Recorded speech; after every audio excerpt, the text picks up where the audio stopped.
All right, we are live.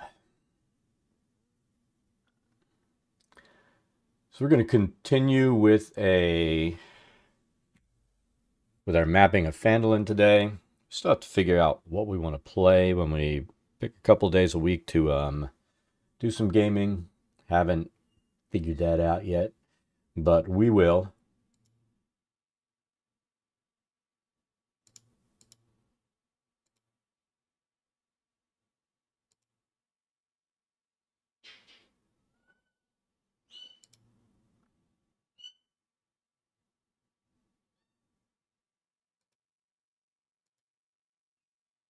So let's go in here. After we cut the stream, I had some stuff to do, and then I came home and we went ahead and took care of creating shadows for our trees. I wasn't happy with the shadows on the houses and stuff. So I took down the extra layer that I laid down because it made it too dark. But we gave dimension to the rocks, the trees. And we went in and fully shadowed it. And it takes more time to do what we're doing, but I prefer doing it that way than, let's go ahead and pull a tree. See, if you come in and place this, and you have shadows on, it really doesn't do anything. You know, it doesn't give it dimension, doesn't make it stand out like there's light or something. So we turn the shadows off for when we're laying stuff down, and we're gonna I think moving forward on everything, create our own shadows based on where the light is coming from and make the scene look a little bit better. So here's our map now where we stand. And then let's drop our trace image on here.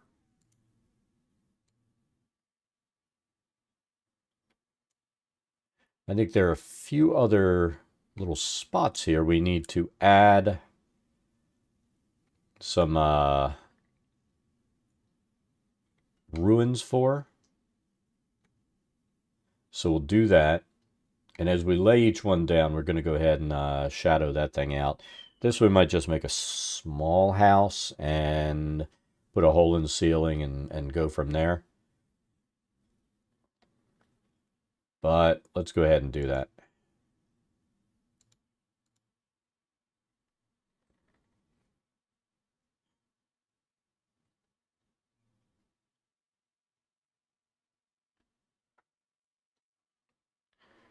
Tell you what.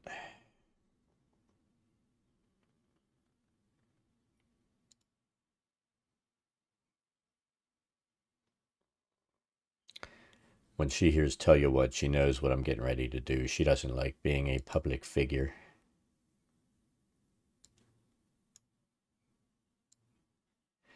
Beauty of it is now we've got this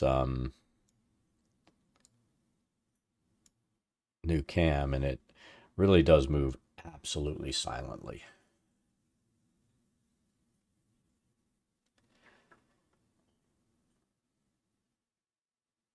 All right. So this is going to be just like a busted house here. So we'll do that.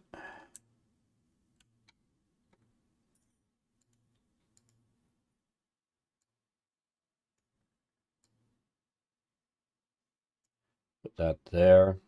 Let's find our objects.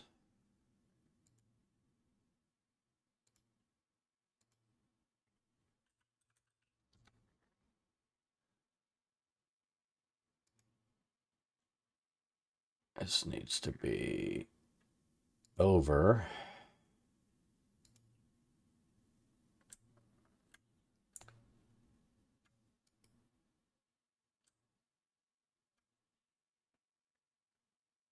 Do we want that, or do we just want the bigger, more destructive hole?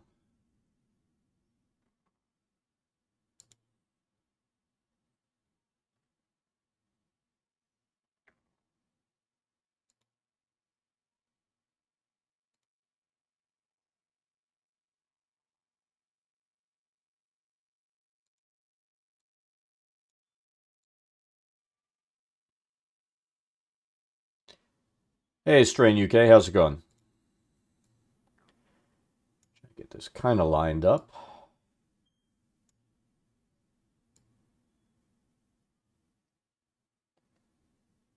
So put that there.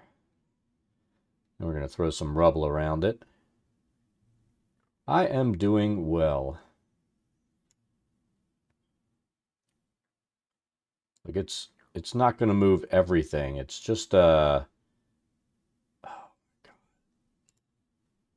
it won't let me do all layers. That's what's going to annoy the crap out of me.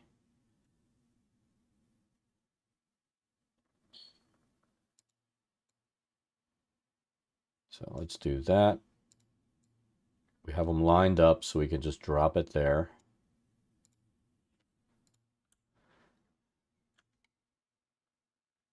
And then let's throw some rubble down. No, we're not going to scatter it. I prefer placing it.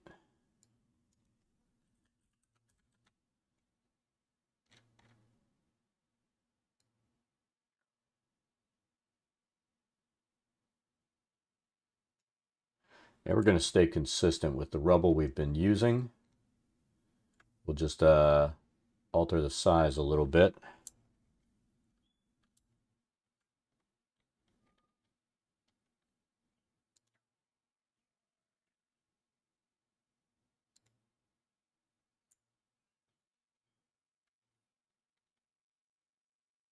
Do that.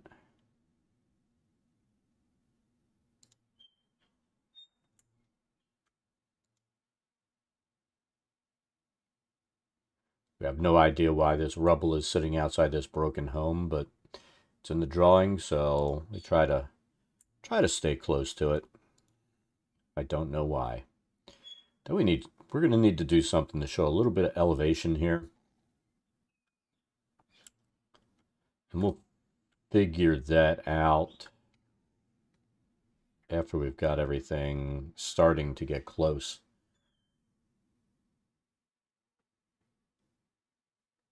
Haste 3110 or Haste 110. It's got to be one of them. How are you doing this fine day? And let's first search for a shadow. I do have shadow turned off when I'm placing this stuff, right? Damn it. All right, so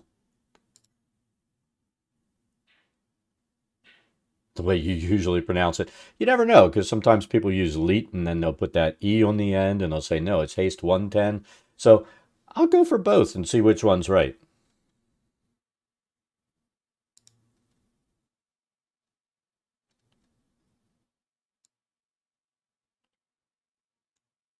All right, so we want to turn the shadows off because the shadow that gets put on here by the mapping software kind of sucks. And then we can go in and put our own shadow down. We like that 60% shadow. And I think I was running at about 30 yesterday. Maybe it's a little too big. I'll be honest, I haven't run Phandelver. The module itself looks interesting. Turn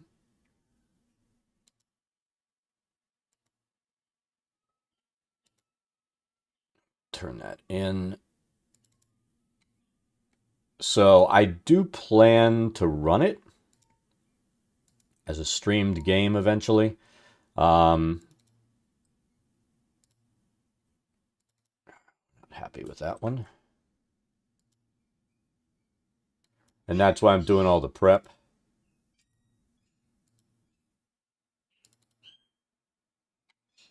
And I'm going to turn this trace image down. We don't need it. See there, the shadows are definitely better that way. It gives it some dimension. So let's turn it to about here. And then for the building, I think we'll need to make that shadow a little bit thicker.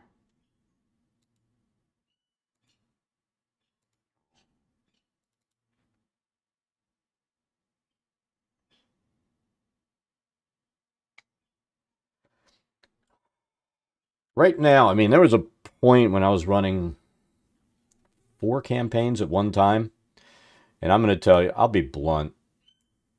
Once you're running that many games, there comes a point when burnout sets in. I don't think DMs like to admit it, but DM burnout is a thing. And I was running so many games every week. And I was running a Wednesday game that I did at a local store. And along with running the game, I coordinated 20 DMs and had to manage 170 people coming in a week because, he's had new players, all this kind of stuff. It was the day of the week I dreaded. And then I had a Friday night game that I ran. I had another game I ran on Sundays, and for a while I was streaming a Tuesday morning game. And yeah, I was burnout was a real thing at that point. So I've shaved down. I'm still running my Wednesday game.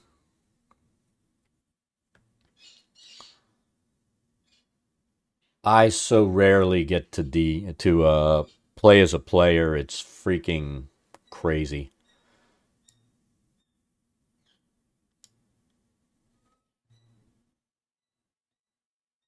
See, they don't even know I did that. If they see me move the camera, they get up and move. Like, how dare you show me? And so that's the only way I can do it. But yeah, I ended up. I think the last 2 years since the pandemic, I've shaved down to one game, and I'm feeling more relaxed again. So I'm about ready to start a new campaign. But with what I plan to do with these maps, see, look, the shadow, it defaults to on, and I have to turn it off every time. It kind of annoys me.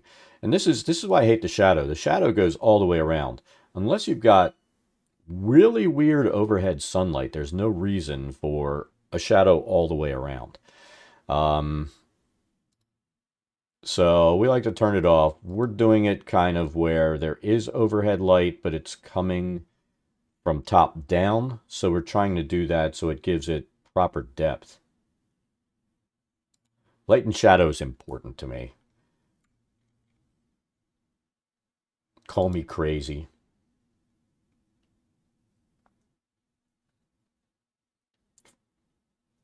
First edition, and next dude ran 2E, ran White Box. I mean, I've gone all the way. I've played ever since White Box, 1E, Chainmail, that kind of stuff back in the beginning. We played all of that when I was little moving forward. And, I'm at the point now where I will play almost anything except for Shadow of the Demon Lord. I won't play that game again. Fuck that game. Um, that's just my personal preference, not to have weird spells where you're like, DM casts it and you're like, what did that do? Oh, you failed it. Your junk falls off. I'm like, okay, my character loses his will to live, so he's done. But yeah, there's some games I won't play, but there are very few of them. I mean, I've got a group of players that I've played with for a long time over the years. We've taken time off, and yeah, exactly. I was just like, who the fuck writes something like this? There's got to be something wrong with that dude.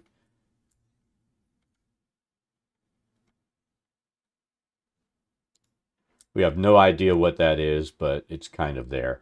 And we'll throw some bushes around to break it up. And let's shadow it. Yesterday, I wasn't doing it this way. I was going in, putting stuff down, and then laying shadows later. So, there comes a point you gotta get some type of. We took this down to like point 0.2. These are smaller, so let's do this. There we go.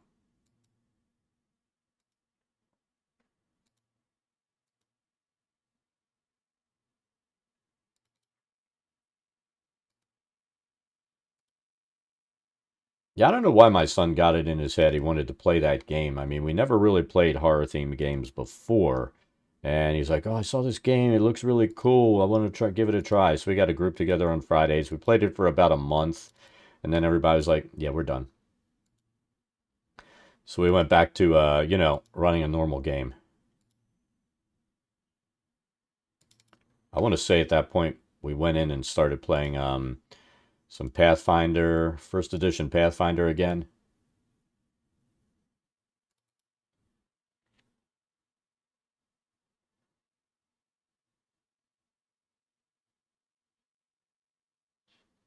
Yeah, that system just has this giant pile of really weird spells that I see no need for.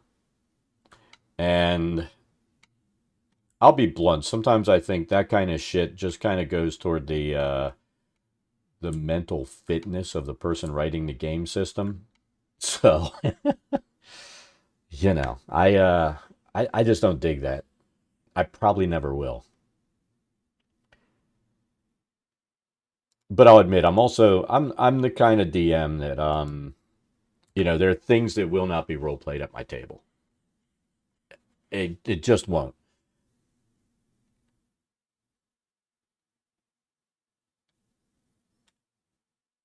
I've talked about it before. I've had, you know, I ran that game for about or coordinated for that store for about I want to say probably close to 10 years D&D through 4th edition, 5th edition play tests, everything. Um as well as going in and running expedition modules, encounter modules, all the stuff that Wizard had coming out over the years. And because of that, I mean, before that, I didn't want to, there were things I wouldn't allow to be role played anyway. But because of that, you always have kids coming in to play. You've got such a diverse group of people coming in.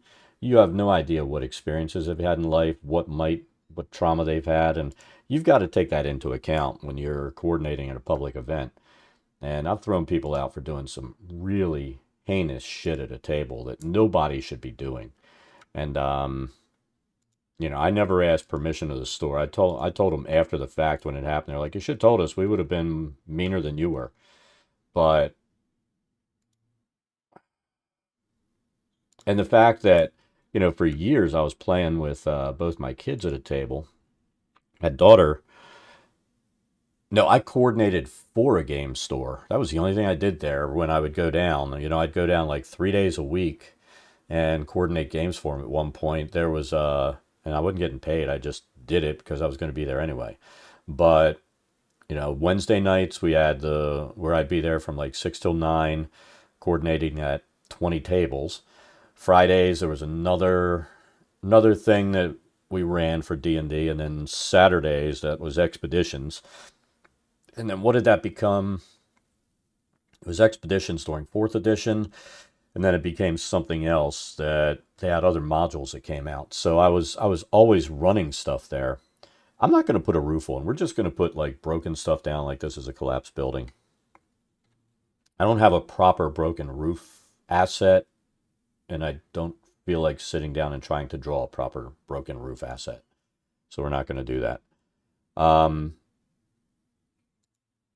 but I spent so much time there. It was crazy.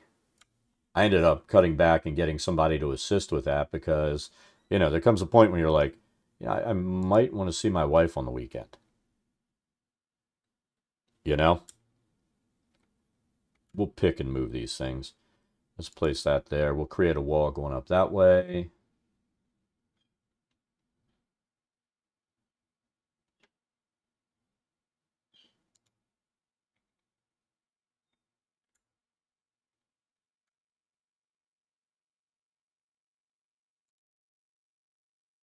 But with all that kind of stuff, you've always got to take into account, the potential of,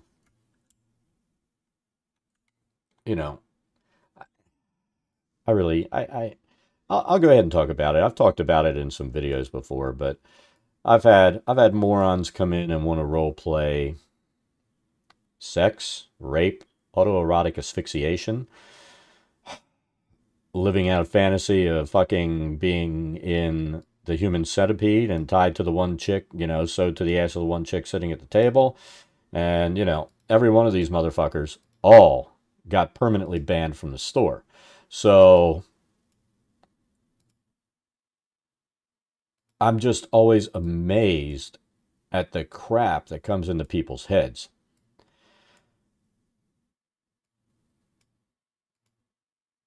One couple that came in, she made a character that's 12, and you hear that and you're already getting alarm bells going off in your head. But then they have some weird backstory with sexual abuse and this kind of stuff, and they want to role play all this stuff, and it's like, reroll your character or don't come back. I gave them that opportunity. And they're like, why? We should be able to play what we want. You can at a private table, but you're not pulling that shit here. So they left. But I'm not a person that believes you should be able to play whatever you want if it's something absolutely psychotic and that other people may well be excruciatingly uncomfortable to watch and listen to.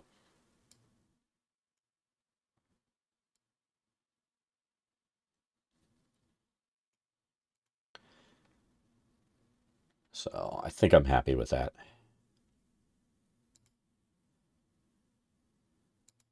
But I'm a no nonsense person when it comes to that kind of stuff. That is not happening.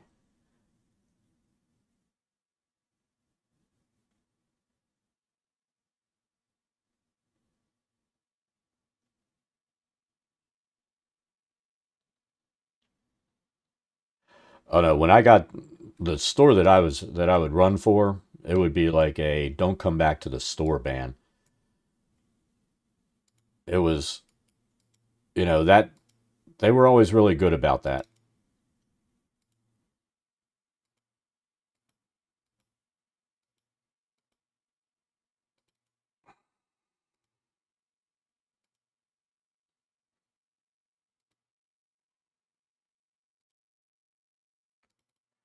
I mean, I was there the one time and some freaking moron decided to start trying to role play some shit with my 10-year-old daughter sitting there. And one of the guys sitting at the table knows me pretty well, and he got up and he stopped me from going across the table and killing the guy because I was furious.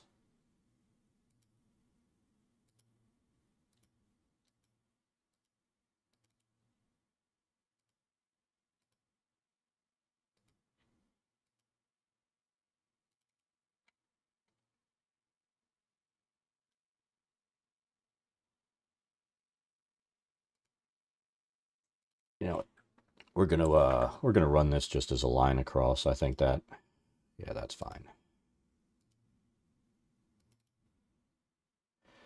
And this, because of the angle, we'll put a line that's kind of over there, up here. Did I put one down there? I swear I did. I could be wrong though. Yeah, there's a shadow. The shadow's subtle, but you take that out and it just looks like not as good. I'm not going to put anything there. We'll worry about some elevation and place some bushes around here. I mean, all of these lines, they just represent elevation lines. I don't know how I want to do that in here. If I was running in, if I was doing this in something like Wonderdraft, I'd create the elevation lines and all, but we're not. So I've got to get creative with this.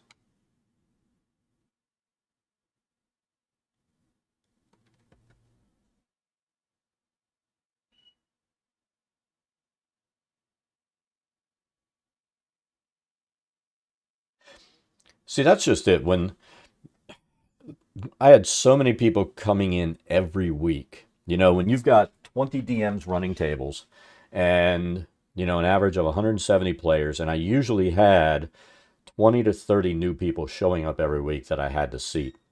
And it's difficult because over time, the DMs, because you have people that are steady players, they start developing a fixed table for the adventure they're running. But I kind of had to live with the fact that we started at 7, we ended at 9, and this is kind of segueing, but I instituted what I told the DMs was the dick rule, me being a dick. If their players were not there at 5 minutes before start, their seat was going to be given to somebody else. And I didn't care if they liked it because I can't have people that come in at 6 hoping to get a spot told, no, you can't go when they've got players coming in 15, 20 minutes late. And that was constant with some of these people, the kind, they can't be on time to anything. And I don't have any sympathy for that. I have to be courteous to the people that are waiting for spots, right? And with so many people coming in, I didn't get to sit down and have a spiel. I would usually, when I had new DMs or like at least once every 6 months, sit down with the DMs and say, need to remind you this is what acceptable. If you're not comfortable dealing with it, you come and get me. I will tell my players I'll be right back. I have to yell at somebody and kick them out of the store. I'll take care of it within 5 minutes and the problem's taken care of. So they knew that there are things that you can't do because, even if your table right here where we're sitting is all adults, sitting behind you could be somebody with their 10-year-old kid playing D&D. And they don't need to hear that. And the store doesn't need the kind of crap where those people start talking about the stuff that is allowed there, even though it's not, because a DM is afraid to deal with that. And I can understand that. I mean, that's why I was always ready. Something happened. I would get up, walk right over, say, get up, we need to talk. Why? Just get the fuck up now. And we go talk. I'd say, get the fuck out. This is what you're doing. You can't do that. Go find someplace else to do it. And and most people are not willing to be confrontational. I am. That's just me. But oh my god, it that stuff just wore on me. And for a while there, every year I'd run the games at Acon in Dallas, and that was even worse. So we did that for a few years, and then I was glad some other place took over, and I didn't have to do it anymore. Shit,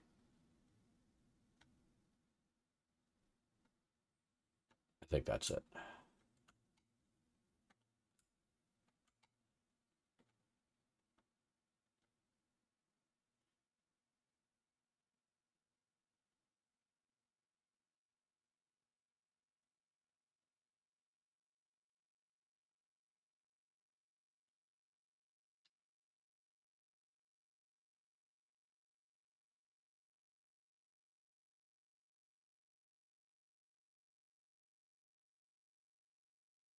That's pretty much what I would do, and I would even be nice and say,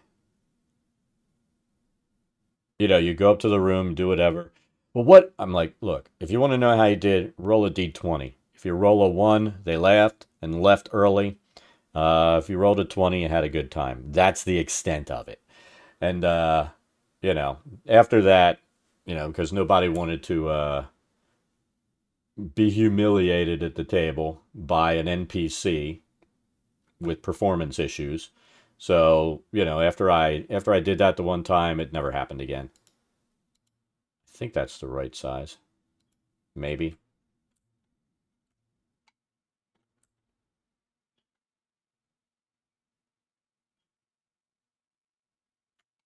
I know some of this I followed the path that ended up going down with the background tool.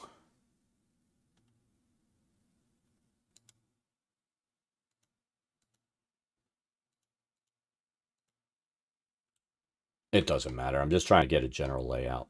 I worry about stupid things like this. I kept thinking that I had a field or something that I could lay down here, but usually what I do, I'll lay down crops and lines. You know, all the fields that I've had are like in Underdark maps. So I'll lay down a bunch of mushrooms in one row, a bunch of stuff that looks like what is it called, barrel stalk. You know, all the different things that you have in the Underdark, and that'll be my Underdark farm. And I think it's like the last 2 years.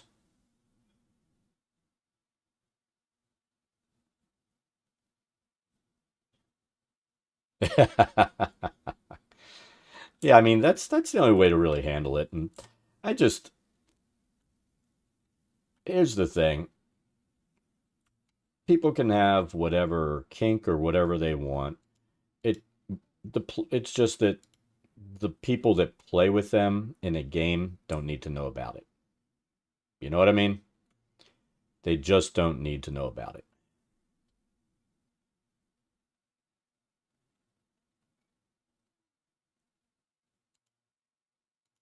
Yeah, I don't judge people based on that kind of stuff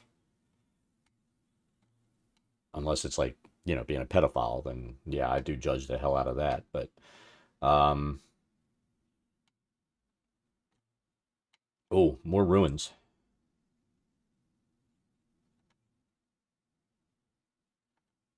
But yeah, that doesn't need to happen at a public play event or my table. Did I somehow miss a road? I think I did. This looks like a road or a path right here, doesn't it?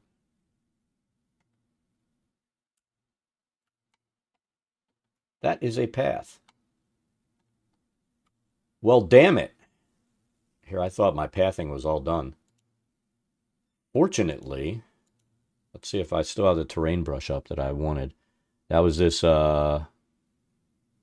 cobblestone. Yeah, we need to take that brush down severely. And there we go.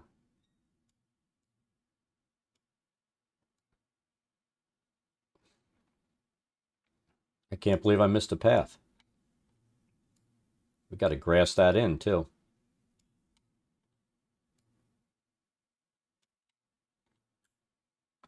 Looks like it goes around, so we're going to do that. Kind of comes into this. I'm going to say maybe it comes in here. That would have been a bad thing on my part. Well, not really. Nobody's going to know but me, but the fact that I know it, I gotta fix it. What state I'm from? I live in Texas, but I'm from Maryland.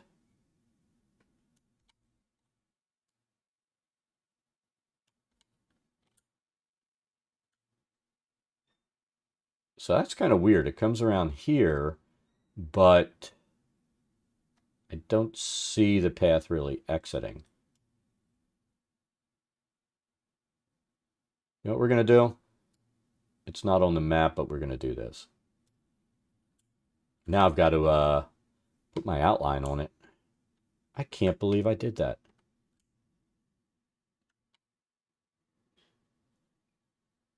I really can't. So path tool, we need grass. And I'm trying to remember. You're Norwegian? Way too warm? Texas is definitely way too warm. There is no doubt about that.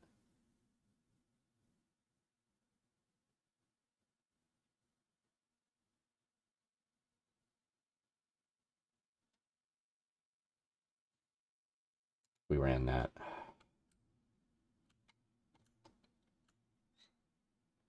Maryland, not as much.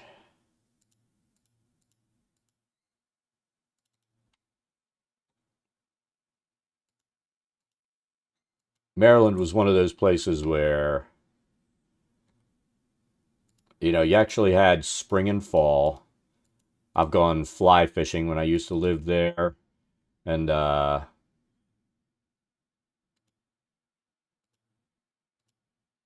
in snow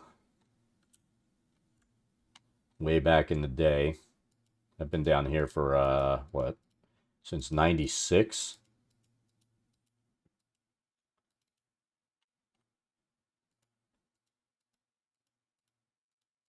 In fact, when we moved here, we had 4 feet of snow on the ground in Maryland.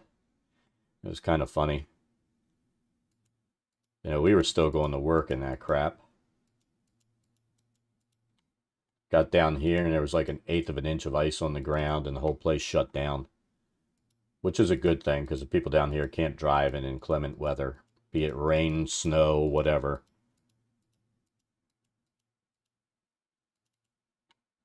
They're really bad at it. I mean, they're generally bad at driving, but... And that's not an opinion, that's a fact.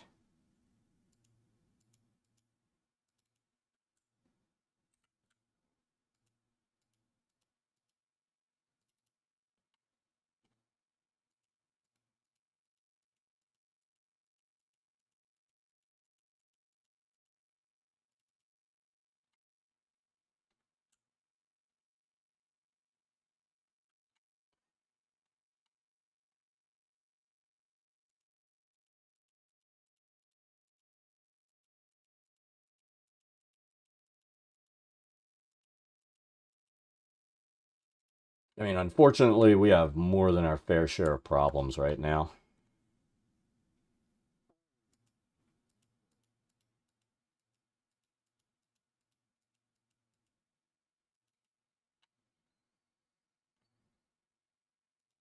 And we got the orange lunatic out of office, but he won't go away.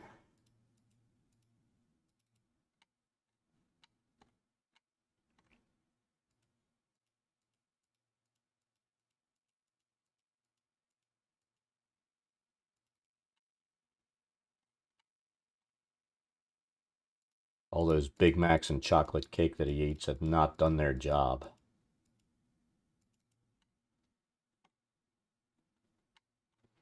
And we like to break these up. I don't really like to have like a constant line of this. Then it just looks like a normal path instead of, you know, some broken up grass lines.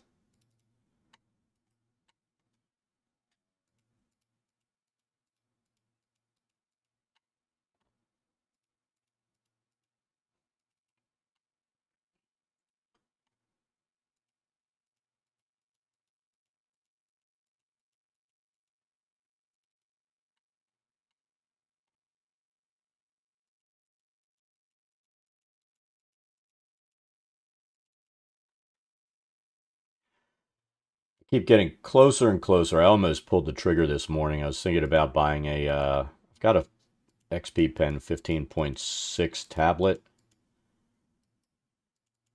but, you know, every year the stuff on that tablet gets smaller and smaller.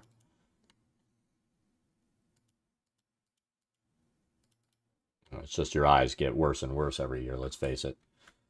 All right. So that gives us the path that I didn't put in before.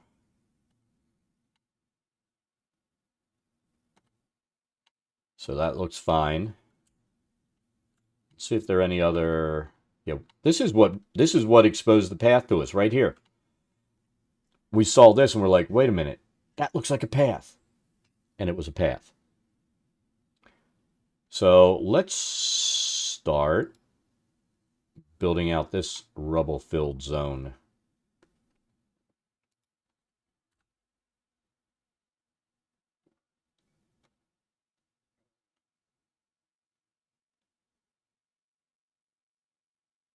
Yeah, I tell you, with Texas, my biggest issue is it is just too damned hot.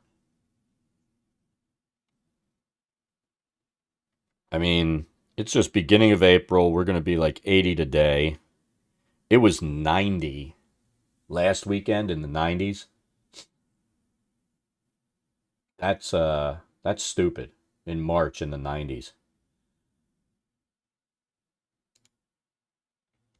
You know what? We're going to do this the easy way. We're going to place some stuff and we'll expand and contract the size using the pointer.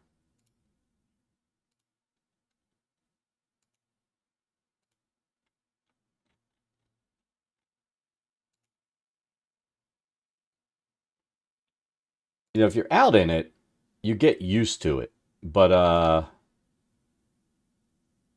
you really don't want to get used to it,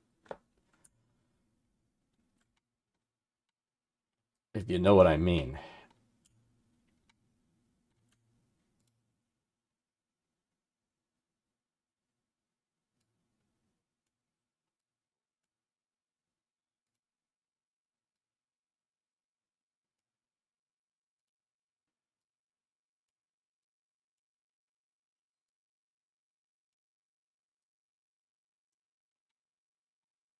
I keep trying to move it like you do with inside a foundry, and you know, it doesn't work that way.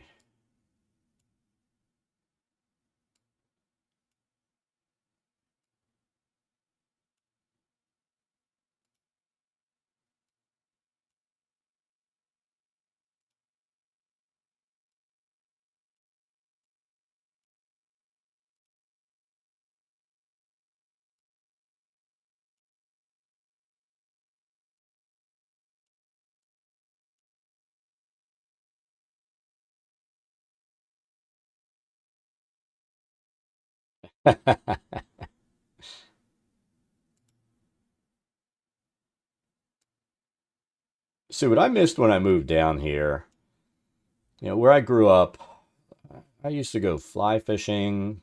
I climbed a lot. Um, I did a lot of stuff outdoors. Played golf with the old man. Down here, you can play golf because they're a golf course. I mean, I got a golf course 2 minutes from my freaking house. It's ridiculous. They're all over the place. But there's no place to fly fish because cold water fisheries aren't a thing. Um, no place to climb unless you want to go to a climbing gym. And I preferred being out in nature and climbing. I've gotten old, so I don't do that anymore. Um, but all the things that I used to really enjoy doing, um, it's not a thing down here. So,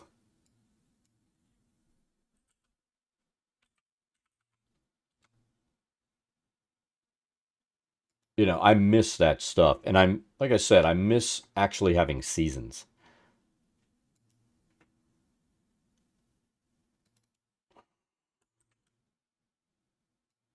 I think for these small rocks, we really got to take this down a little bit.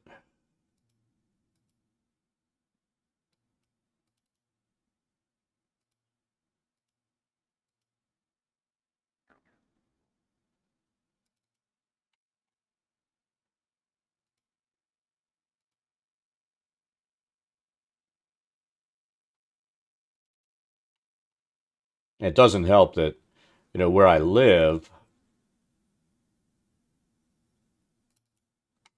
this state, they don't really think about things that matter, like having a power grid infrastructure that works if it gets cold and things freeze.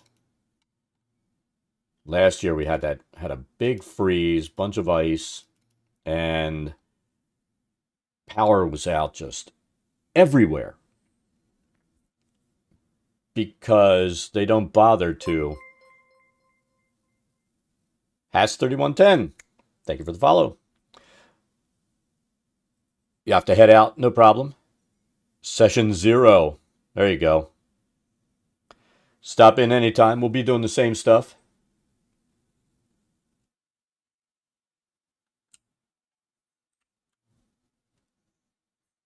But I mean, it's like the politicians and people here, they've already forgotten about it. They're like, oh, that'll never happen again. Well, it happened 10 years ago. So the power is going to go out again. People are going to fucking freeze to death again because they won't insulate the lines. They won't insulate the gas lines that run the power, the power production. They won't do stuff they need to do because it costs money. They'd rather bitch about stupid stuff like the border. And in my opinion, that is stupid stuff. Come on. I'm trying to adjust something on my screen above here. It's being really gimpy. There we go. Now we can fix it.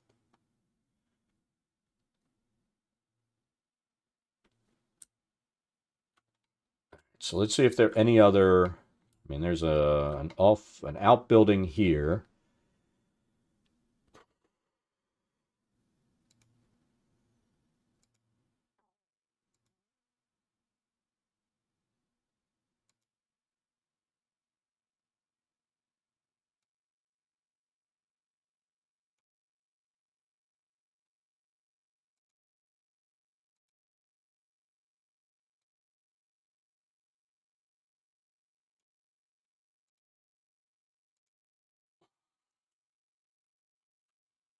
I think this one, we're going to do it simple.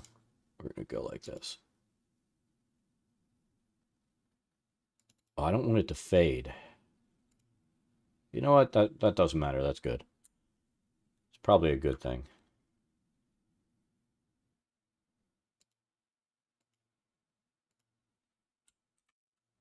See the difference.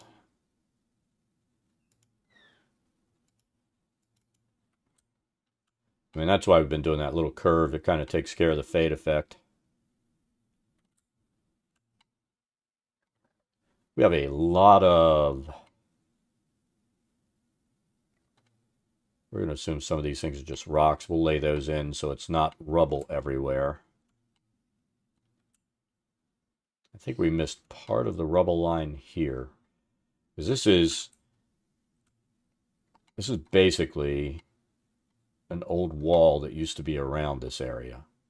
So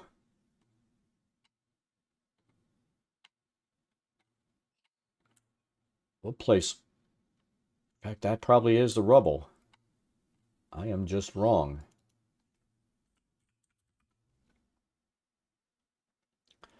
Now we don't need a stone path tool.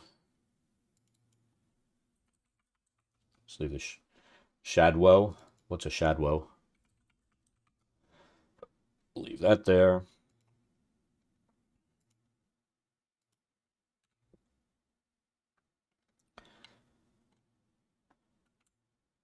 We'll pick some random stones, place them, and do what we just did a minute ago and resize.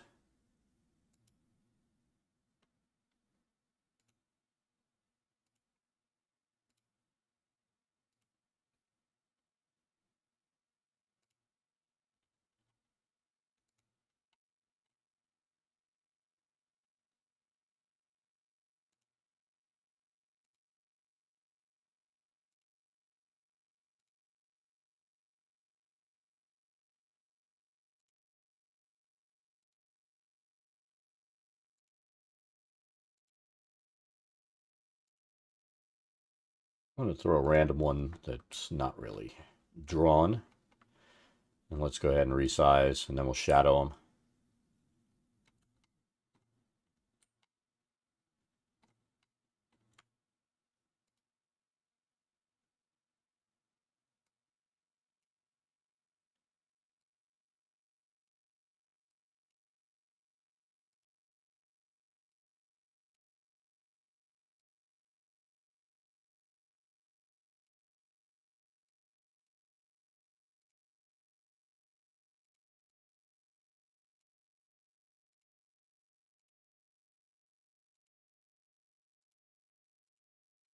Hell, there we go.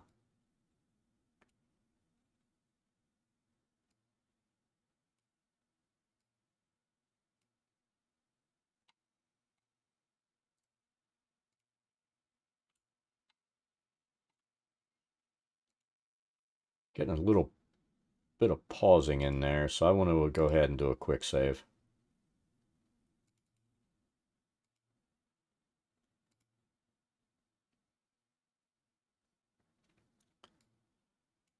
Unfortunately, there have been performance issues on this program recently. I know it's programmed in Godot.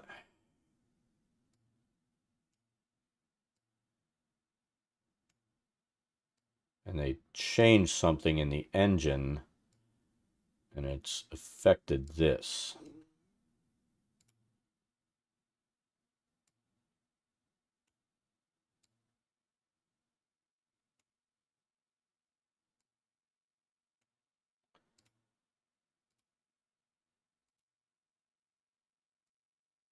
It's never good when your programming engine introduces stability issues.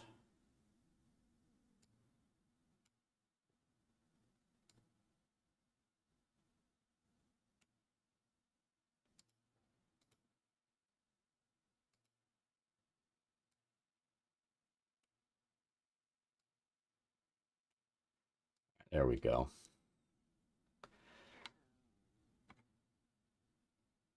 Now we'll shadow.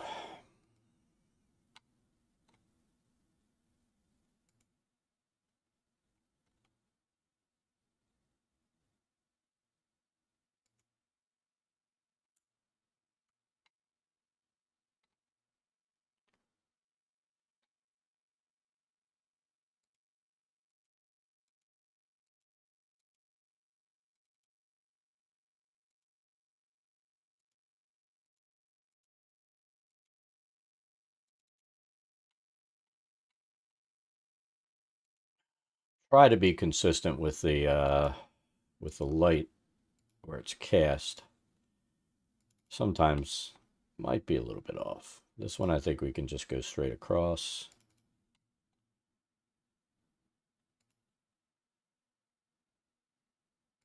So it's either you do that, go straight across, or you hook it in like that.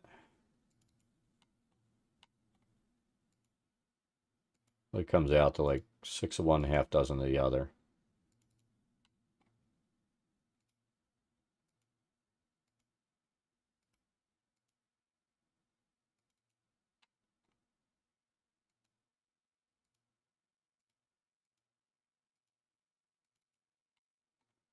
If you hook it, it does create that roundness that the object would most likely have.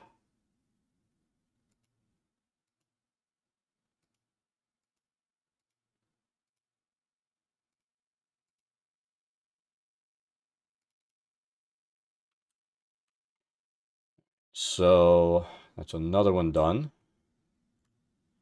Pretty sure these are elevation lines, not a path. Same thing here.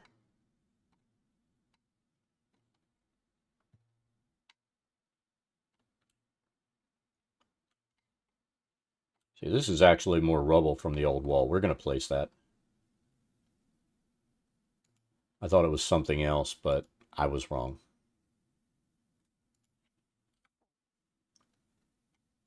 All right. Place that one. Shrink that down.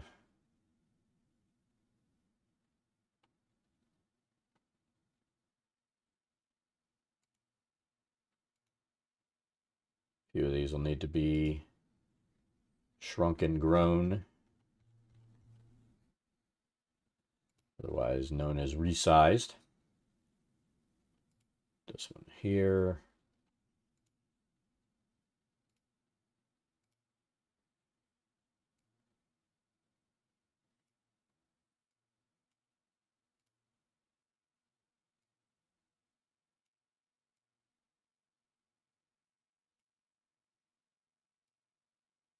Do that. Make it, come on. Make that a little bit bigger.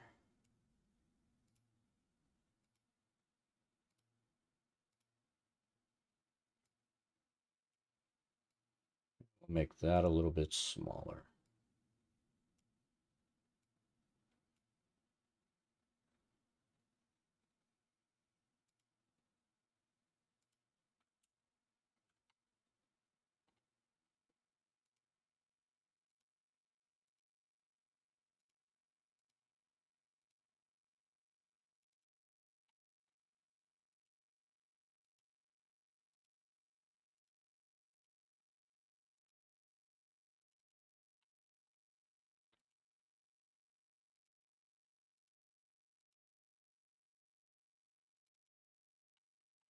There.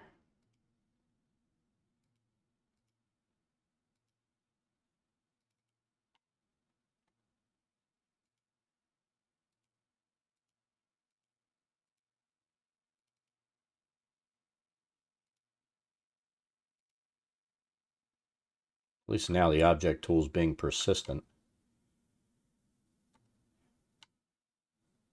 This looks like a small building there. Maybe. Maybe it's a well. Doesn't really say, does it? You know what? We haven't put any wells in, so let's put a well in.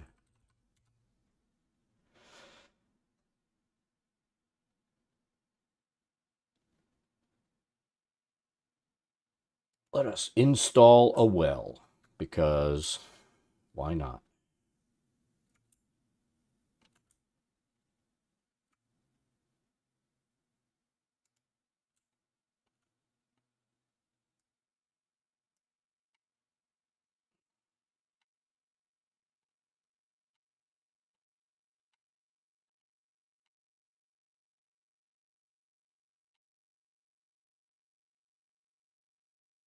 Quite a few.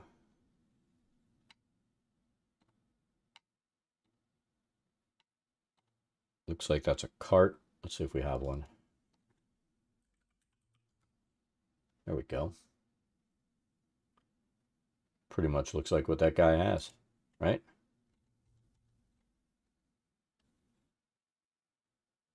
Put that down. Doesn't have to be exactly like what they have. I know there's another cart, like up here. Yeah, right there.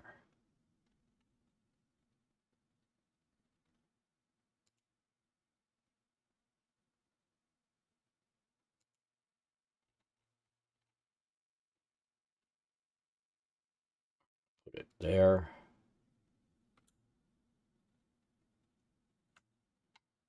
It's probably a giant cart, really, what we just placed.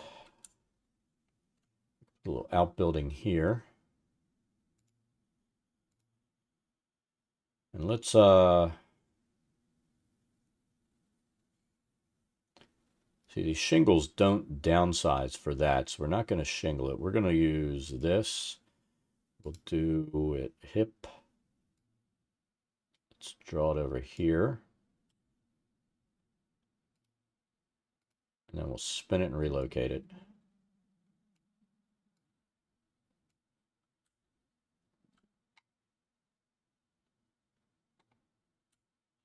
I'm going to say this can be a well too. Let's face it, these people don't have running water, so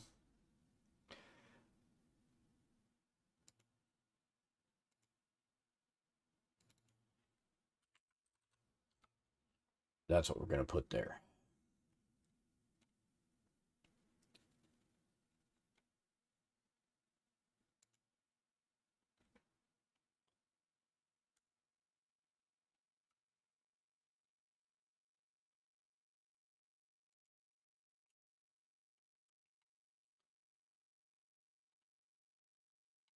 Oh, another cart.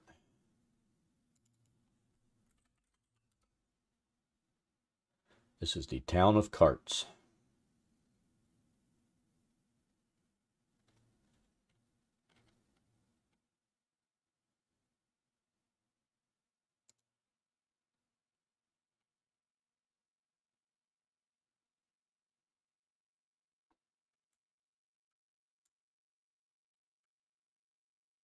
I'd say that's really probably closer to the size it should be.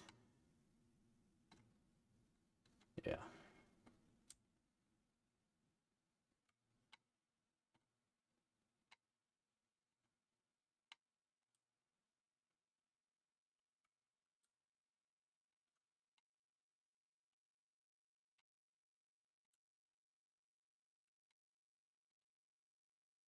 We're going to give this guy a well too. Everybody gets a well. They've got a square in their backyard, they get a well.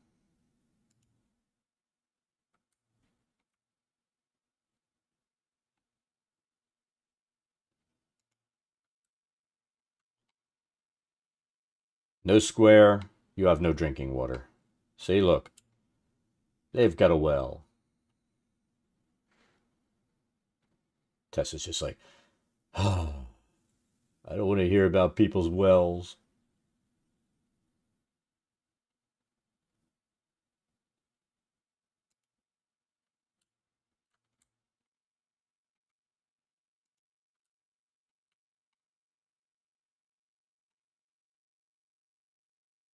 More wrecked terrain there.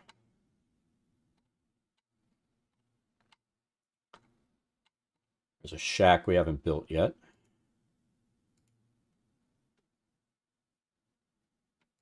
We may be worrying about being way too detailed, but you know what? It's all good.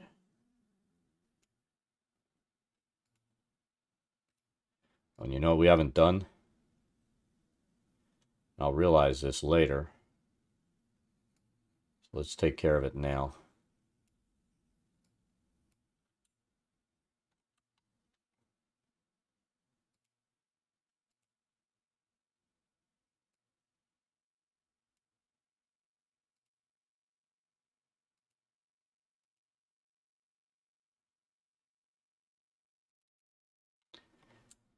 We didn't shadow our wells.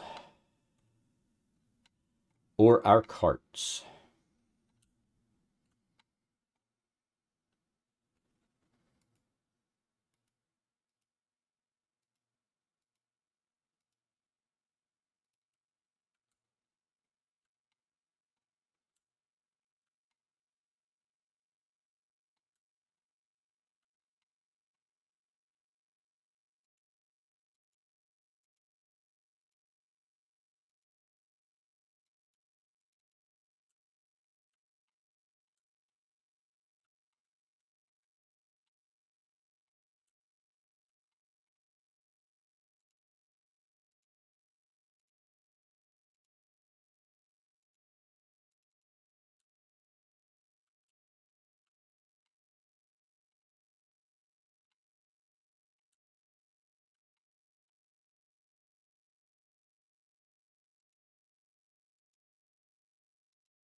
Wonder how small we can take this down to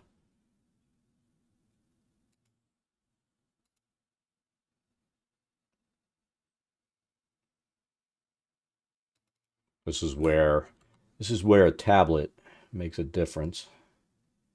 Makes life so much easier.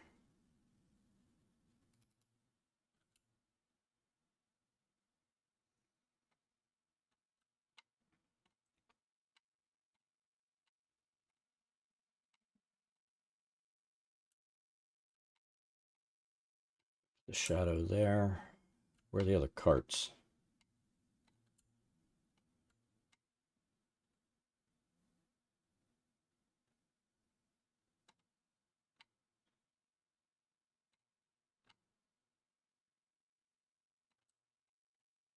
That's the one we shadowed.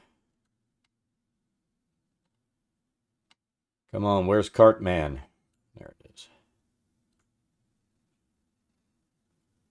I'll take it down even more. We're going to do it this way.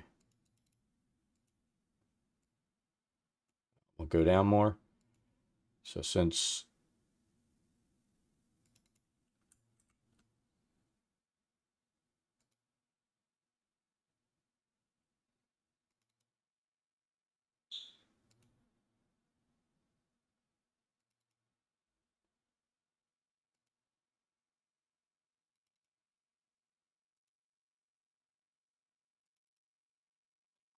we give that shadow, go up to about here. We're going to go across this way. Curious how that actually looks.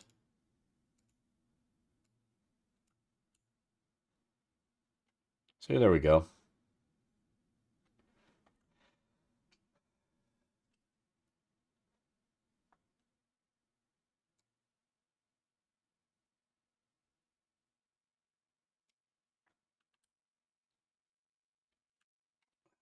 I know we placed one more cart, didn't we?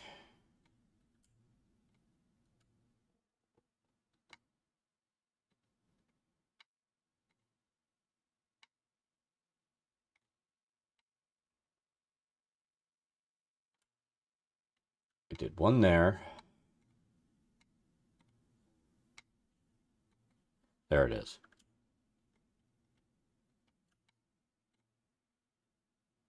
I think we need to scale this down a tad.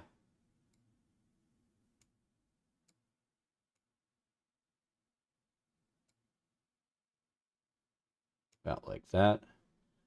Then we'll zoom and let's shadow this thing. All right, so we'll go path tool out. Nope. Missed our turn.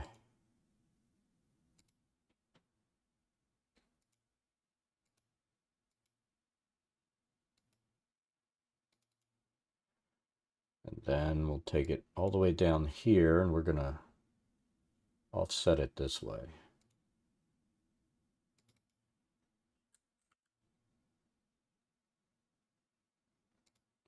There to there.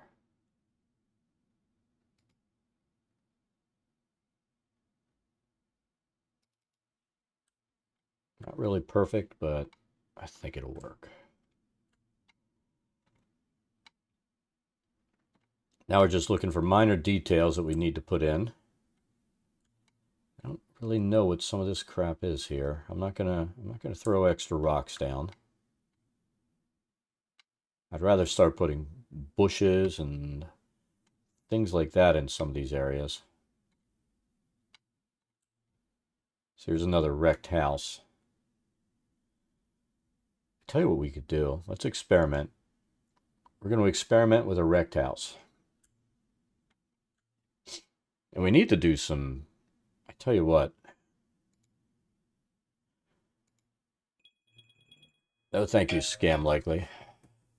We need to start putting down some prefabs.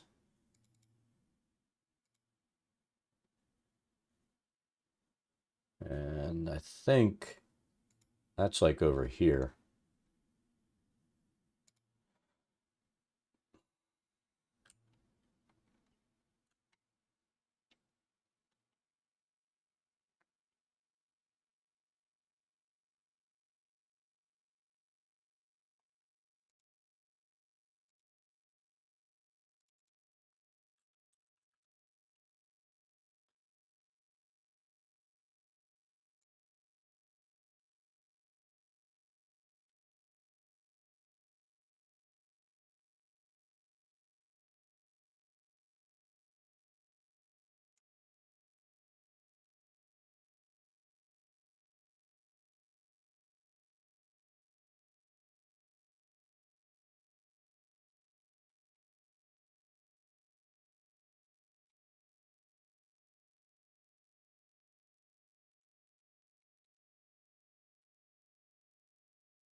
Build this wreckage.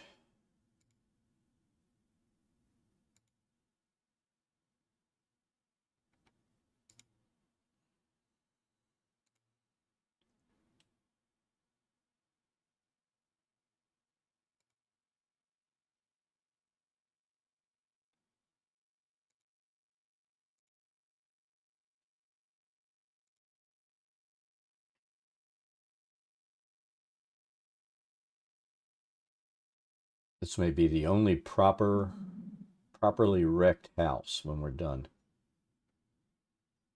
Ooh, I kind of like that better. You know, the ashen wood gives it that appearance of being older.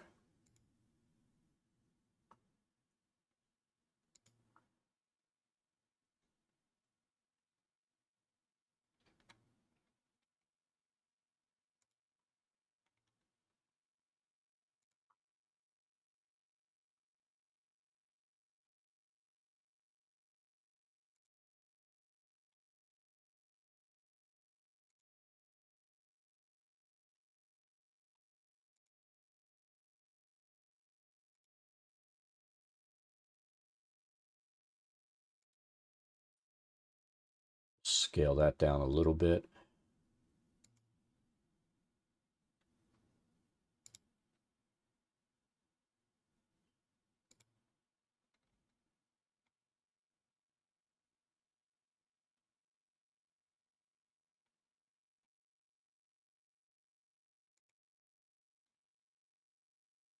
there.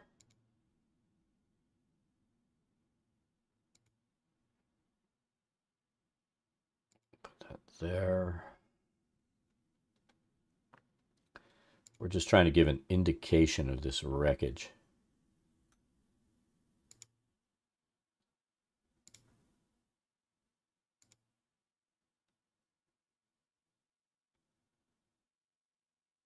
And we just want this to be like the outline of the wrecked house.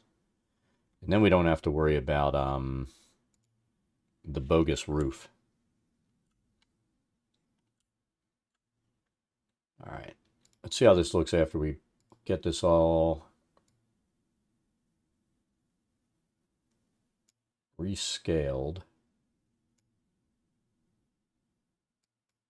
and organized.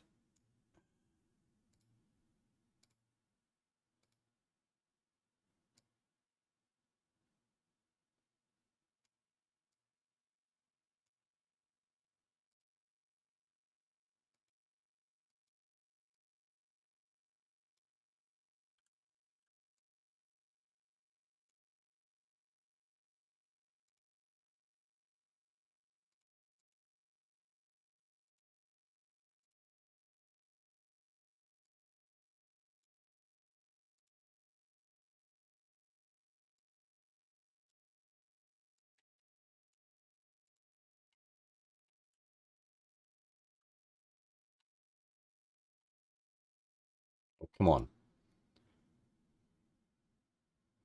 Oh God, it's doing that thing again.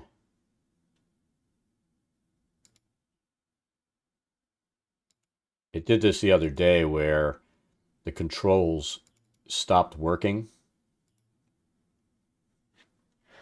So I think I need to reopen this to make it work again.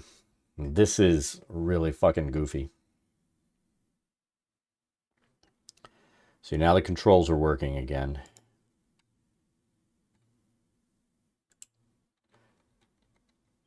Yeah, when it goes into funky mouse click mode, that's bad.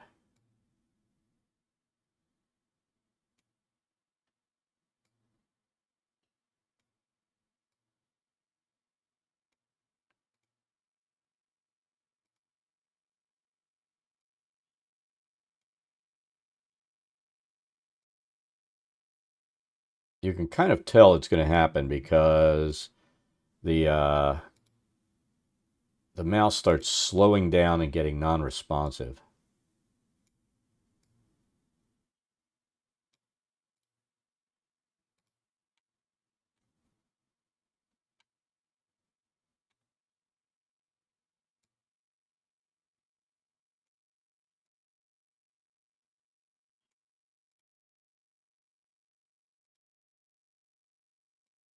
Gets to where it's like a just totally dead.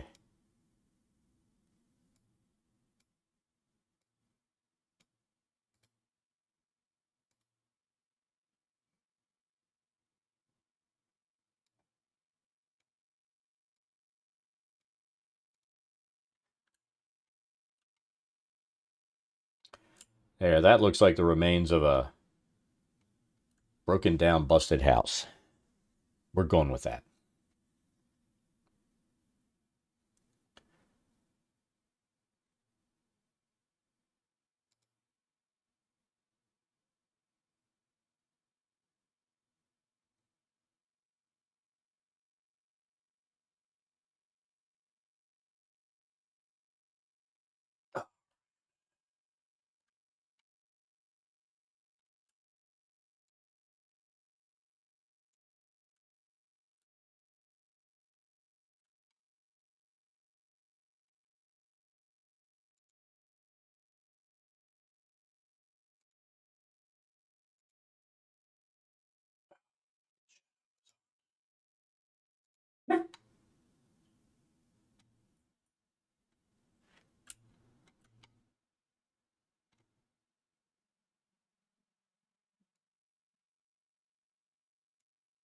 Didn't grab everything.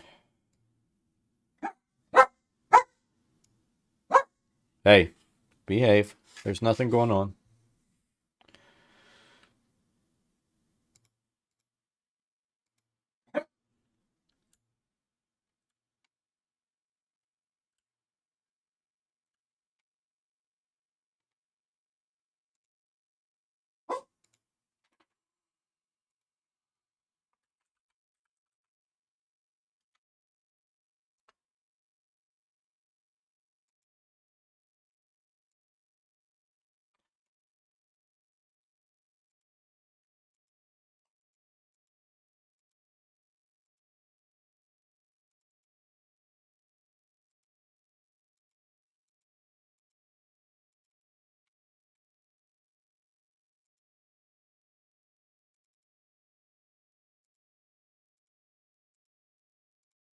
For this one, we are going to fade it.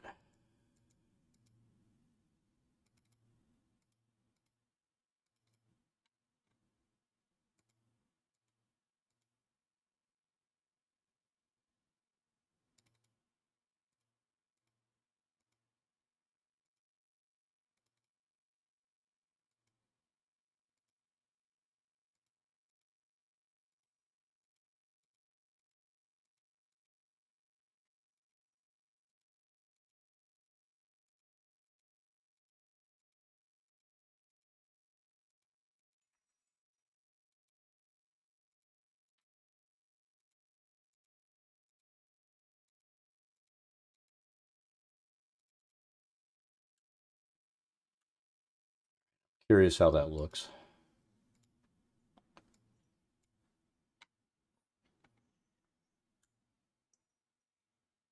Doesn't look bad.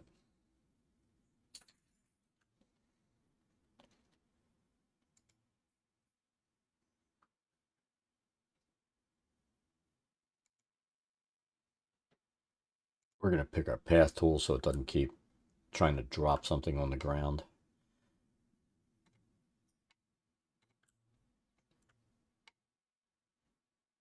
So we have any other wrecked buildings? We might build one or two out like that. The rest of them we're assuming are parts of whatever this old fortress or whatever the wall was there for, so we're going to put them like that.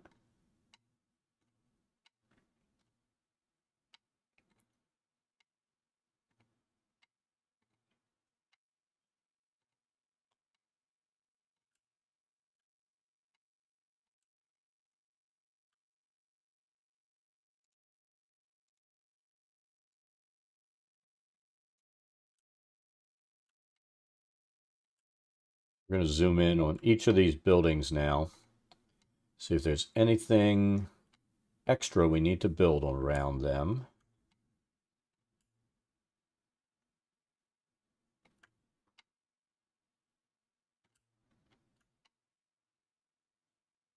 Miners exchange.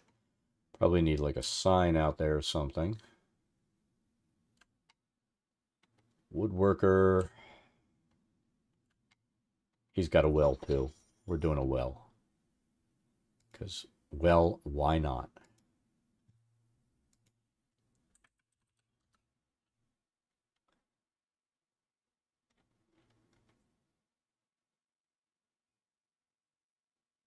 I really, yeah, I'd rather have something looking old and ganky.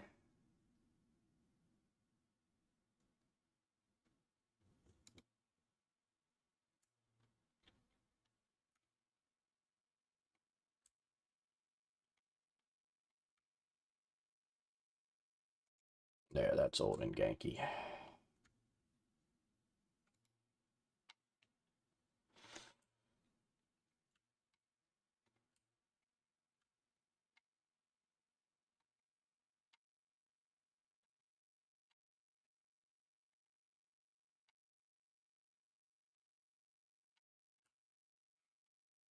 Don't know what that's supposed to be.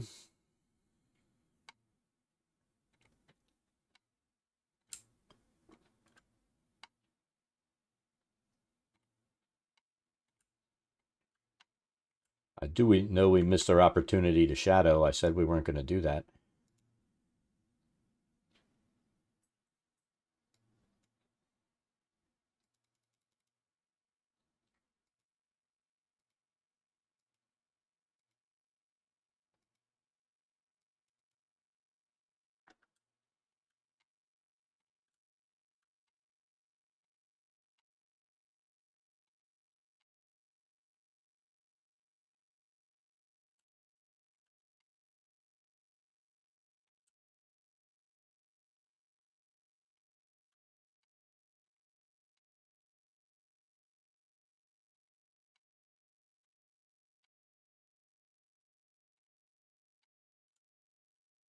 You always wonder, they always make these towns, but nobody's got a well. So I see those squares, I see a well.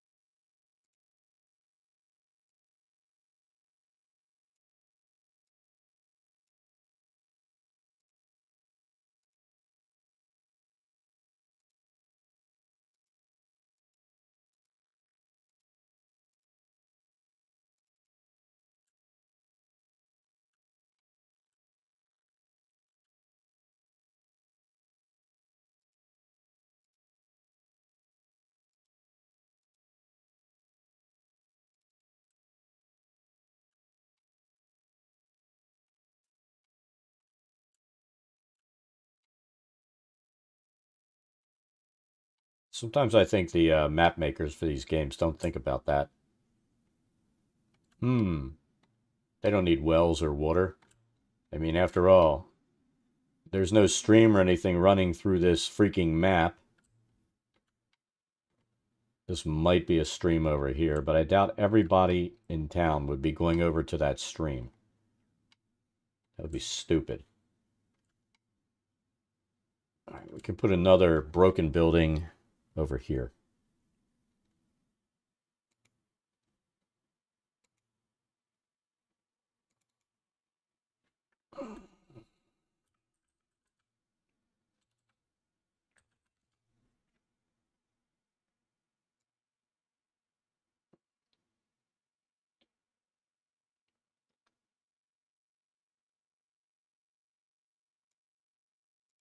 So we found that with wood.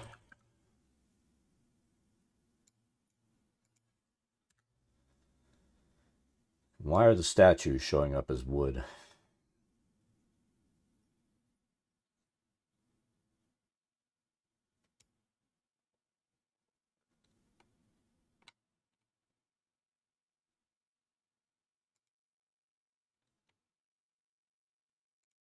They're just going to place and resize.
All right, back to our path.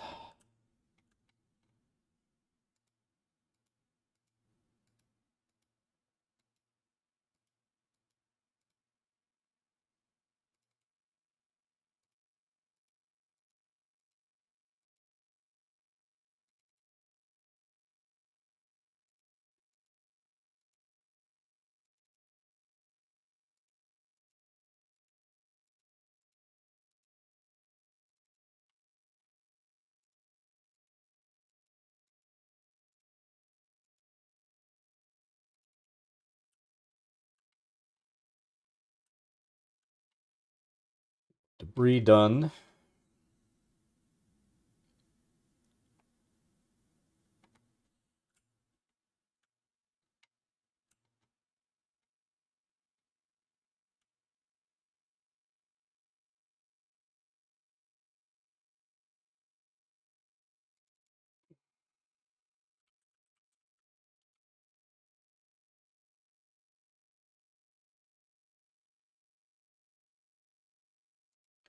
Curious if we can make some elevation doing this. Let's take a look.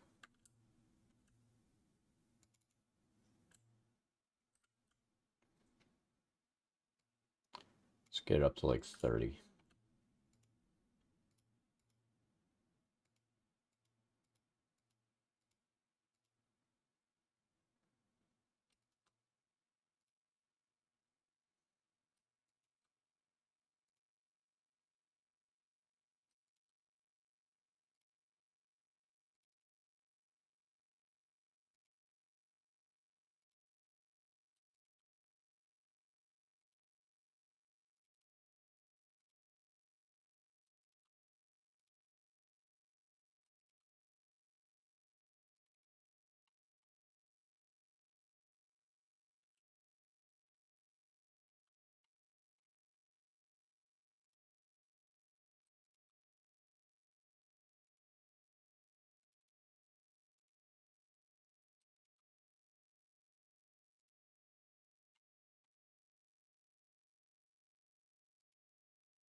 Let's see what that looks like without the trace image behind it.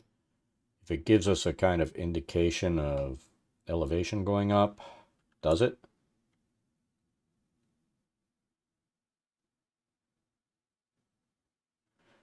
Or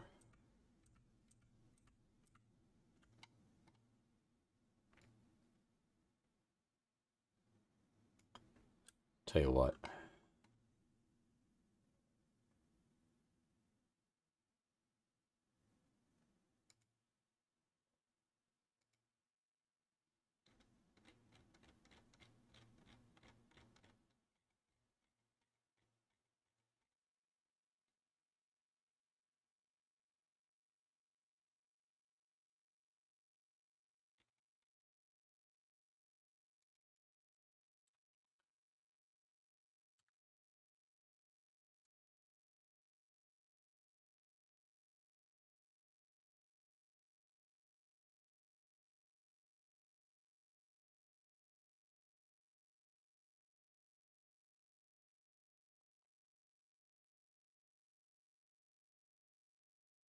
those are your real elevation differentials there.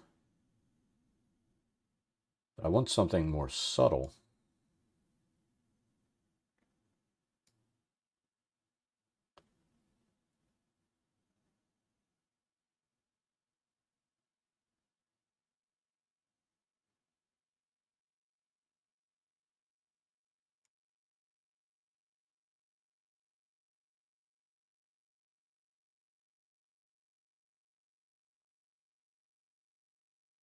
We don't really want it to be a ridge.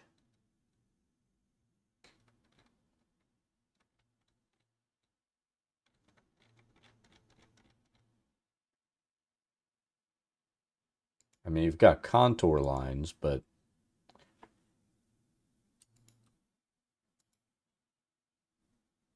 which is what you'd have on a normal map.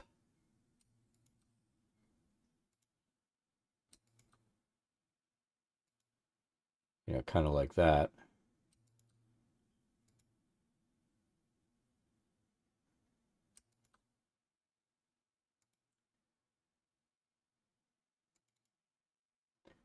But I have a feeling that's just going to be fugly. See what I mean? So maybe the answer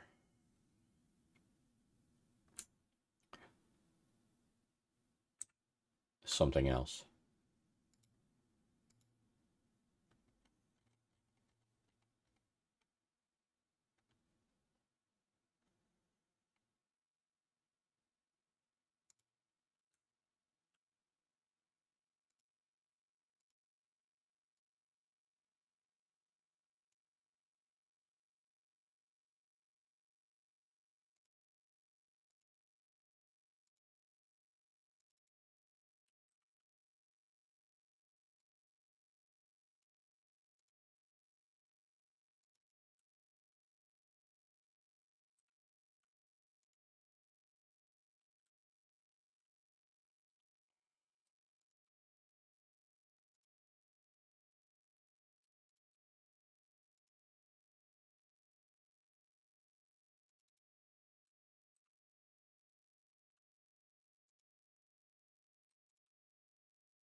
See, the issue with that is going to be thinking maybe we could run the grass around the top side, but all this does is it's like shadow with grass cut into it. So that's really not going to do what we need it to do.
So let's see how that looks as opposed to what we had before.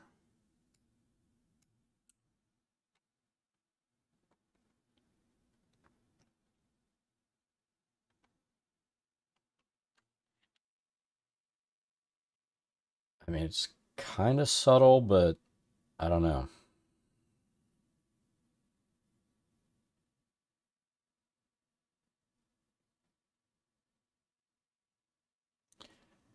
Let's see if we can select and make it thicker. I don't think we can.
Let's look now. We may end up just going with that.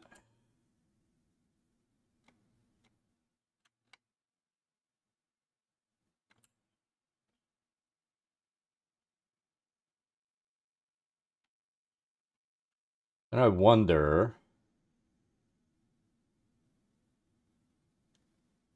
I wonder.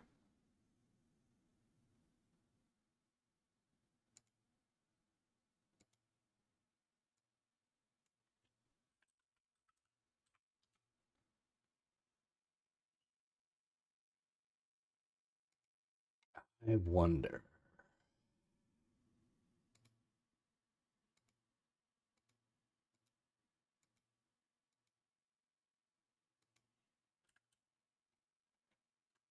I think the shadow path is too thick, but that might work.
I think that's what we're going to do. Except we're going to bring it up to like here.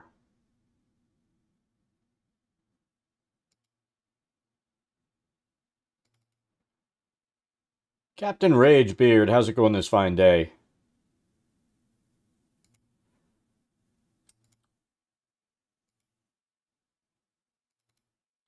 That is the plan. Eventually, I plan to run this and stream it. But I also that gives us the look of elevation with that shadow. Um, Dungeondraft.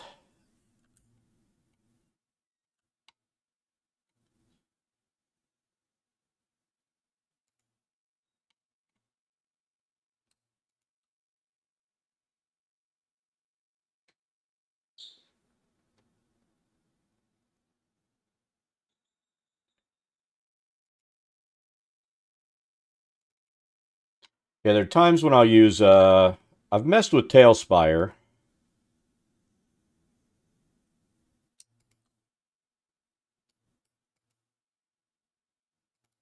But because my games I run inside of Foundry, I end up using this most of the time.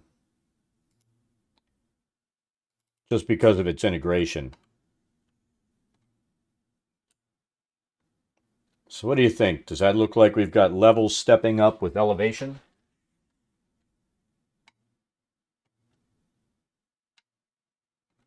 Because our whole thing's been casting shadows that way when we've put them down, so I think that might answer my elevation problems.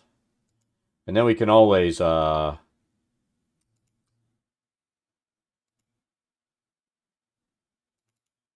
mean the shadows aren't perfect because the sun is theoretically facing this way, but I need to have some kind of consistency here.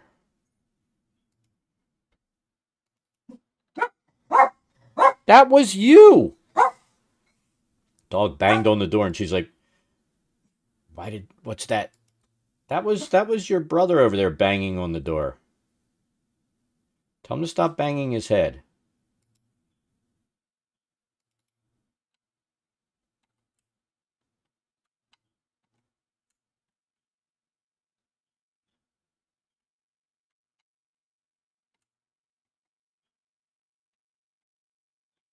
Yeah, I think that gives us our indication of elevation that I was looking for. So we're gonna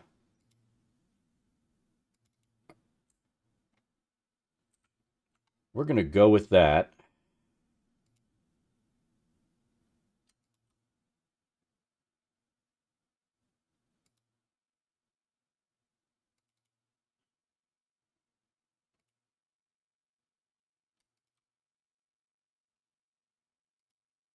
I'll zoom out and let you. So this is the town of Phandelver, whatever however you want to pronounce it. We've been working on this now for this is our second day building this thing out. And I'm probably worried about way too many details, let's be honest.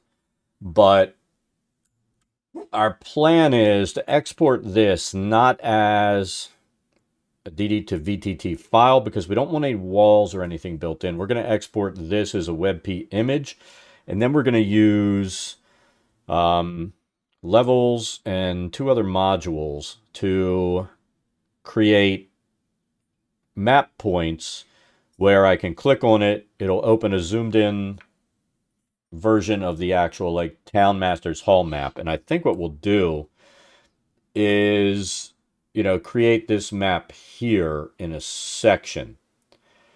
And from there, they'll be able to go into the Town Master's Hall. I might do, depending on how big I want to make this, how I want to do this. I mean, this is an actual encounter map. So I'm figuring I'm going to trigger this so it zooms into that encounter map, and then you can go in and do that. This is Lost Mine of Phandelver. So I'm trying to map out Lost Mine of Phandelver, including all of the potential encounters that they didn't map. So you can zoom in, show your players the building. They can go in, choose to go in or not.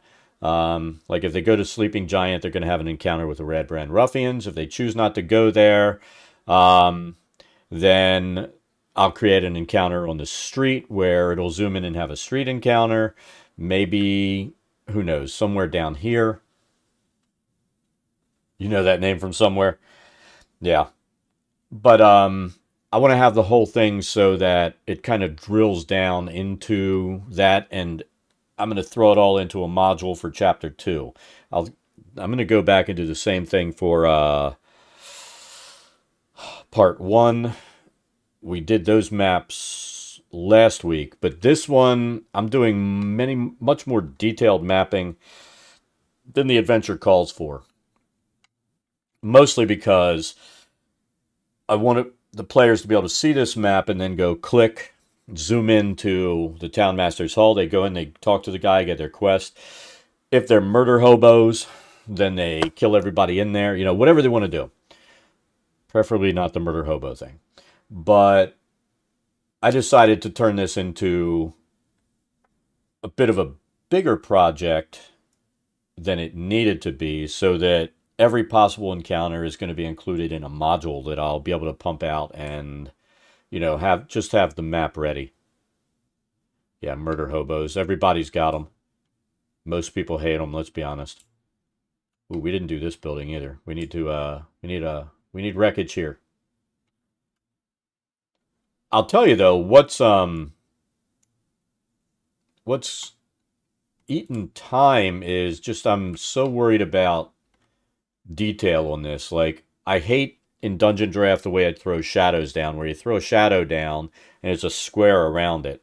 So I've tried to make it so that the shadows are cast so that it's pretty much midday sun, but like just before, where it's coming from that direction instead of like coming straight down. So it gives depth to the map, and that's what's taking a shit ton of time. No, I'm not.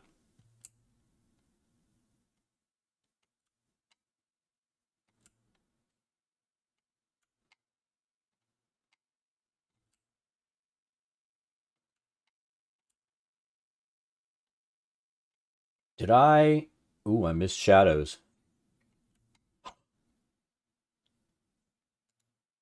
You know, I'm not going to be able to live with those shadows not being there.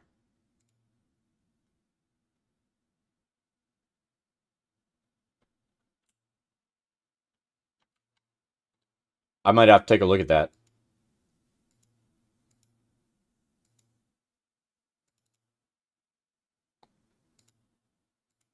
I mean, the main reason that I chose Dungeondraft is its integration in the Foundry.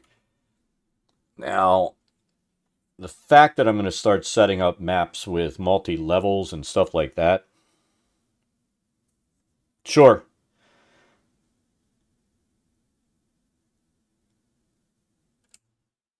then that integration is not going to be as important as it was. And I'm going to be honest. I keep saying it every time I'm mapping. I keep saying I'm getting closer and closer to moving over and doing my mapping inside of Clip Studio Paint. But you know, I haven't made that jump yet.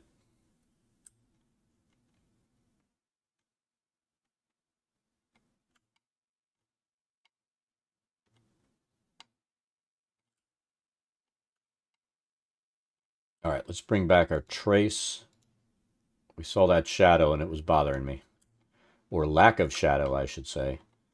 So we know that there is a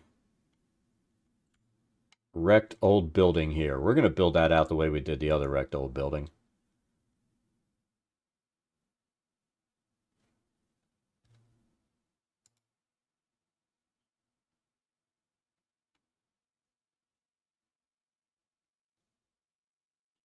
I'm going to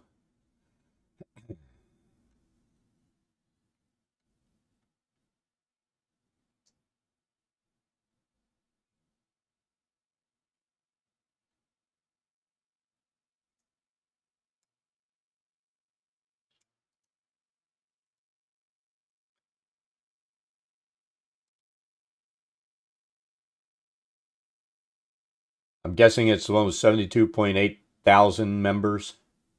D&D RPG Maps private group.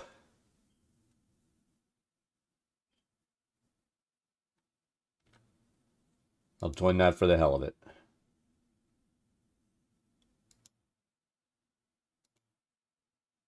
There we go.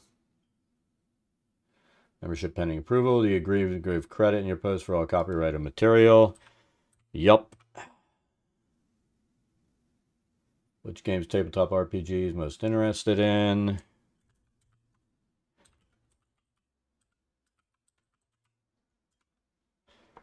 Pathfinder.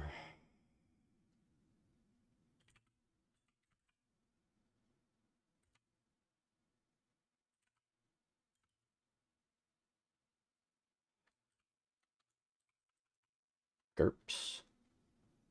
Not a question. Please check who the admin mods are. Feel free to ask any questions. You can choose this option. Proceed or proceed. Agree with the rules. No hate speech. Don't steal copyright material. Don't be a huge jerk. Don't be a creeper. No non-map content. Stop asking what software to use. Make sure the links work. Avoid posting too many pictures of the same kind. No spam. Blah, blah, blah. Time in horny jail. Okay. All done. I'm guessing that was it.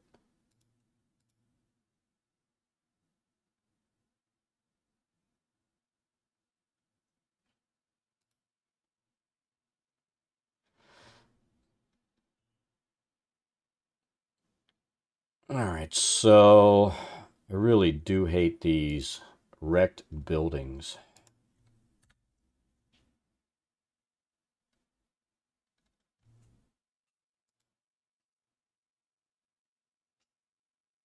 Yep, that's the one I just applied to.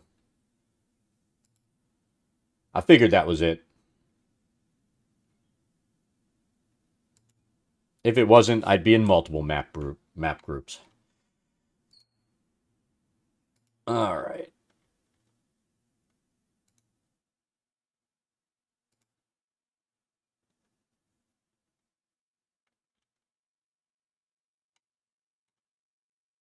No problem.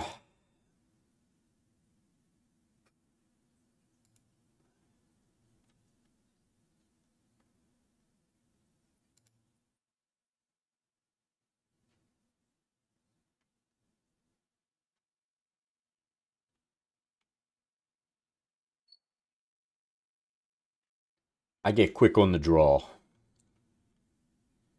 Let's put, you know what, we're gonna shift this stuff around as we go.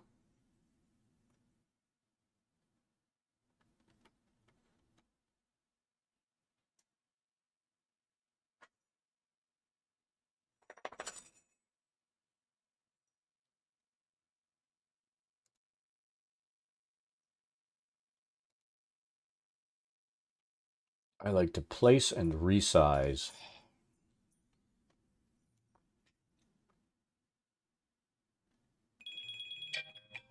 Boy, Scam Likely is really busy today. Doesn't he know nobody likes him?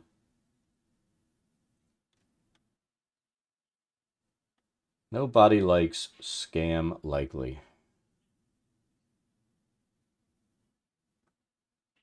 They don't invite him to any of the parties or anything. Looks like that's like a busted well or chimney or something. You know what? That's a good idea. Busted chimney.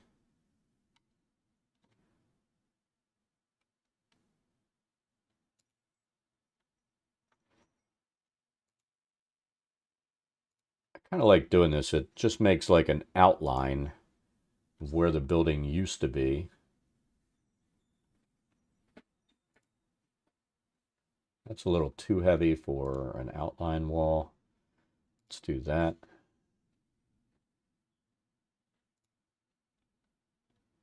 And that's the one we used there already, isn't it?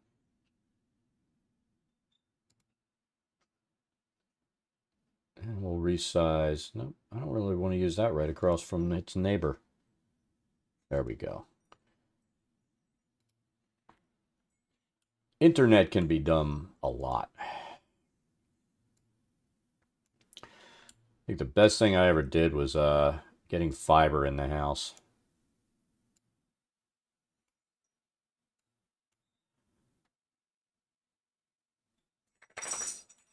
It's kind of funny. It was like a cause for trauma for my children. I had some work done on the house, and they had to drill some posts. And apparently, when AT&T put the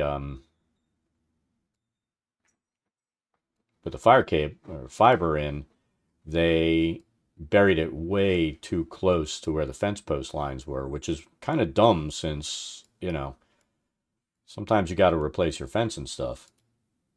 And, I had a bunch of work done in my backyard, had a swimming pool torn out, and then had fence redone. And when the fence was redone, they were digging the post hole and cut right through my fiber. Oh my God, the kids were home, and it was like within seconds, I could call them to do something and they wouldn't move that fast. But the internet went out, and oh my God, they were like charging out the door. The internet out. What happened? Blah, blah, blah, blah, blah, blah. Oh my God, it was like they were going to have an aneurysm. It was the funniest thing ever. So I'm like, you know what? How come when I'm like, hey, take the trash out or come here and give me a hand with something, you don't move that fast? We know why, but you have to throw that query out when it happens.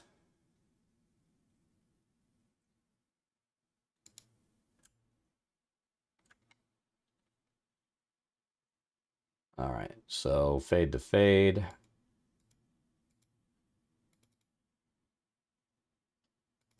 There we go. Do that.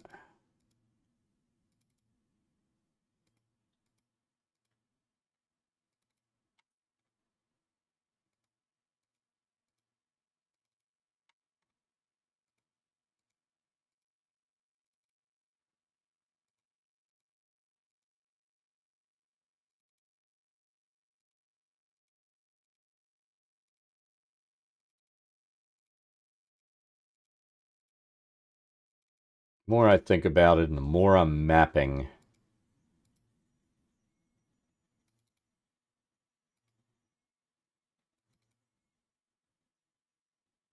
Oh, Tessa doesn't know she's on camera. She wouldn't be there.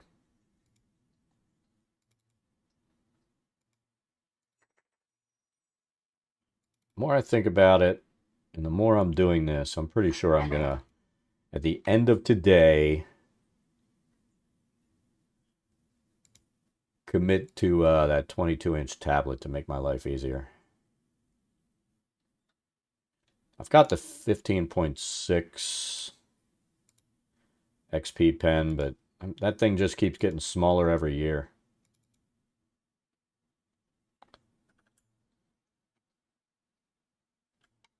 Every year it gets a little smaller. At least my eyes think so.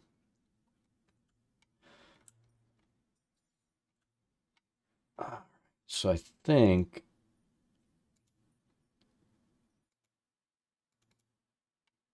some of these that have space in there, kind of want to create a little bit of shadow underneath.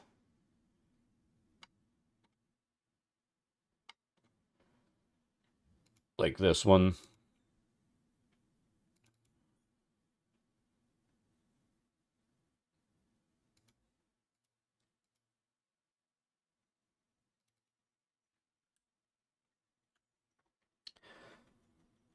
You're an itchy girl.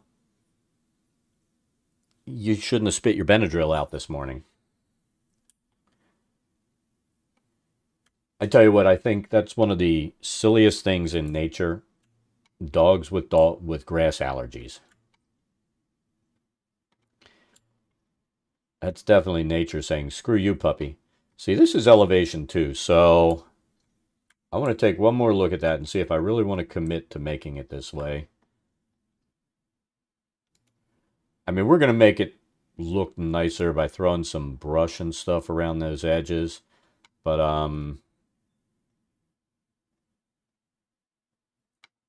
think we're going to do that. I think the only thing we might need to do is put the drop shadows just thinner. Is that even possible? We did it at what, 0.1, didn't we?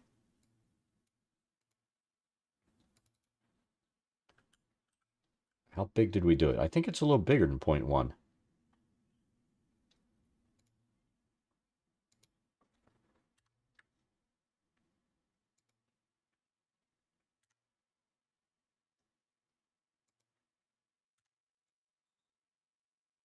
I don't know if you do the same thing I do, but I'm always going in and making corrections, pulling stuff off I don't like,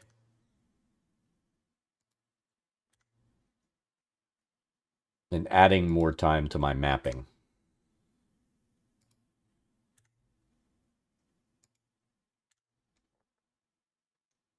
I believe that's an integral part of the mapping process, spending more time than necessary.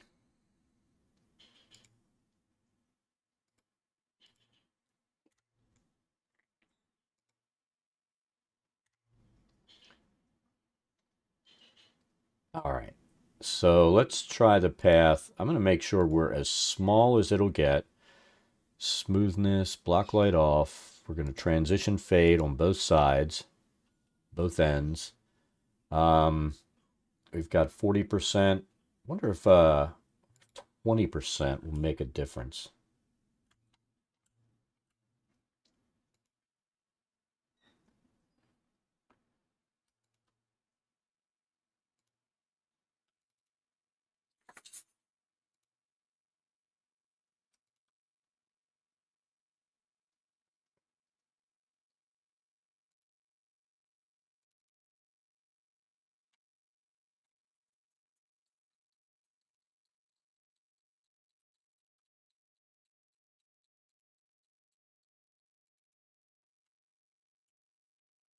So shadow, no shadow. I think the 20% and thin is working, but let's experiment. Let's do one at 40. Just to see which one we like more.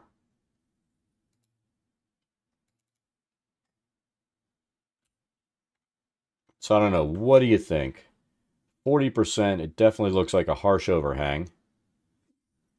Using Dungeondraft, but the art style isn't my favorite, or different packs of assets with different styles. Um, so what I do is everything on here is Forgotten Adventures. And I do their Patreon. I think it's like $4 a month to pull down the assets um, and get the updates and stuff. I think the 20% is what I want to do.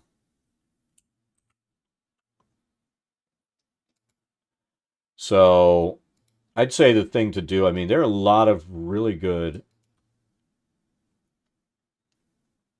assets out there that you can get.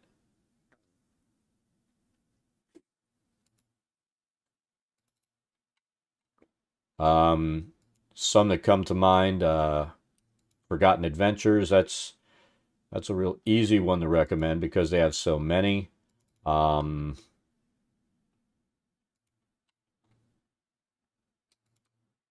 Tom Cardos makes some really good assets. The only issue that I have is if I use a lot of Forgotten Adventure stuff, which I do, um, the art style is a little bit different between the two. So sometimes they don't work together that well. Um,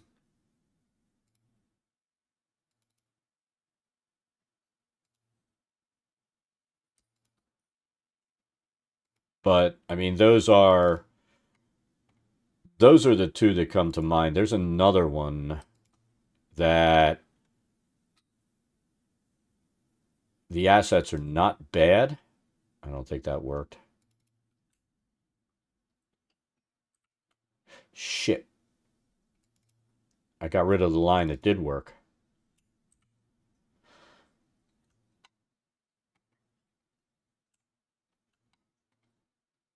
I mean, I've talked about it before. I mean, you can make some pretty good maps using even just the base assets with Dungeondraft. But in the end, if you want your maps to look really good, you've got to find some third-party assets.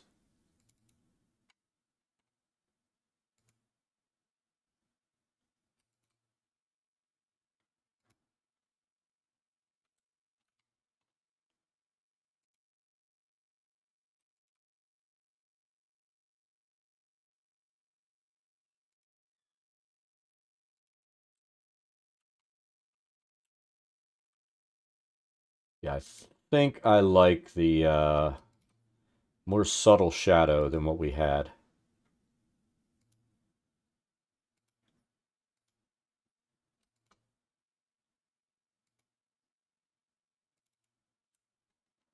But you're going to find for stuff like this, like I'm trying to make this have the elevation that it looks like on the sample map. So, there's never an asset pack that's 100% perfect for everything. You've got to find workarounds.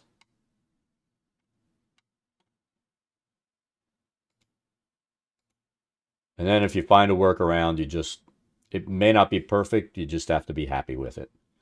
And that's where we are today.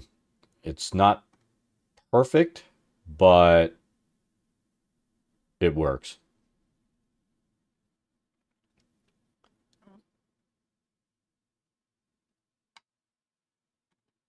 All right, now I think what I'm going to do is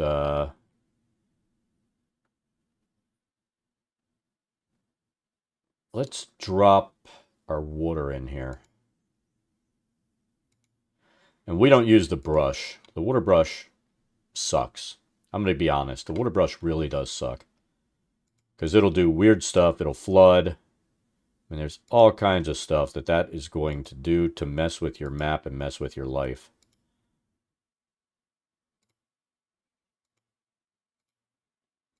And trust me, you spend a ton of time putting in some water and then it looks really bad. Um, this is here. Let's show what I'm talking about. It just does weird stuff. I don't like the jiggity jaggedy lines. So, and again, this is where I should just plug my damn tablet in and pull in close and use it. But this is where, I mean, learning to use your curves in this software. Um,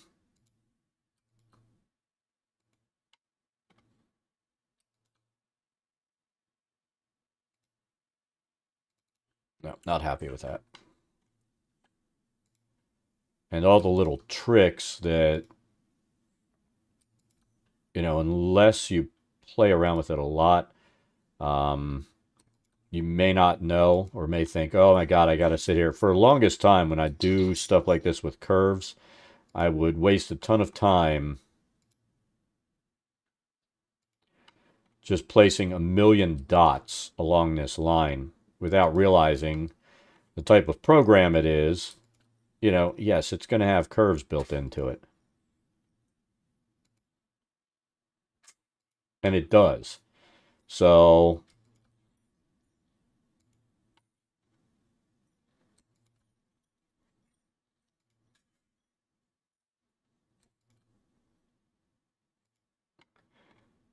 it's one of those things, I've played with it.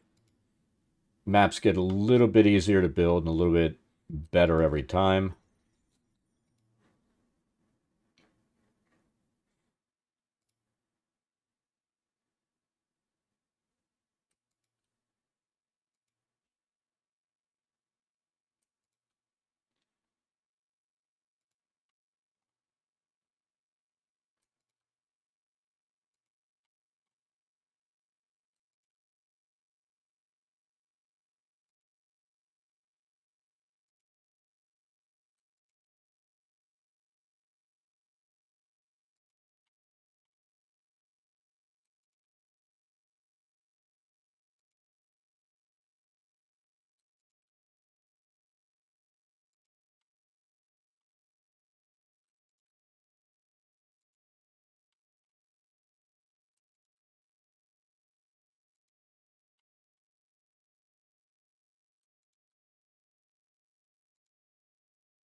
All right, so there's our water going through.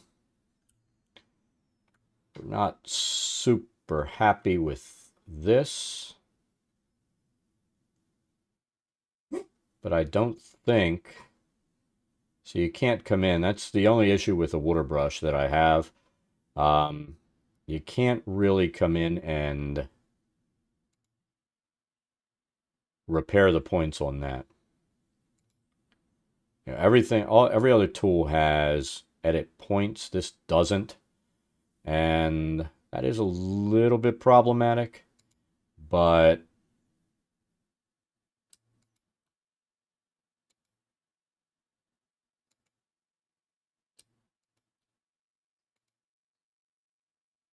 most of those things can be fixed like that.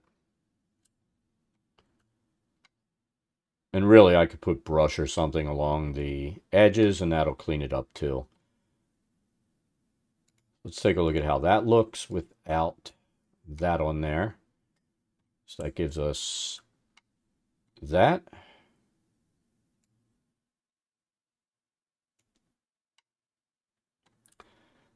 I don't think there's any other water running past this place, so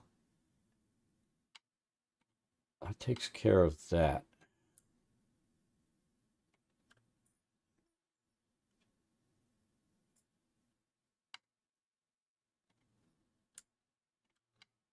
We have that done. So it shows some elevation. These are just crop lines, so I've got to figure out how I want to do that. Like I said, the last couple of maps when I've done crops, it's all been within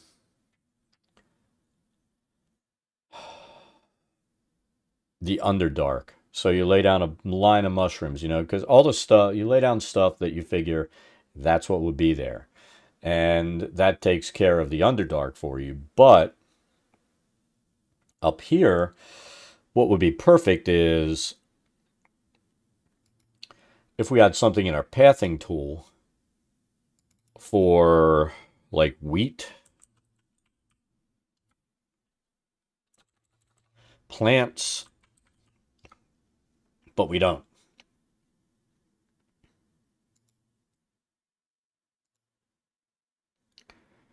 I'm going to save and take a look at something. I might have an answer to this. First, let's look here. I'm going to turn this off.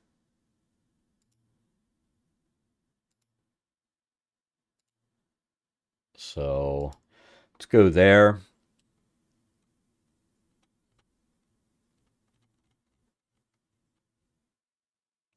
See, there should be...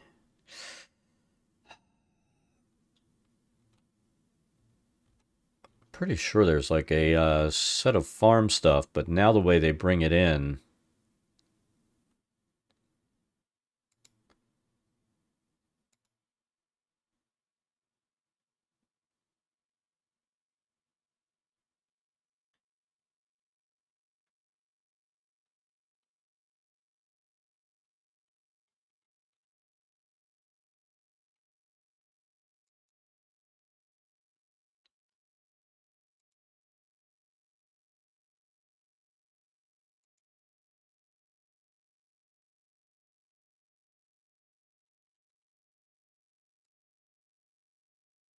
So the terrain is all stuff like walls,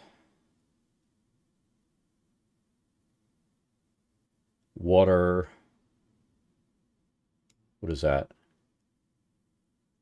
Ooh, field patch. Maybe we can do that? Let's see.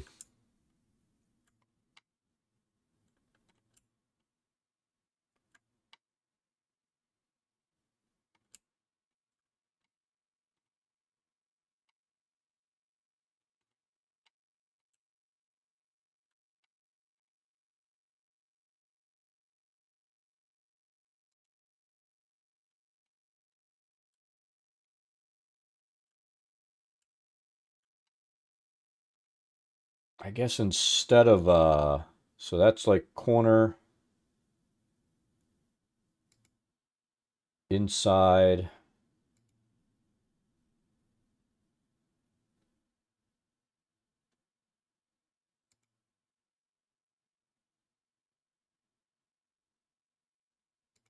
Looking for the edges. I don't really just want...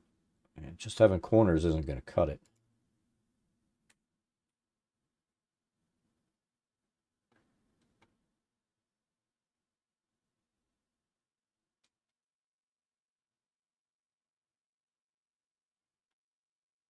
It says empty field straight, but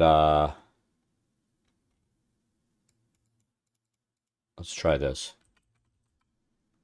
Furled. That isn't going to work. So that gives us our fields, but it's only like straight. There's no curves. 15 by 15. Patch.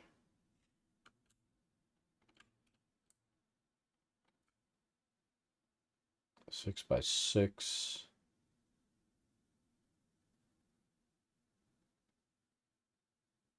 Edges.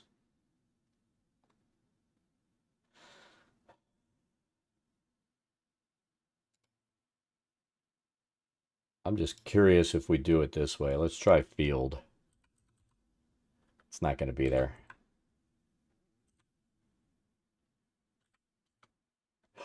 Ooh, I haven't looked in here. So let's try pattern shape and see if there's a field. That would make our life so much easier.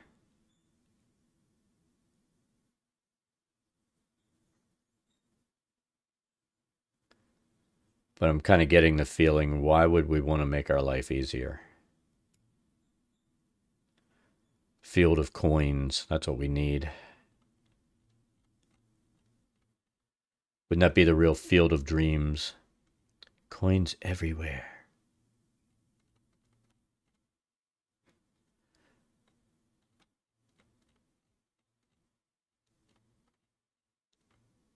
Oh, come on. Come on. Come on, just show me one patch of field and I'll be a happy man.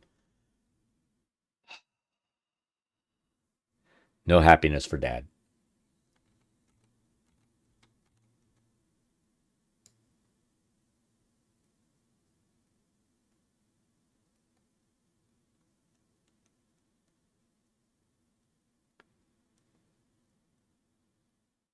Hopes and dreams dashed.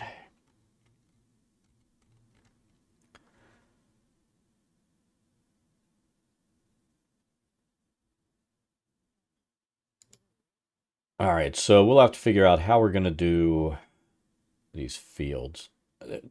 I mean, we may have to just put in square freaking fields.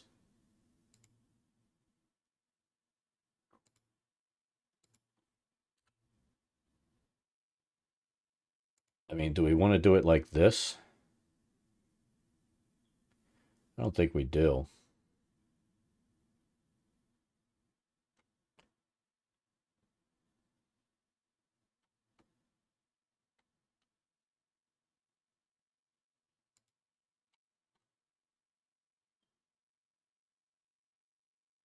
Go there.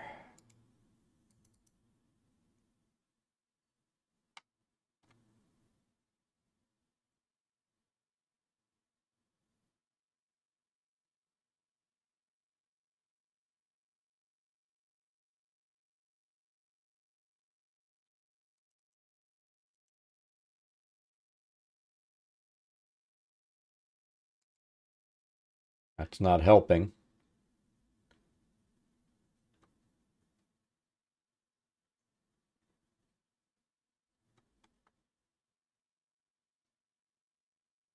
So they're not giving us the upper diagonal corner.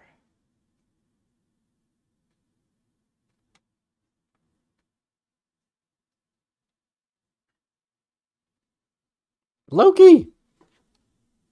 Stop licking her. Are you trying to make her sick? There's the upper field corner.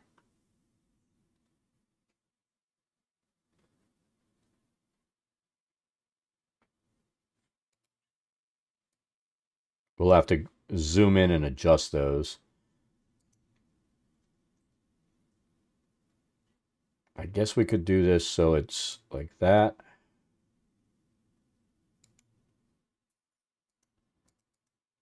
And like that, and just make this a big square field.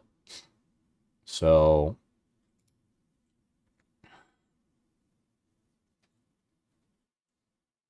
let's see if we can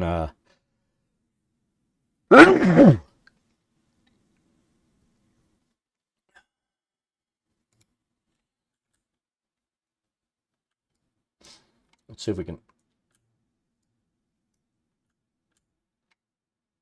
see if we can make this work. I'm gonna put that there.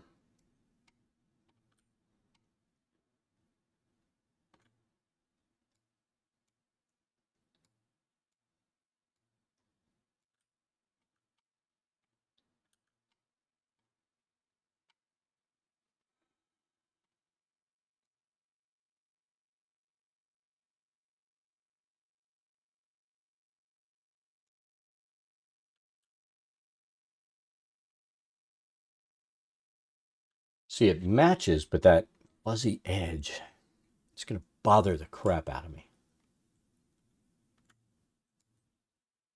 There's no way to make this really meld together well.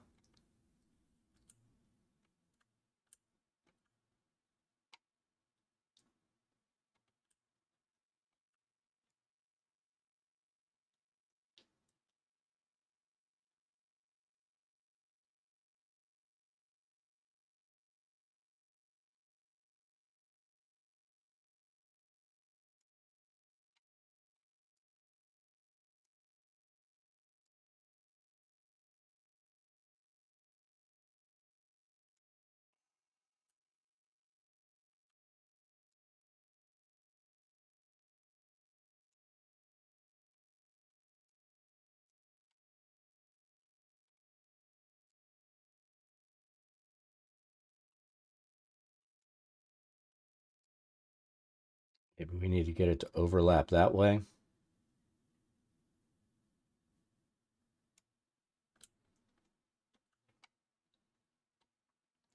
I think that's as close as we're going to get to having this thing line up perfectly. And then maybe what we need to do is separate out the fields by throwing some brush along the edges, like each zone is for different crops. That might take care of it. And I think that's what we're going to do.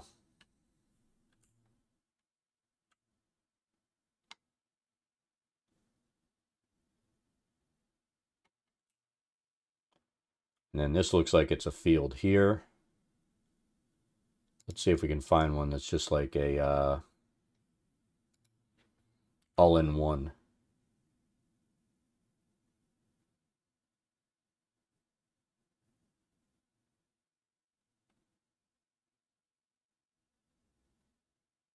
Without an edge.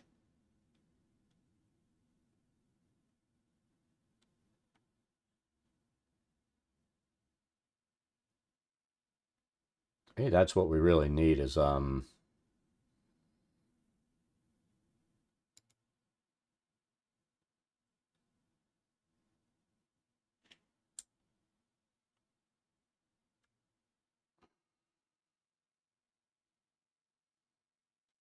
field doesn't have an edge on it.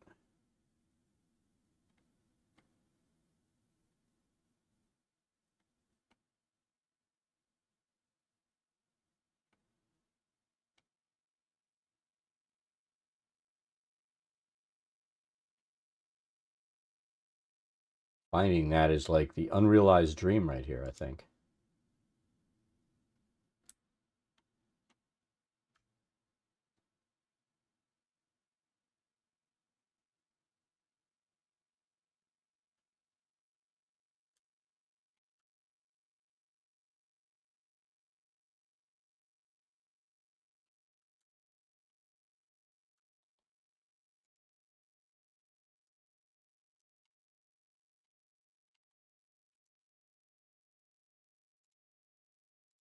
The fact that I hate that so much.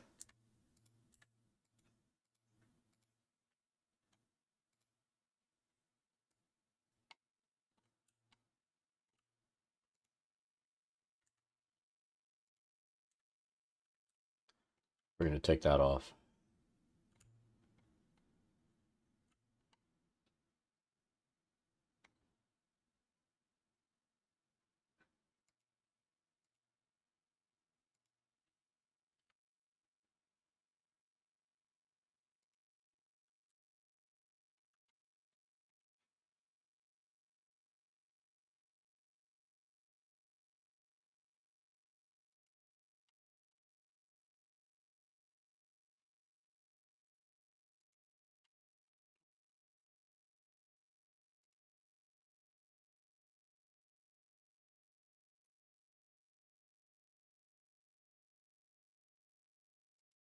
There. That's a little more palatable like that. I think that works better.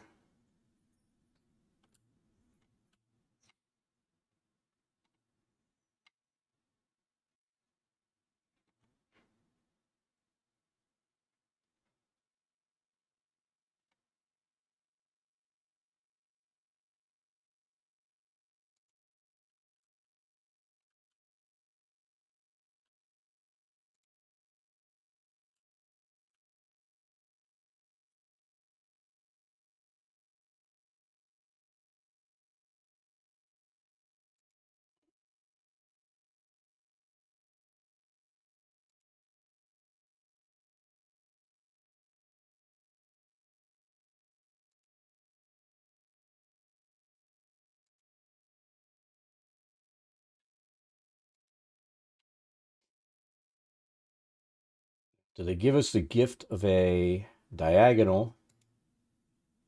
Damn it. With no edging.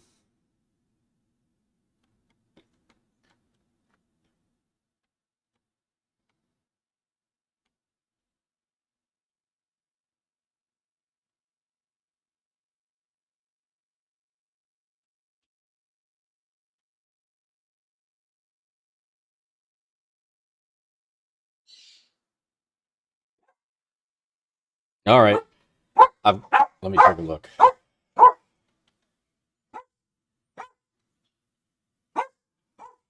Pretty sure I don't have to leave yet. Okay. Tuna. Hey, calm it. Do I have to kick you out? I do. But I don't want to kick you out. I'm going to kick you out. No, no, no. Luna. Go.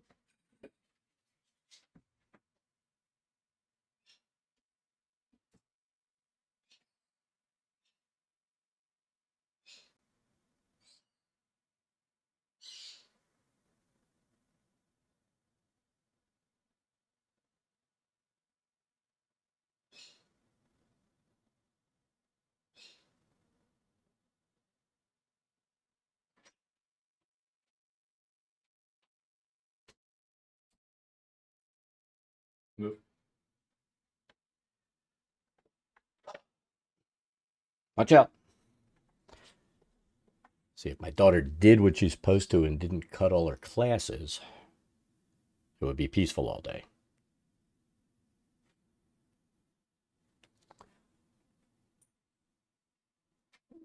I think what we'll do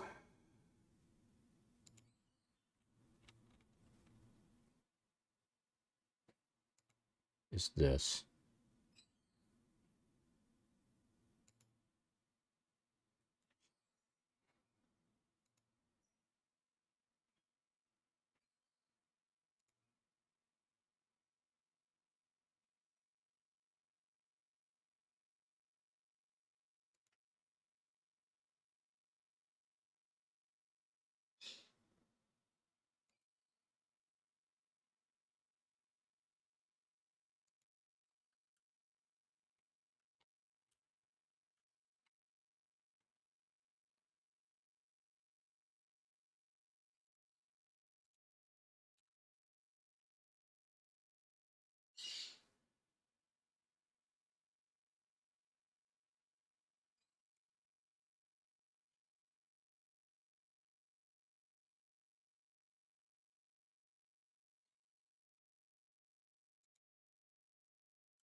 Farmer's going to be a maverick and have some mixed fields here.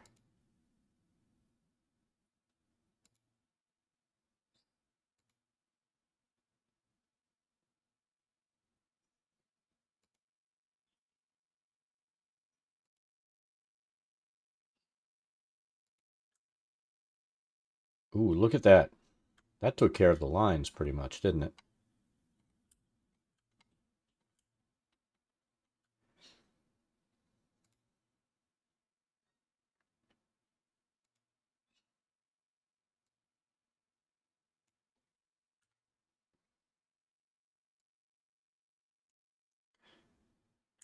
Let's see if we can reproduce that.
Or you're too much of a grumpy Gus.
Just my opinion, but I think that looks better.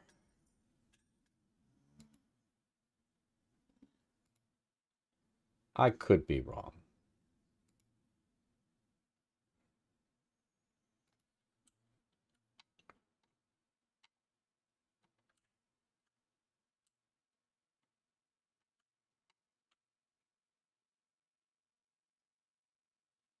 I think that's the only farmland we need to lay in.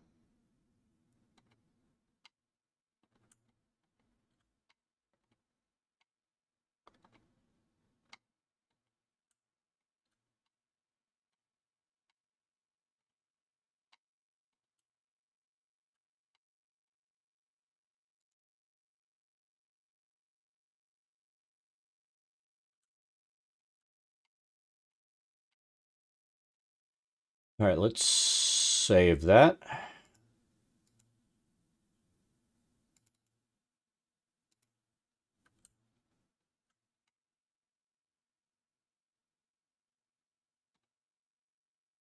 Now let's take a look without the trace image one more time.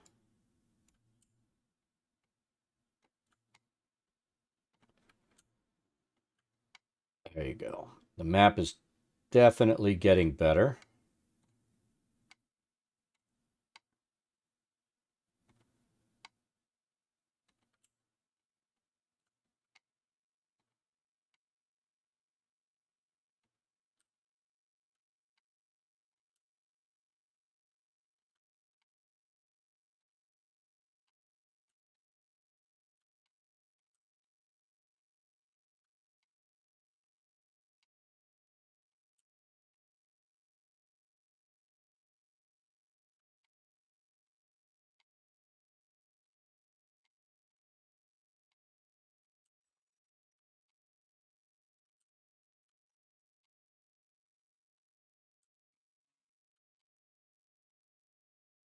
So I think around here we're going to put some bushes sporadically, and that'll help make it look more than just lines.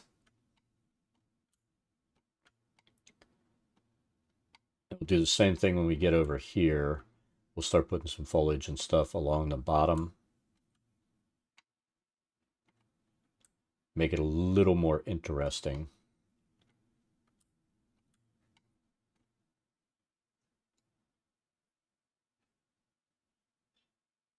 But we're definitely getting there.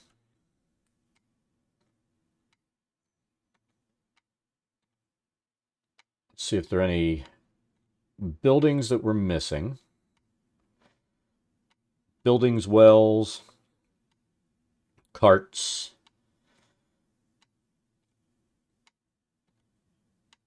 Ruins.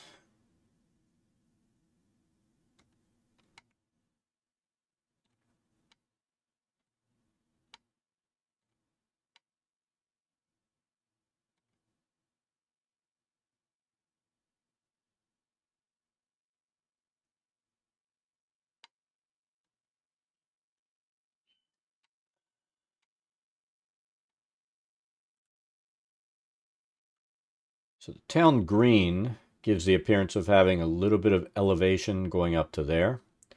So I think we're going to go ahead and start working on that now.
So we've got a lot of elevation to work in here.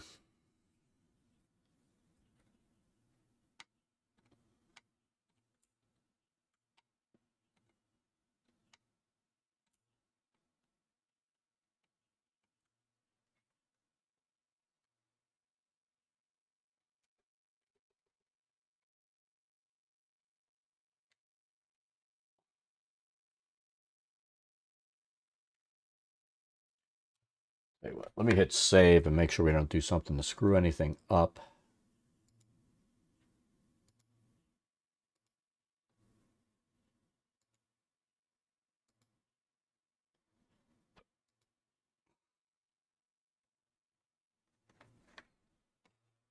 I'm going to move some stuff on the desk real quick.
All right.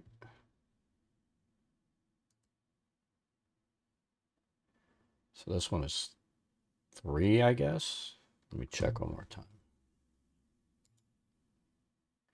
So I want 3 to mirror 1. So we're going to do that.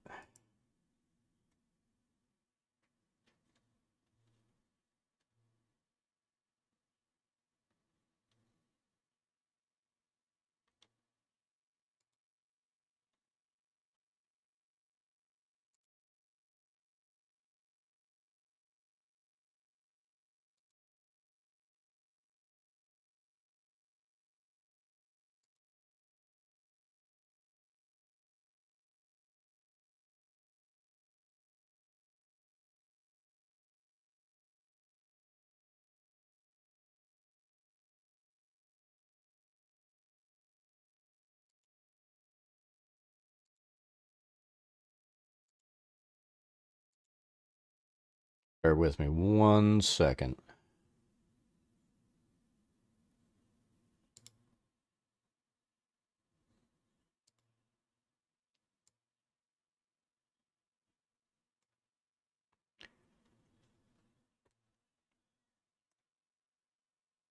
That should work.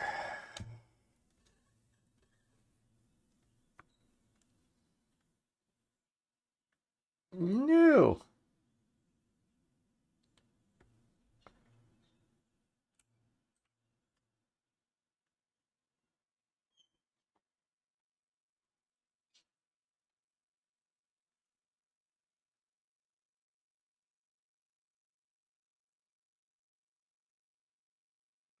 All right. It's been a while since I've messed with the tablet, but I'm gonna use this because it's killing my hands.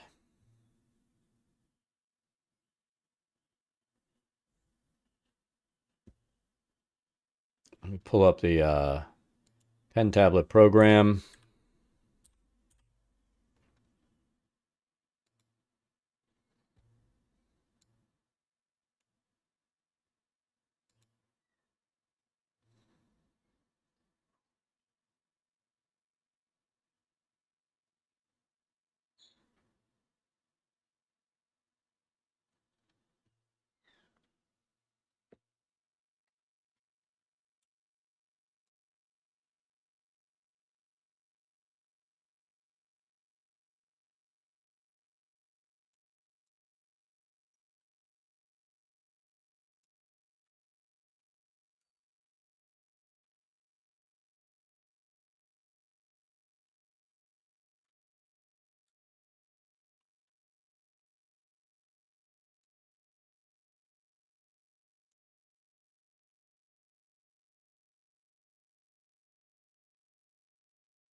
There we go.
I'm going to do my calibration real quick.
All right.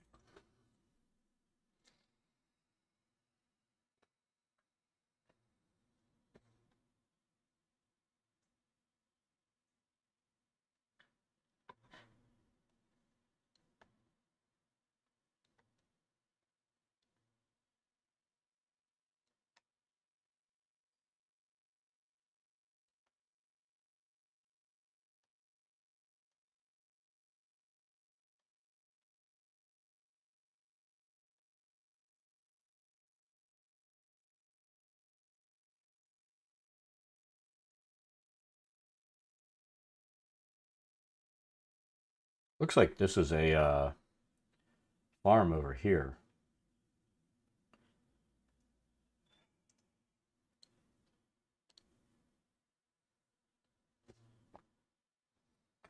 So let's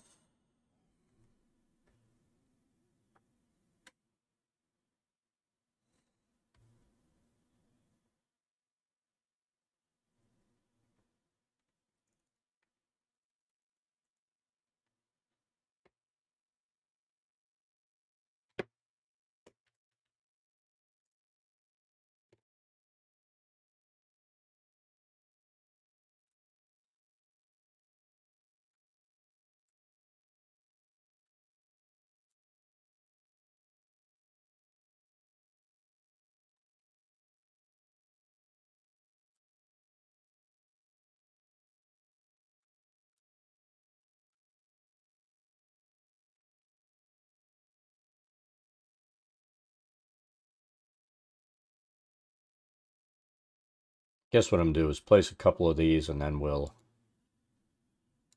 align them.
I have enough cable. So let me get this over here.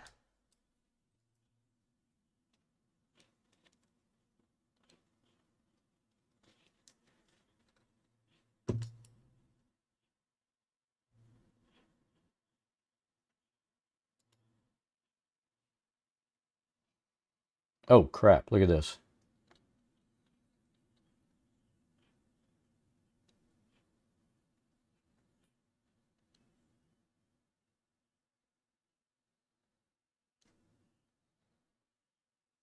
Must have grabbed that by accident. Next time we place fields, we'll place them away from what we have.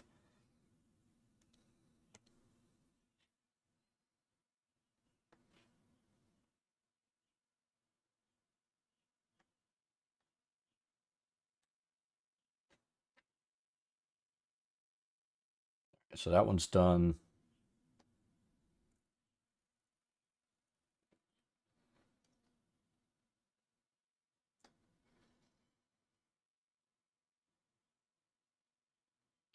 This looks like elevation here.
Got to remember the function keys on this thing that I have programmed.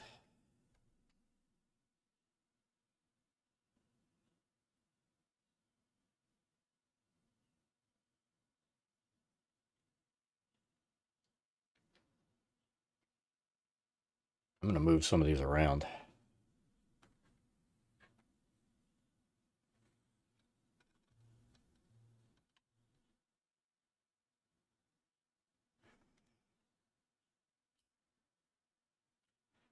So that's a common one. I need that one down here.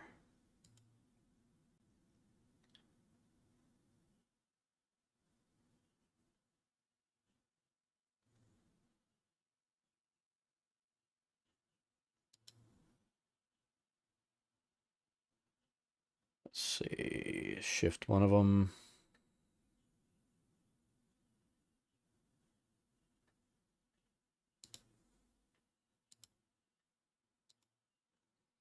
All right, so that takes care of shift.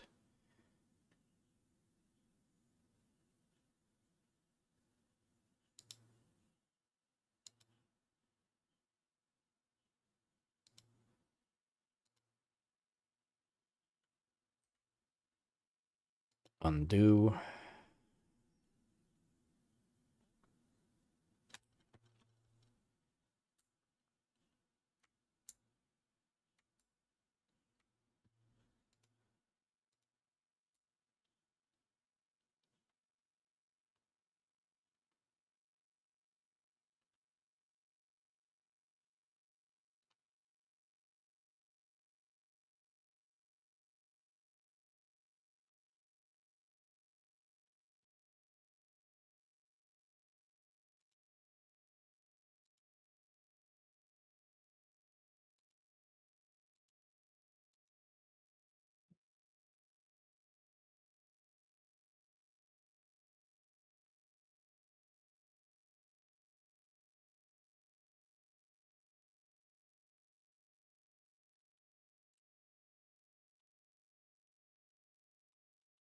Don't really need control. We'll use the wheel for that.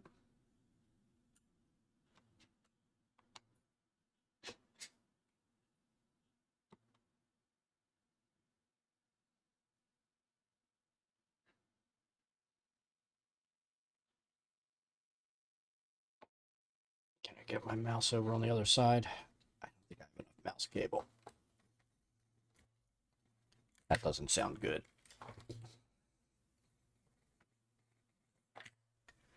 Let's see.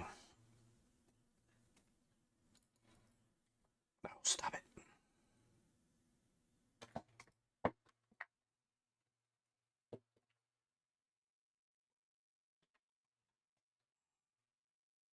think I've mostly got it. There we go.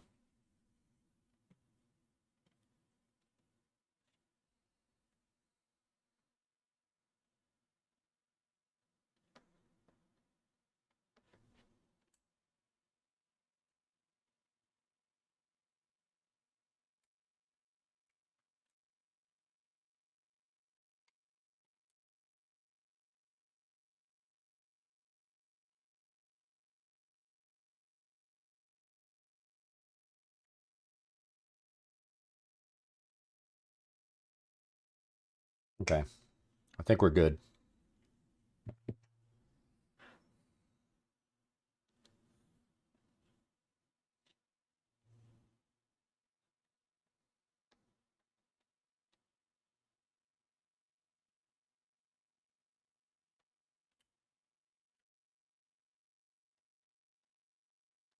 Why is that not working?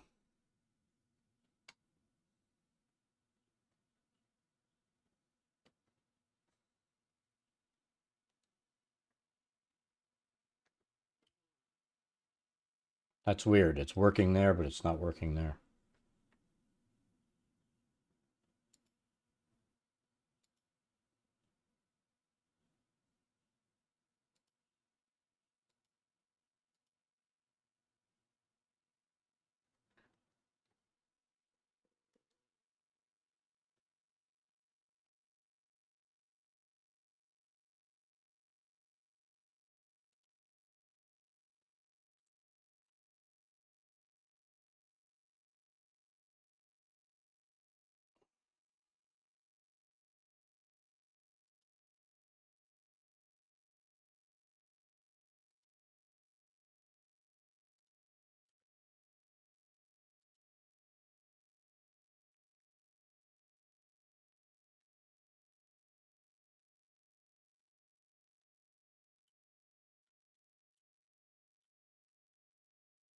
All right.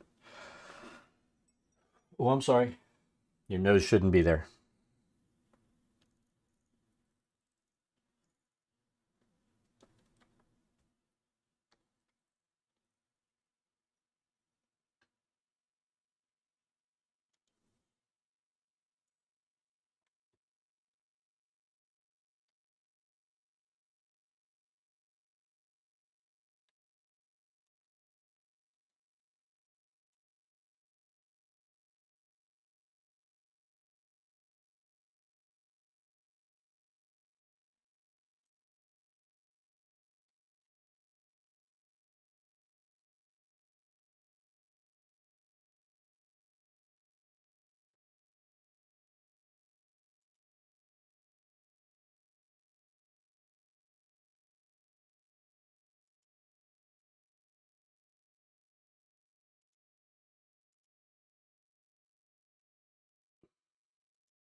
Be there, and there. Looks like we have a little bit of a line here.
Everything is not a barking event, kids.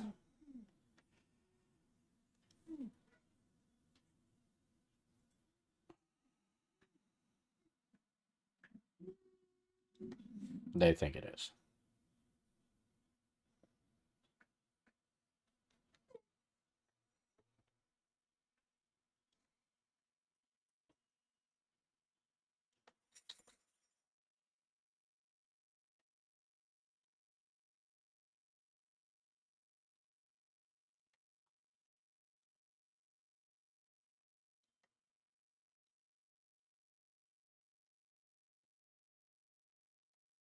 This is why I'm contemplating that 22-inch.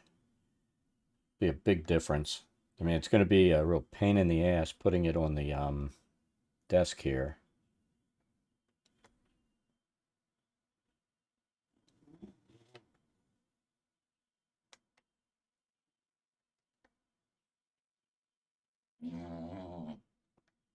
What are you grumbling at? Everybody's grumbling.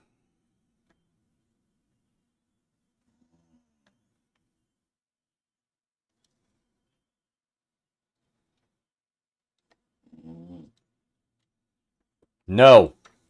God, now they're under my legs.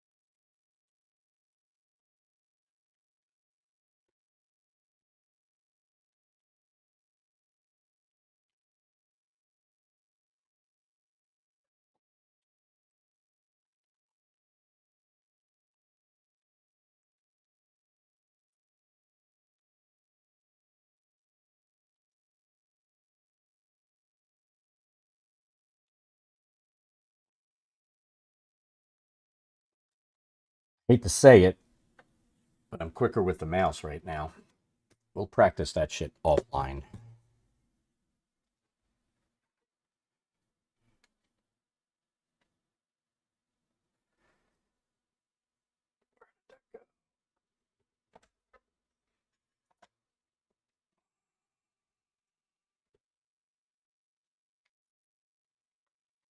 It's going to be pissed for a second. Nothing likes it when you disconnect something. Oops. All right, so I do have to drop my daughter off. I'm going to put this on our Be Right Back screen. We'll be back in 10 minutes. When I get back, I'll probably let the dogs out and drink something, drink my lunch. Not alcohol, calorie shake. Be back in 10.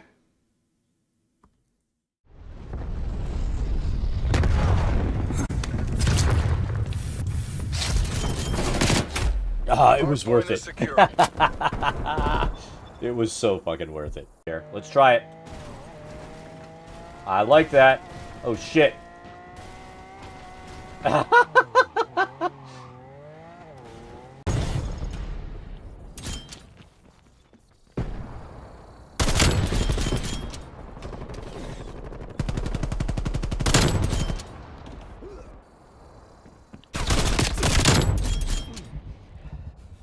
Spy plane available for tasking.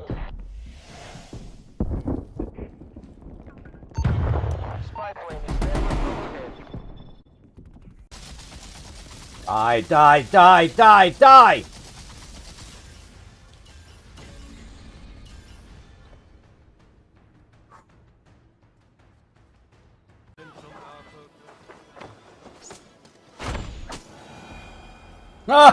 We got it to work that time. I knew we could do that, catch an arrow and shoot it back. But that was the first.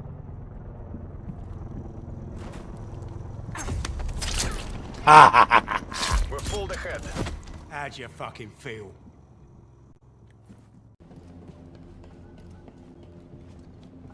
Yoda made it look easy because Yoda's a dick. Enemy spy plane inbound. Ah, his head was just popping up. Room in here with the computer and everything running, it's always warm. The wife's like, I want to go in the warm room. I'm like, no, you can't come into the warm room. You know, it's one of my rules. Anyone rude gets killed in a game. And he was rude. What's going on here? And it's funny because that's been the Mercer effect has been the nightmare for Eggs. Let's see. Look, I don't even have to move it much. There's Thor. He's actually sitting up. That's all the excitement you get. Oh! How did we not get messed up there? How did that even happen? Generally, I'm going to say no. Dad is not good at this game.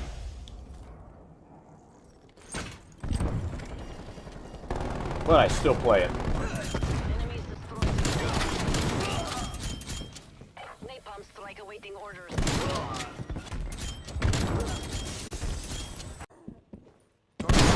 Hostile spy plane is still overhead.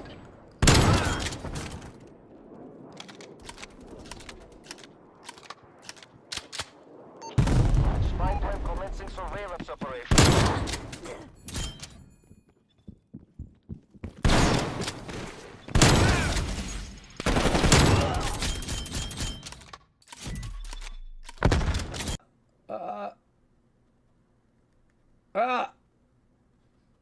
Like I said, you gotta tickle the spot. It's like finding the map's G-spot. God damn it. Oh, fuck! Ah, yeah, we need to separate.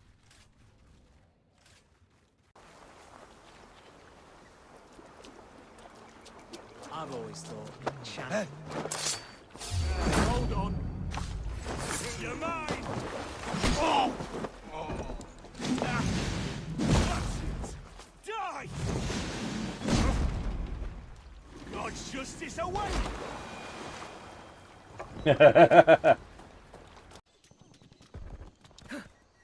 Enemy counter spy plane inbound. Oh my god, we're both reloading!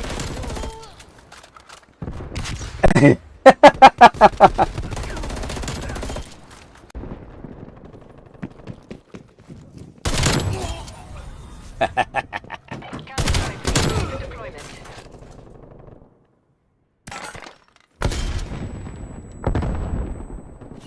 They're pissed right now. Counter spy plane is.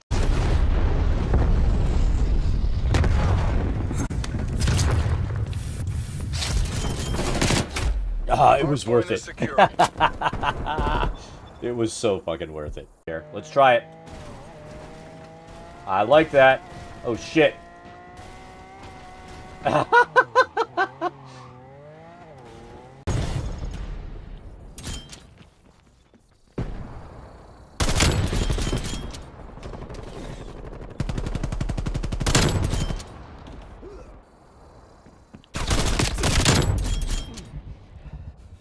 Spy plane available for tasking. Spy plane is never overhead. Die!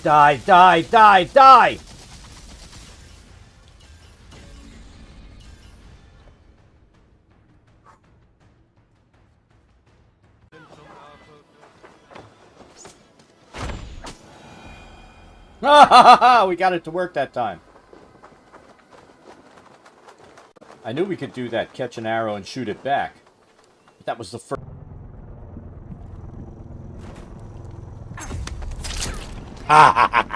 We're full ahead. How'd you fucking feel?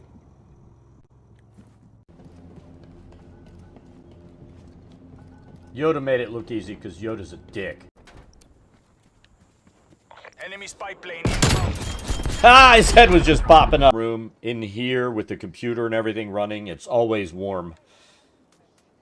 The wife's like, I want to go in the warm room. I'm like, no, you can't come into the warm room. You know, it's one of my rules. Anyone rude gets killed in a game. And he was rude. What's going on here? And it's funny because that's been the Mercer effect has been the nightmare for Mags. Let's see. Look, I don't even have to move it much. There's Thor. He's actually sitting up. That's all the excitement you get. Oh! How did we not get messed up there? How did that even happen? Generally, I'm going to say no. Dad is not good at this game.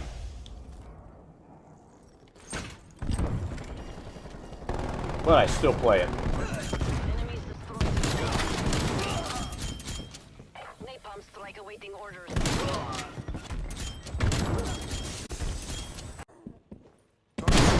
Hostile spy plane established overhead.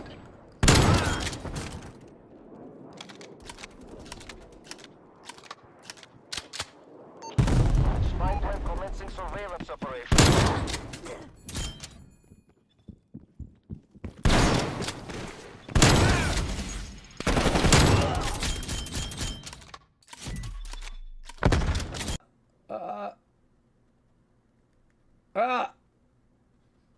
Like I said, you got to tickle the spot. It's like finding the map's G-spot. God damn it. Oh, fuck! Yeah, we need to separate.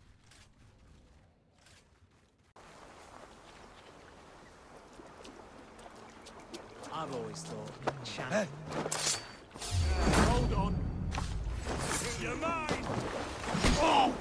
Ah. That's it. Die. God's justice away.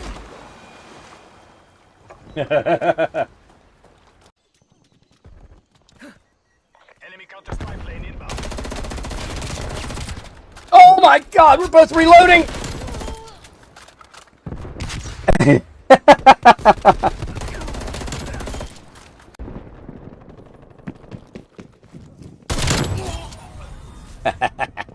Counter-strike deployment.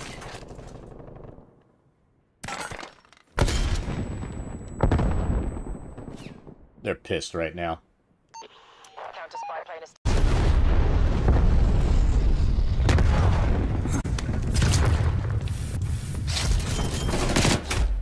It was worth it. It was so fucking worth it. Here, let's try it. I like that. Oh shit.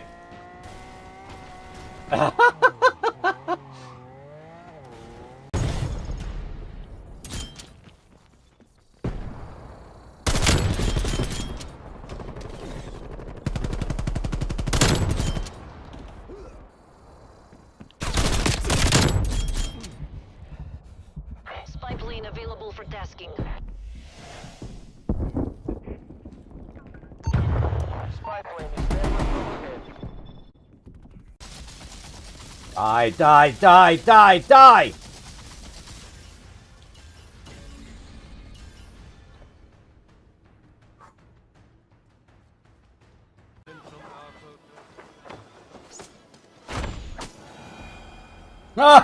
We got it to work that time. I knew we could do that, catch an arrow and shoot it back. But that was the first.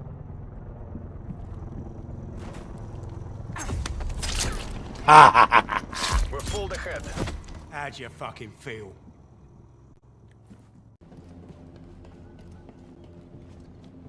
Yoda made it look easy because Yoda's a dick.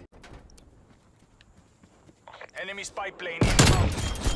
His head was just popping up. Room in here with the computer and everything running, it's always warm. The wife's like, I want to go in the warm room. I'm like, no, you can't come into the warm room.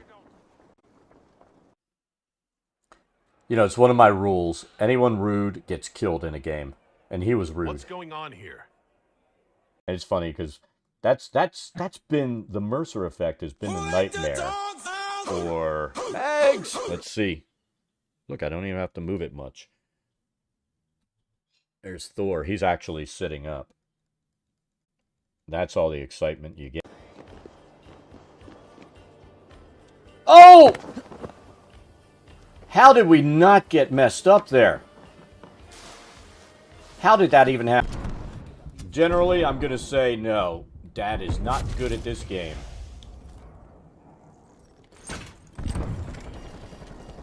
But I still play it. Enemies destroyed. Napalm strike awaiting orders.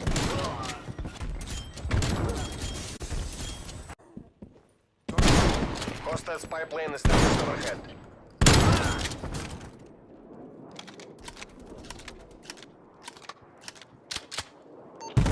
Spy plane commencing surveillance operation.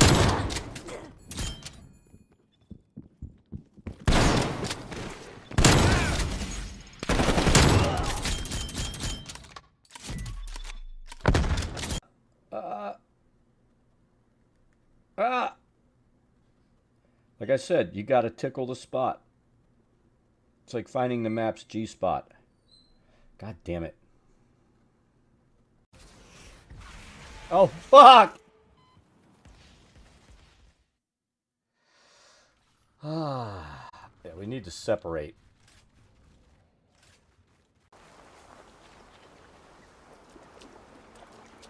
I've always thought. Hey. Hold on. You're mine. Oh. Ah. That's it. Die. God's justice away.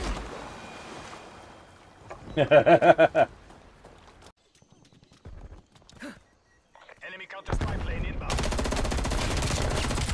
Oh my god, we're both reloading!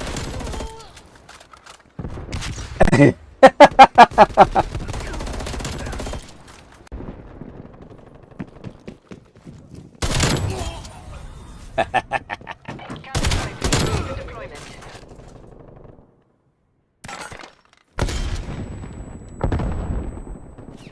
They're pissed right now. Counter spy plane is.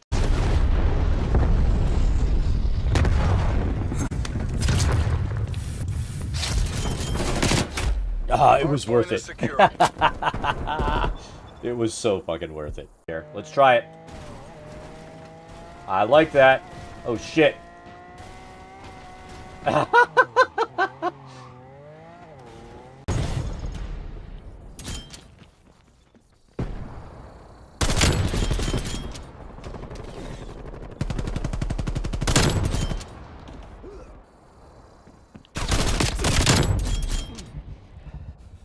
Spy plane available for tasking.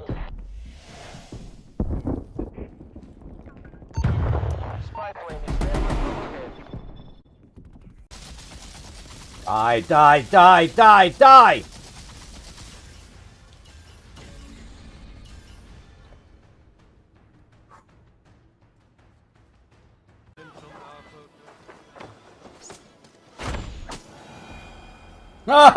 We got it to work that time. I knew we could do that, catch an arrow and shoot it back. That was the first.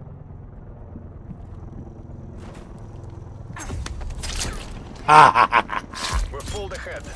How'd you fucking feel?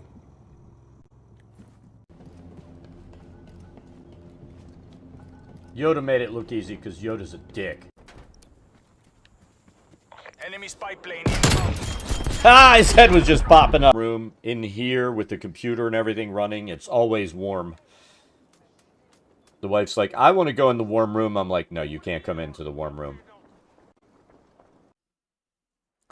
You know, it's one of my rules. Anyone rude gets killed in a game. And he was rude. What's going on here? And it's funny because that's been the Mercer effect has been the nightmare for Mags. Let's see. Look, I don't even have to move it much. There's Thor. He's actually sitting up. That's all the excitement you get. Oh! How did we not get messed up there? How did that even happen? Generally, I'm going to say no. Dad is not good at this game.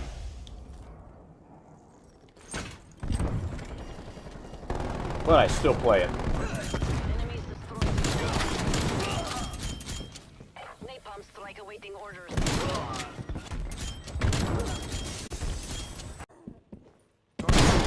Hostile spy plane established overhead.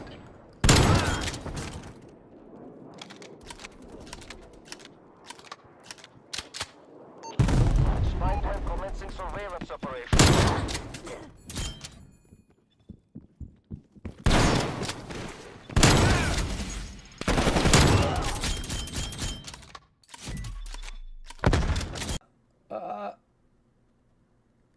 Ah! Like I said, you gotta tickle the spot. It's like finding the map's G spot. God damn it.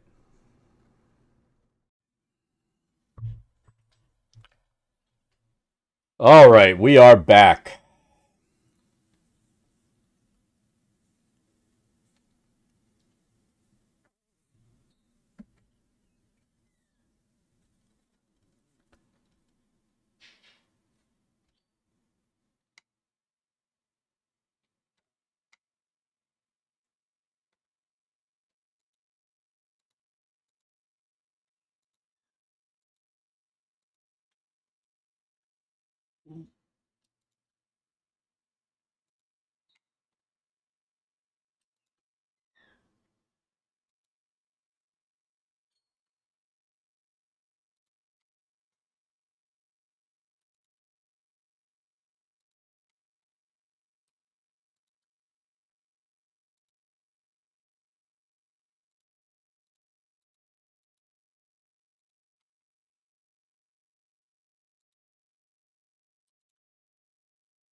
All right, that's two elevation things set.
All right.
I want to say we need some trees over there.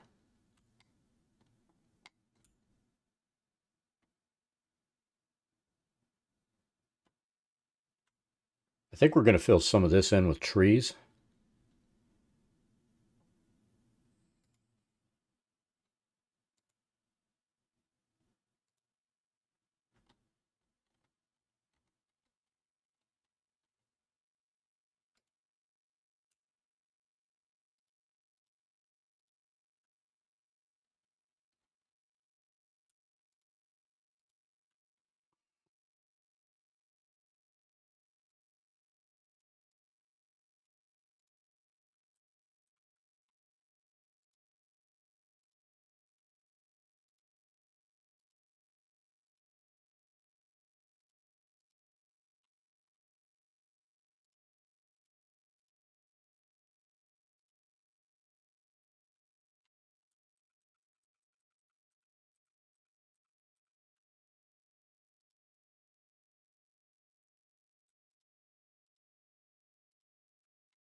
Rather than worry about elevation here.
What the fuck?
Hey, walking dude. No, I haven't.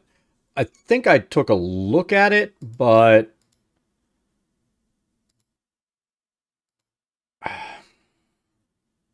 if I remember, that's the tool where you put stuff in and it generates it for you, right?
Was that out actually out when you said something about it, or was that like?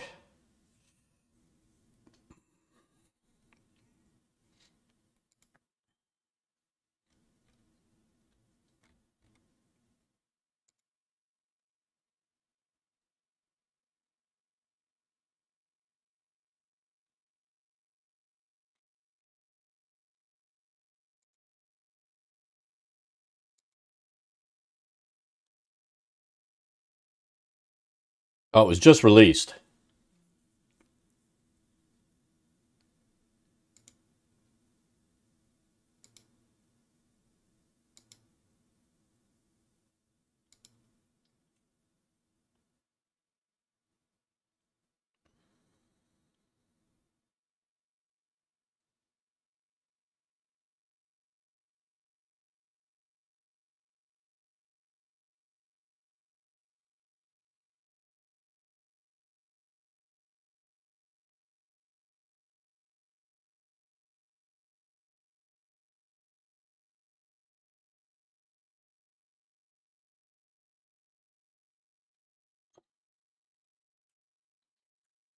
I mean, it looks interesting if you want to do like a quick map generation for something that you need. I don't know how useful it would be for something like, you know, what we're doing right now.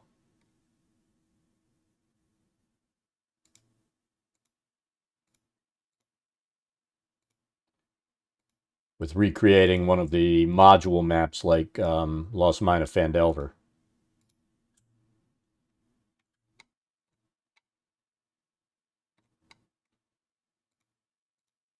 I know that's a little bit of ruin there, and I'm not building that out.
Yeah, it's been a while.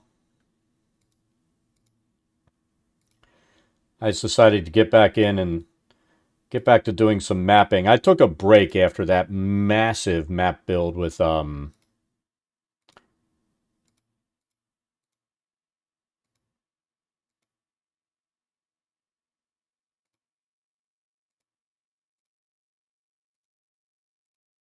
Undermountain, doing all of that.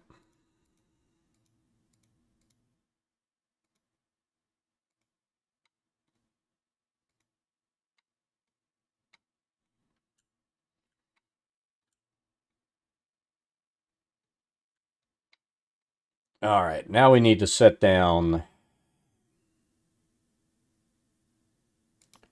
shadows for these trees. Since we decided to lay in more trees.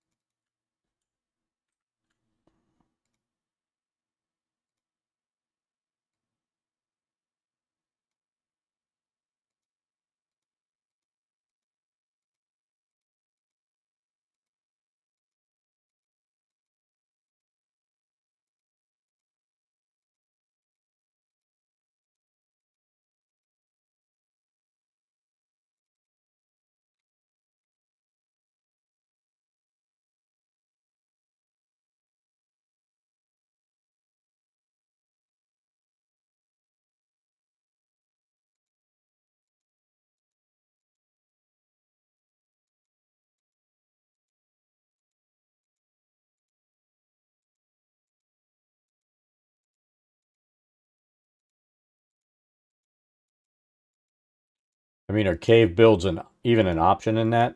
They don't really show it in their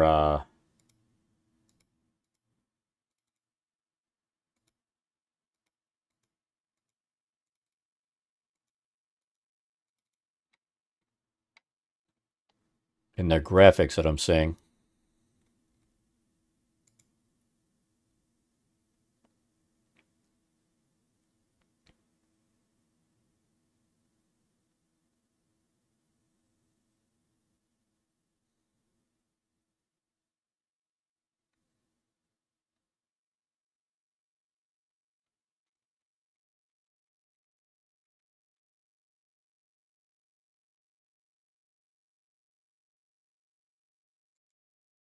Yes, let's look at the community hub.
So I guess the question is, what level of assets come with your buy-in?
And is their monetization model built around selling you more assets down the road? You know, those are all the questions I would have.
And I'm assuming you can output the maps to overhead 2D, like you would need in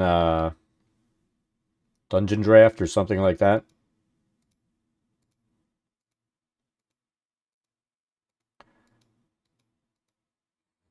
Or am I wrong to make that assumption?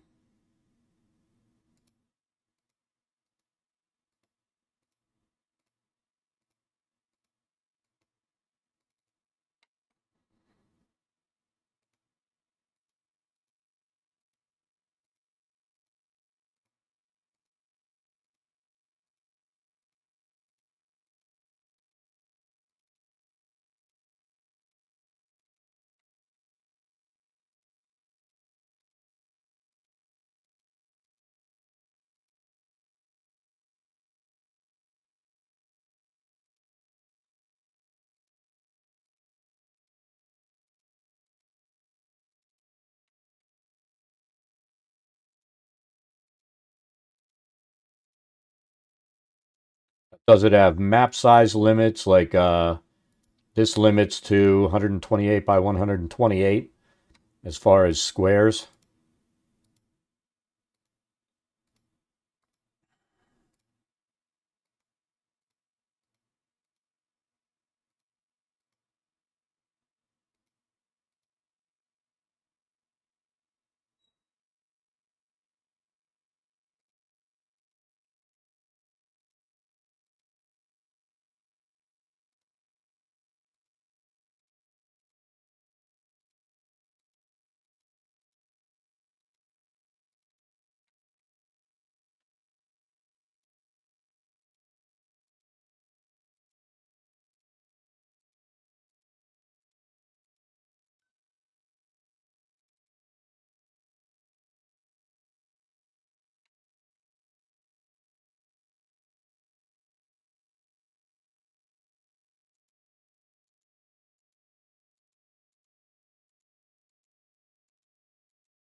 I mean, I can see the appeal. It's definitely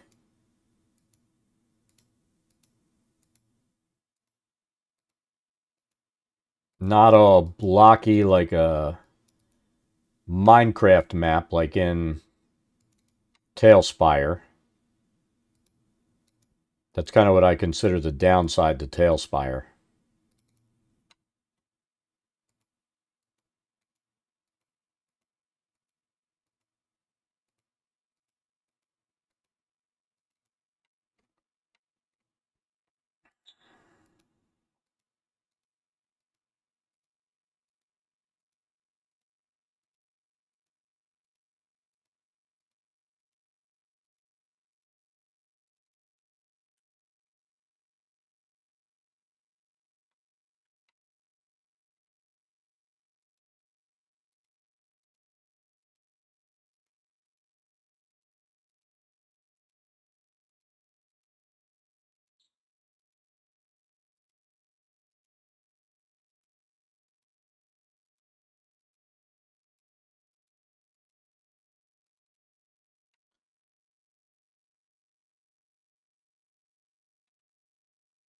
Well, I mean, that would be, the limit would be when you're creating your maps. If you're outputting a 2D map, which I'm assuming you can do, without animations, then it's, then you're going to have your limits based on pixel limits and stuff like that on whoever's viewing it.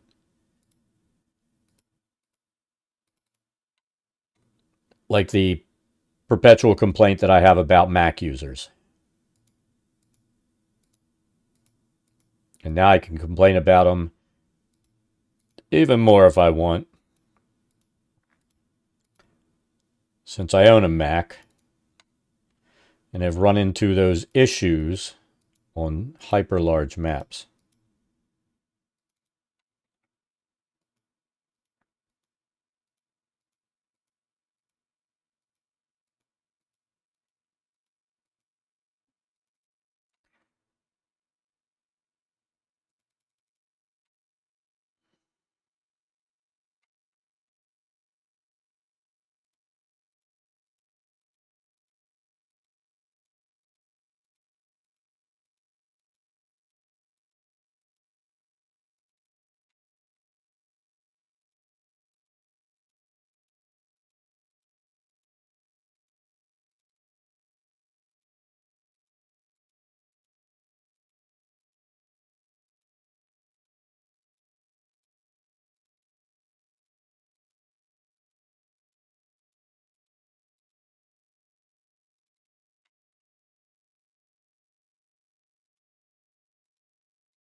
This is how much I hate the built-in shadows on objects in this, that I choose to draw them in myself.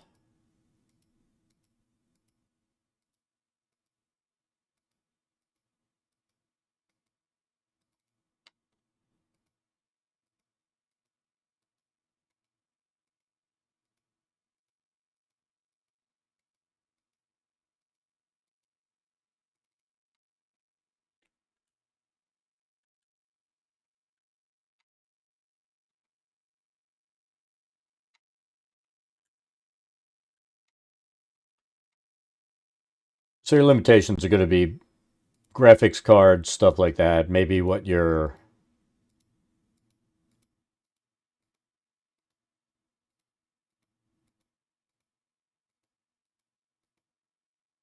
virtual tabletop limits, because you memory leaks and stuff like that. It can be fatal.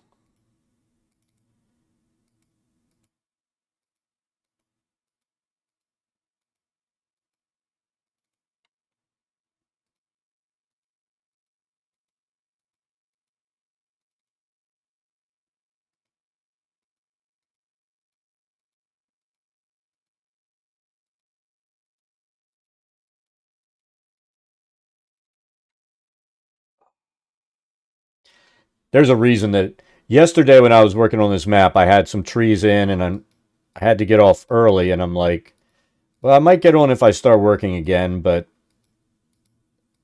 let's face it, this is like the least exciting and interesting part of map making.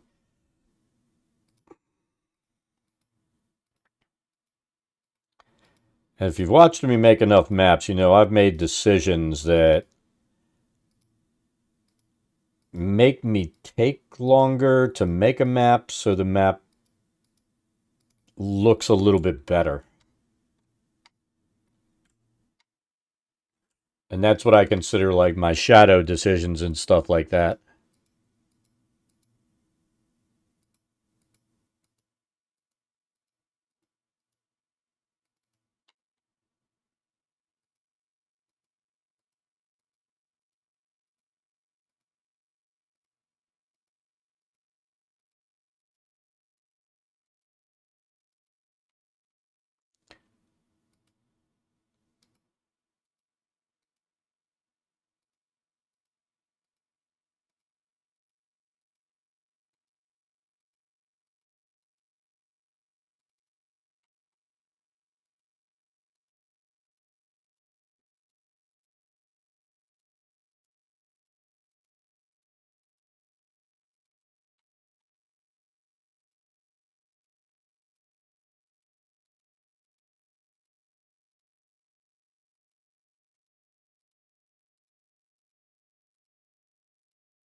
And the sad thing is, all the time we put in on this kind of stuff, nobody's going to give a shit.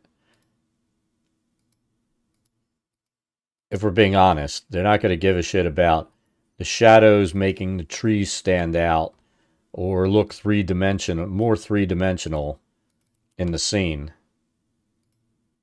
Players don't notice that.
Oh, the black and white maps?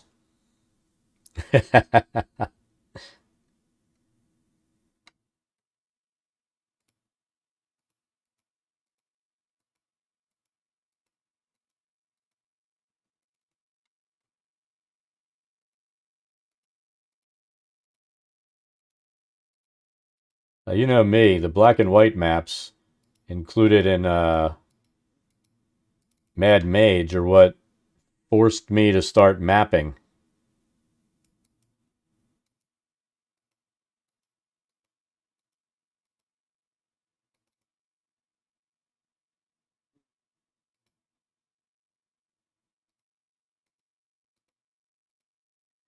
Problem with the Mad Mage maps, which it can be corrected easily inside of Foundry, is just the fact that those are all the hexes are 10 by 10s, and your characters aren't 10 by 10 giants.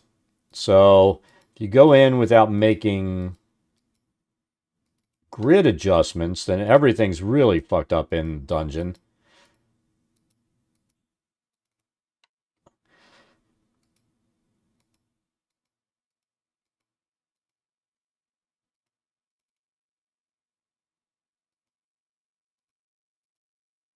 But that's why it took all the time to make all those Mad Mage maps.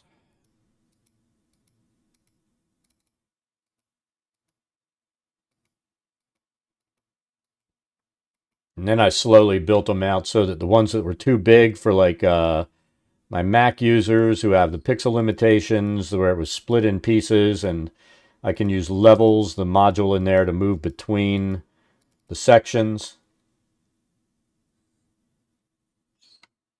Yeah.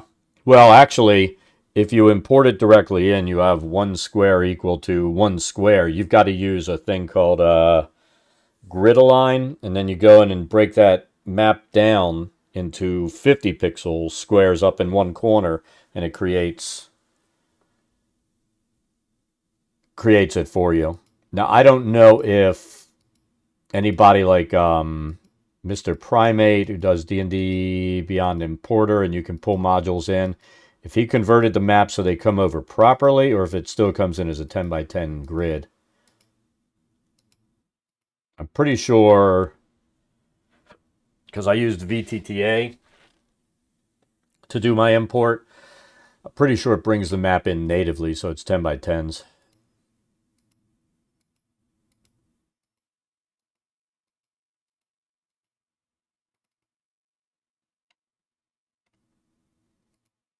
Oh, Fantasy Grounds, that's right. I'm thinking of Foundry. But yeah, I know Fantasy Grounds lets you lay in your grid. I started messing with my copy of Unity again last week, and I'm just like, you know what? It just doesn't match the level of automation of what I've got on my Foundry server now.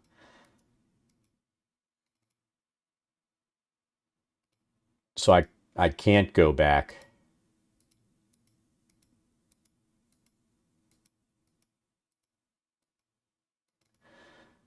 Got all the cool shit set up, so spells cast as animated spells, like a firebolt to throw firebolt, arrows, shoot arrows across the board. Somebody's doing my monk has flurry of blows, so it'll do a bunch of fists. I just added that this week. He's going to be excited when we play, because his flurry of blows will look like flying fists on the board.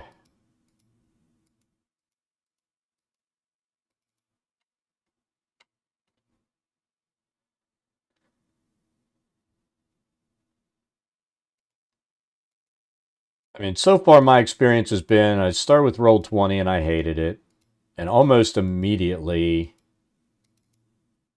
went over to Fantasy Grounds, and I spent years on Fantasy Grounds.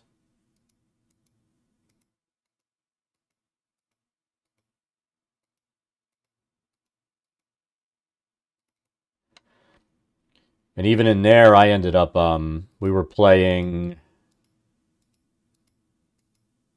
Dungeon Crawl Classics, or Dungeon Crawl Classic, which is an old school RPG. And there's a rule set in there, but if you really want to bring any modules and stuff in, I don't know if they finally got a license done or not, but I started going in. I took about a week, and I programmed in all the creatures and everything from a module. I forget which one it was, and we played DCC on there. I did like the fact that if there wasn't a rule set or a book wasn't in there, it was pretty easy for me to go in and convert that over. But it's the same way inside of Foundry. You can go in and convert. Let's say you don't want to. And I'll go ahead and say I do not promote stealing shit from Wizards or anybody else. But let's say you own the books. You don't feel like paying for it on D&D Beyond, which I can understand because I spent way too much money on D&D Beyond. But you can download a PDF, copy and paste the stuff in there, and you can basically recreate one of the modules inside of there really pretty easily.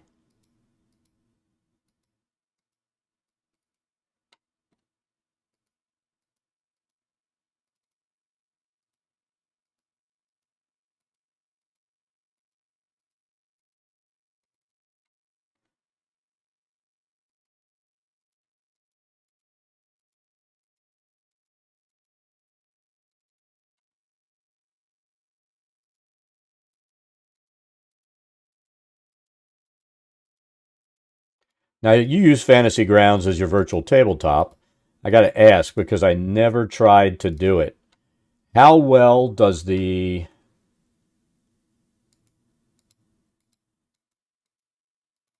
virtual hosting that's built into Fantasy Grounds work? Or do you let people log directly into you? I always let them log in, but it was a pain in the butt because I had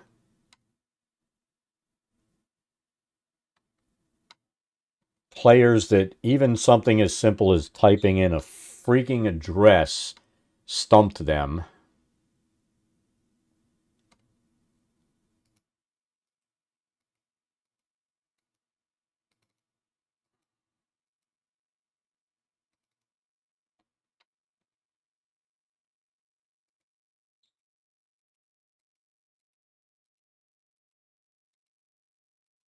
I know my Wednesday group is committed to staying on 5e after 2+ years of going through Mad Mage. They're in it until they finish or they die.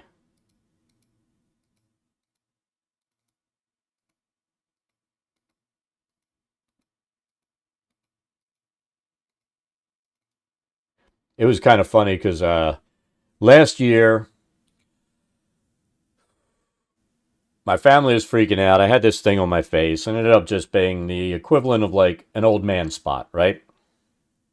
But they're like, well, that thing on your face, look at it, it's getting worse and all this kind of shit.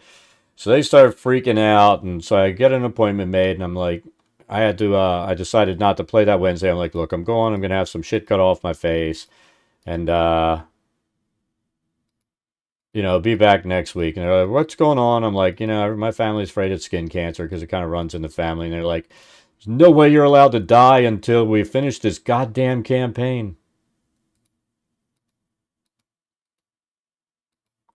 But it wasn't anything. It was like an old man spot that looked scary. And the older you get, the more of those stupid things you get.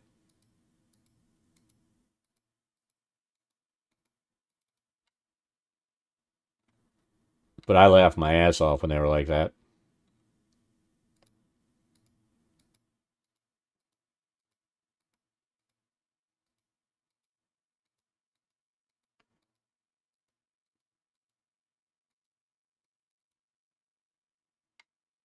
They have an emotional commitment to finishing this damned campaign. I mean, I've got a core of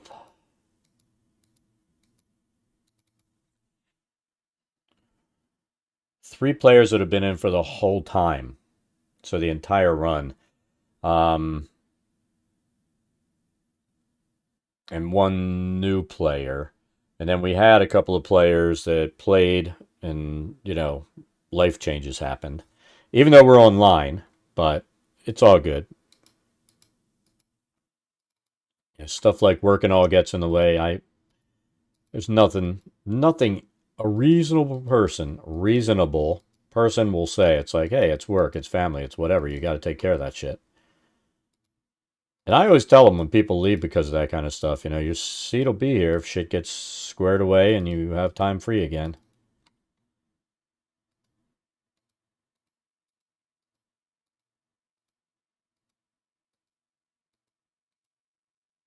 Just means I have to scale up encounters to be a little more difficult.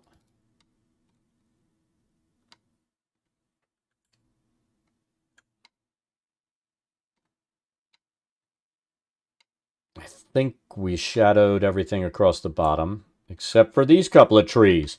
That's why we look.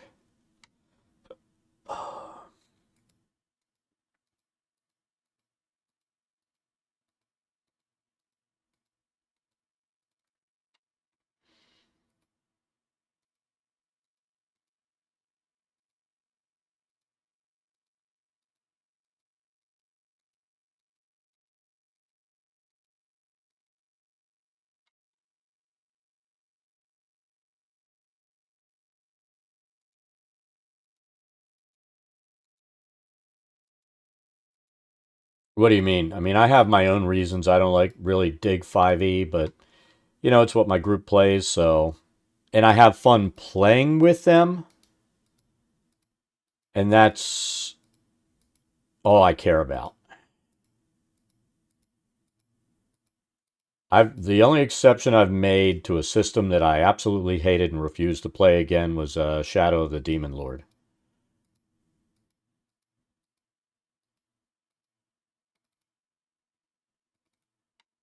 Come on.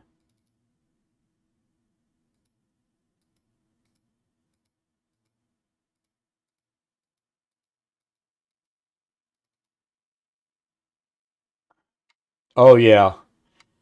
I don't like that. I don't like the bullshit with races that are evil not being evil anymore. I can understand. Here's the thing. So the one change they made, like the skin color of the drow, I can understand that. I mean, honestly, they're an underground race. They shouldn't be black or dark at all. There should be no pigmentation. They should have serious pigmentation issues. And I always felt like, this black race that they made that was ultimately evil was a racist choice because it wasn't if you're building an underground race like that, evolution tells us you don't evolve to have black pigmentation living underground. It just doesn't happen. You need zero melatonin in your body. So I've always had a little bit of a problem with that. But as far as drow, yeah, you worship Lolth and that kind of shit. Your people are probably evil pieces of garbage. And orcs, all of a sudden now it's happy fuzzy land and everybody is good and nobody is inherently evil. We need to accept that there are just evil societies in game, out of game. And that's, you're a product of your environment.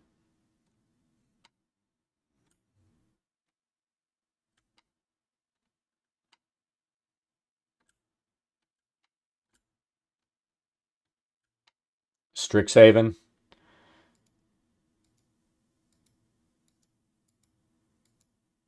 I haven't really looked at what they're doing with that. Mostly because when I run a game, I don't allow players to use anything that they want to. It's like when I sit down and run this campaign for Lost Mine, it's going to be for new players and it's going to be player handbook only. So they won't be able to pick from anything stupid. I mean, there's some things in in it that I hate. I hate the steampunk shit that they added in, but that's fine if you're going to run that strictly in that setting. But when you have players trying to bring that into a Forgotten Realms adventure, nah, that's not going to happen.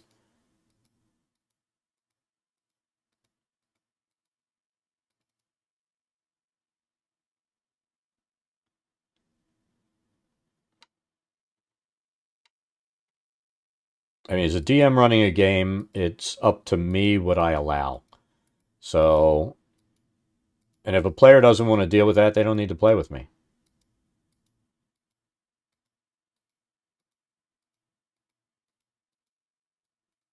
I mean, there are plenty of other DMs out there. I see some seriously bad DMs when I go in and watch streams on Twitch and places like that. I think the worst one I saw was, I'm not even going to say who the streamer is, but I got so fucking annoyed I got out of the stream. The guy cast Fireball, and he's like, oh, okay, so I need to roll 8d8. And the guy's like, no, no, does 8d8 damage, that's 40 damage. It was like everything you did just automatically did max damage. And, you know, you rolled a crit, you can break those iron bars immediately. Yeah, that's not how strength checks work versus hit points and stuff like that. So, you know, I think people are kind of getting used to seeing bad DMs who try to use rule of cool to make people want to watch them because they let players do anything, no matter how ludicrous. And I think the rule of cool and all that kind of shit is the rule of bullshit. I mean, if a player in my group comes up with a good way to work around something that their party is not really equipped to do, I have no problem with that. You know, that's what I consider rule of cool. You come up with a cool idea, it makes sense, you make the rolls, I'll let it work. But just letting people do anything because, you know, we don't want to make them feel bad because they failed. Life is failure. Get over it.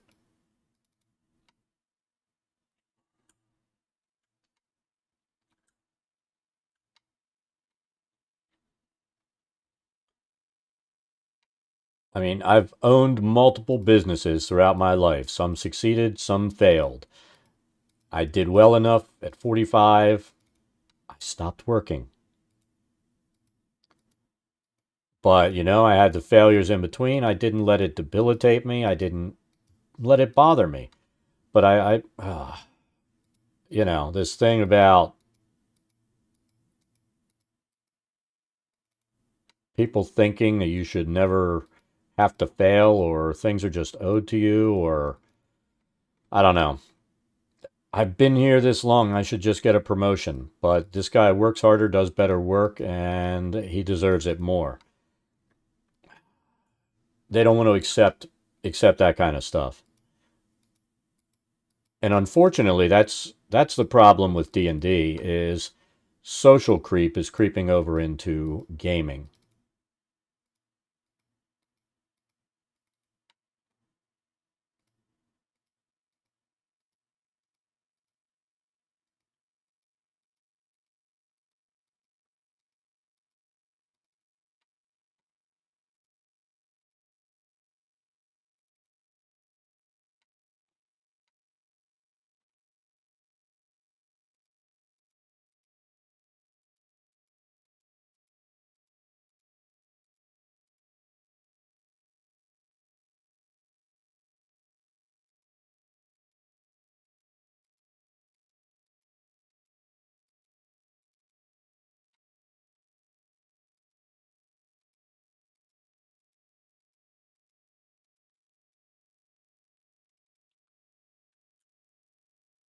Yeah, I never liked Critical Role.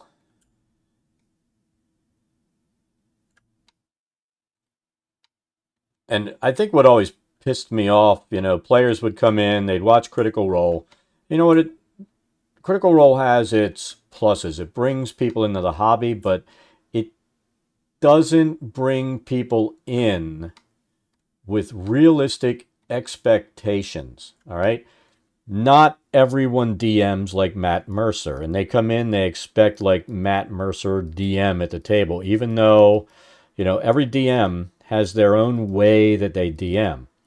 And, if the first thing somebody said to me was, oh, I'm coming in because I really love Critical Role, I knew that was going to be a problem if I put them, because there are DMs that don't really dig roleplay. I know it's crazy, but there are DMs that don't dig roleplay. I mean, I have my own way of doing it, and I don't allow certain types of roleplay. I was talking about that earlier today when somebody was in. There's some things that I will cut you off at the knees at the table if you start doing it in roleplay. And, it's generally inappropriate stuff, but, I have my own way of doing things. I don't roleplay voices because I don't. But, I've got a dedicated group and had it for years because they like how I run a campaign. Oh, yeah. I've tossed people out for that kind of shit. I won't put up with that. Really bad stuff. I've had people banned from the store that I ran weekly games for Adventures League and Encounters for over the years because they couldn't behave like decent, evolved human beings.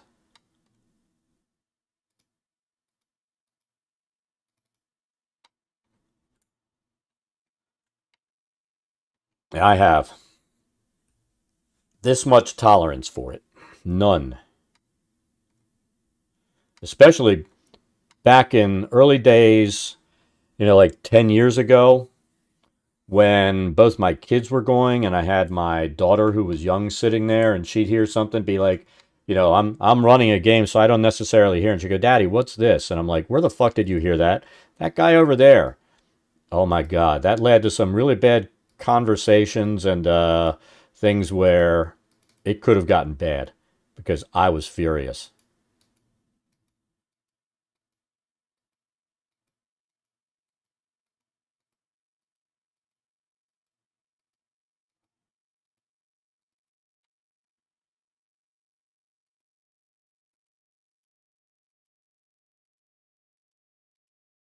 Yeah, there are a lot of things that the D&D table is not the place for that to be role played. I don't allow it. I let people know up front before they come into a game, this is what I don't allow. If you don't get any second chances, if you ignore this, you will be kicked from the game on a permanently and never allowed back. And if it's in a store where it's a scenario where I'm running stuff and I have to go talk to somebody, I expected, I had 20 DMs, 20 tables, tons of people there, and I expected my DMs to lay out the rules. Most of the time they didn't because, people are afraid of conflict or just, establishing rules with people because so many jackasses nowadays don't like to hear the word rules. And so I'd end up getting interrupted in my game and have to go over and blow up on somebody who's trying to role play being in the fucking human centipede with his head sewed to the fucking ass of the chick across the table, not realizing that she's not into it and everybody else at the table definitely is not. Or the fucker that tried to role play an autoerotic asphyxiation fantasy with somebody else's 10-year-old kid at the table. Yeah. And here's the thing. If that's your thing, fine. Just don't inflict it on others and don't vent about it in front of other people's kids. There's a good chance you're going to get an ass whooping from somebody if they lose their shit. And it's well deserved.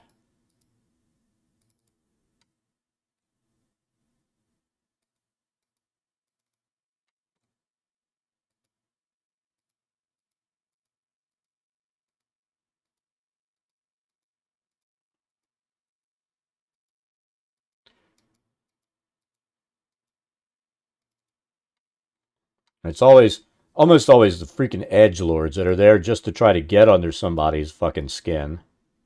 And then they get mad because you just tossed them from the place and told them you're not welcome back, whether it's to buy something or play with somebody else.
I'm hoping we finish this town map tomorrow.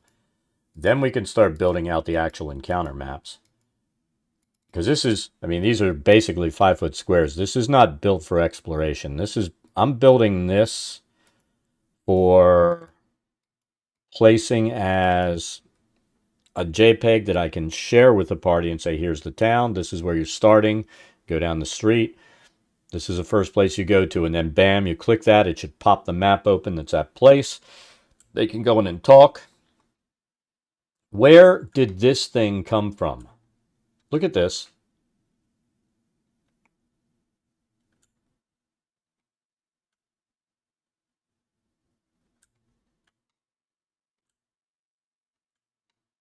I bet that came from over there.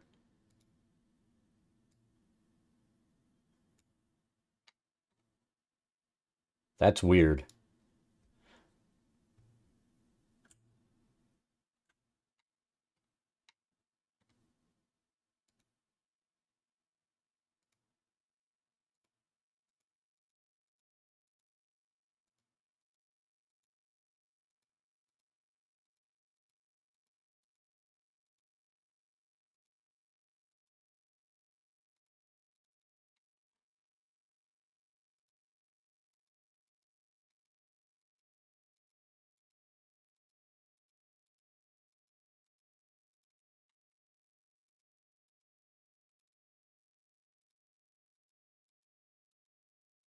Yeah, I just have gotten to the point where I can't allow this mapping program to drop the shadows for me.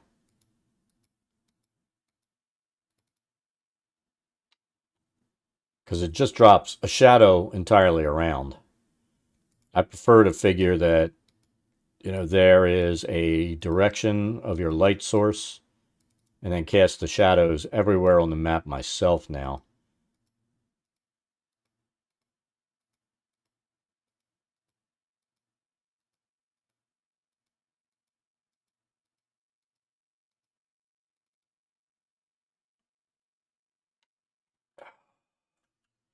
Here's the thing. I mean, I guess over a 10-year period, I've probably thrown out maybe a dozen people. So, considering the number of people coming in, number of people playing, and the number of people that come back that would, pre-COVID, came back every week forever to be able to play, I'd say the experience for most was very good. And, I ran for a while when the store that I did it for did the D&D gaming at Acon in Dallas. I would run games there and organize, a few DMs so that we could do D&D there. Fortunately, another group took over, so I never had to do that again because you definitely had there was some stuff there that I had to kick people off tables for as well. But I'm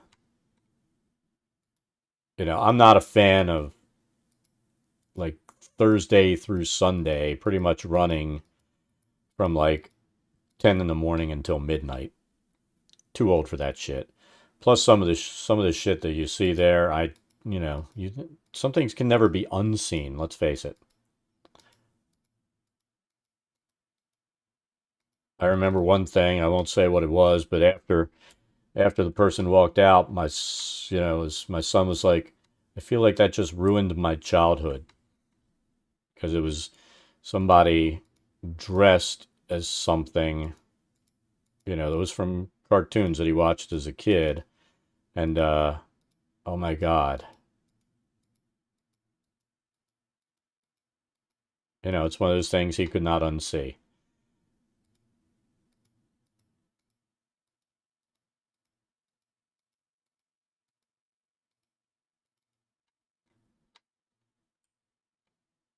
Ooh, are our shadows all done? I don't think, there's no way. No way we didn't miss something. See, look, I said there's no way.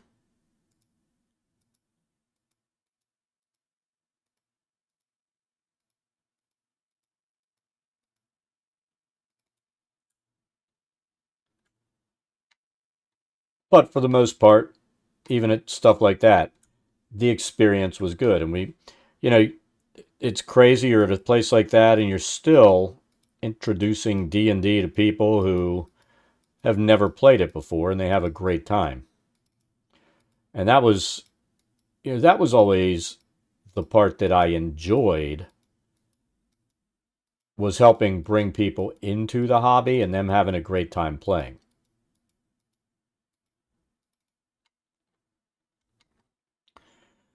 I mean, those 20 DMs, quite a few of those were people that had come in and played over the years and they wanted to DM. So I started having them run games because I knew they weren't psychos and they weren't going to do anything, you know, crazy like an unknown quantity walking in off the street asking to run a game, which that's something I never allowed. I needed to play with a person for a month or so before I let them run a table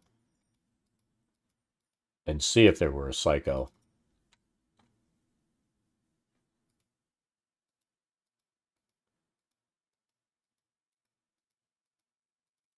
And then there were a couple of DMs that brought DMs that, said, I've got this person at my table. They played with us a long time. They're not crazy. They don't do anything strange or offensive. I'm like, okay, I'll put them down as a backup DM until the table opens up.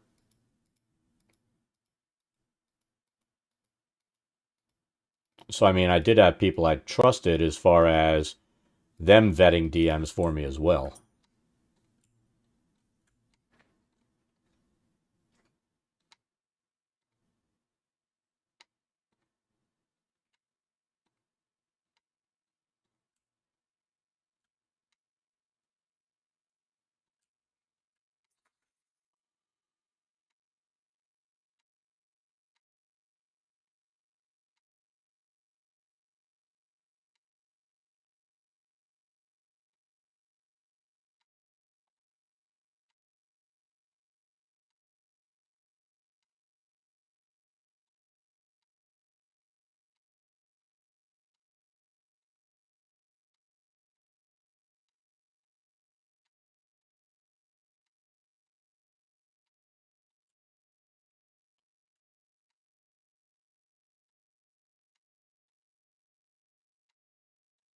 Just making sure we didn't miss.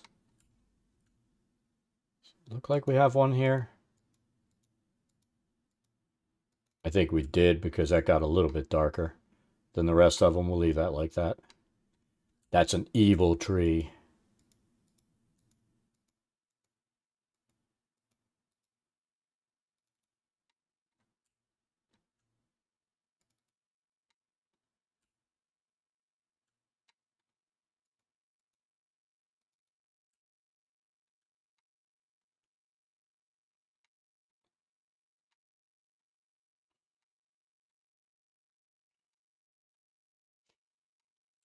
Yeah, I admit I was slightly annoyed that they took away racials and stuff with the new new changes that they did. And I don't know if I'm going to allow it at a table when I run, because I don't have to. Now, if I was running an Adventures League game, I wouldn't have a choice. I mean, that's the buy-in. If you're running an official D&D session, you got to run it by the rules. So if somebody wants to come in and be stupid, they can do it. But in your private games, yeah, you don't have to do shit.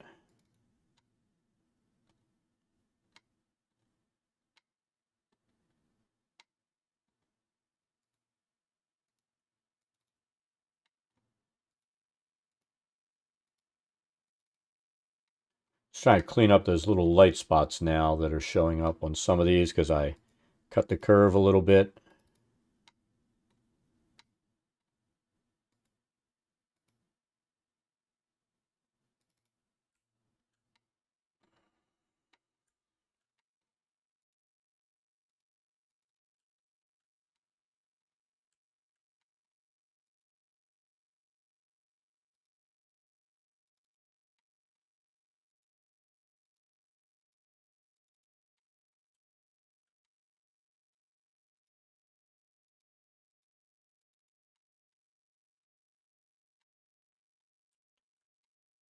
Let's see if any really stick out like that.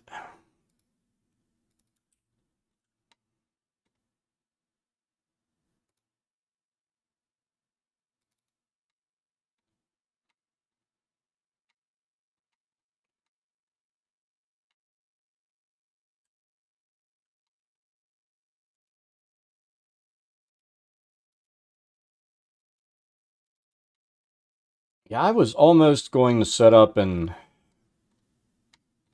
mess with Fantasy Grounds again to run Lost Mine.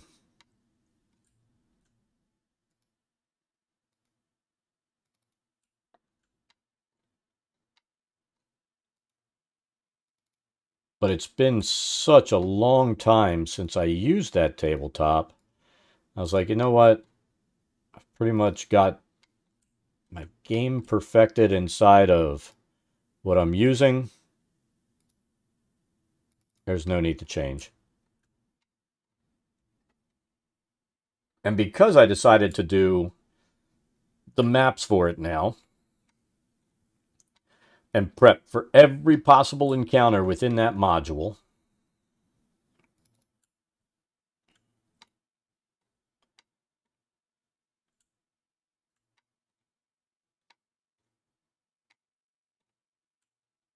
so what do we think? Let's take a look at the map without the, I mean, we're not done this by a long shot. But yeah, I definitely feel like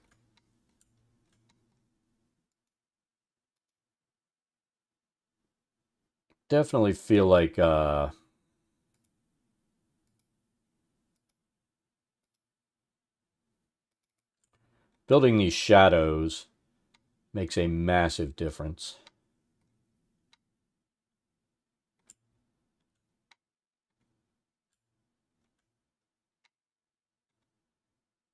Just looking for little stuff like that. It's not super noticeable, but I notice it.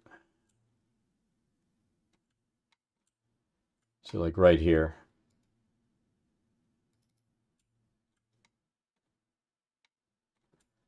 There would be no reason for light to be showing through there.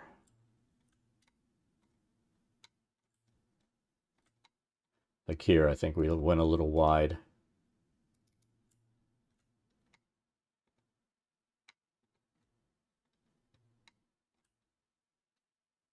Does this have a shadow? I think it does. I guess that'll be another evil tree.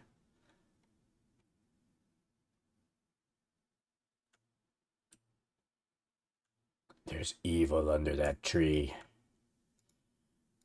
Should set something up for that. You know, you go walking in the woods. Why does that look really dark there? Go investigate. And they get ganked by evil.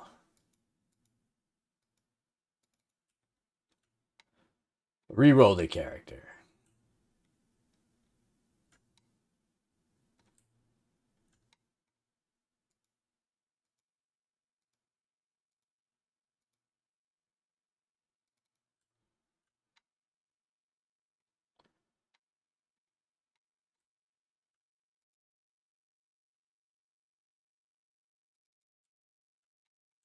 See, like that. That's where it's obvious that I took the brush around way too far away.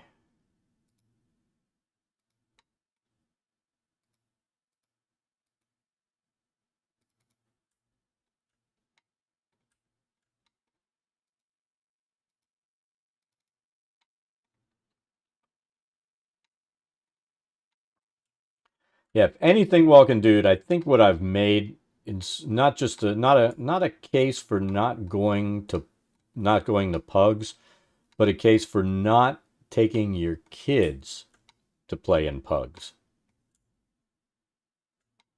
You know what I mean? Yeah, that went there. Somehow it got dragged. In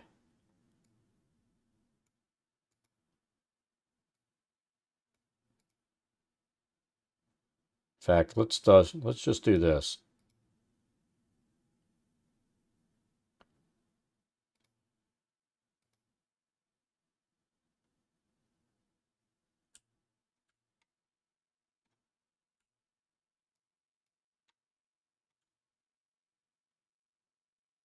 I think we're gonna have to.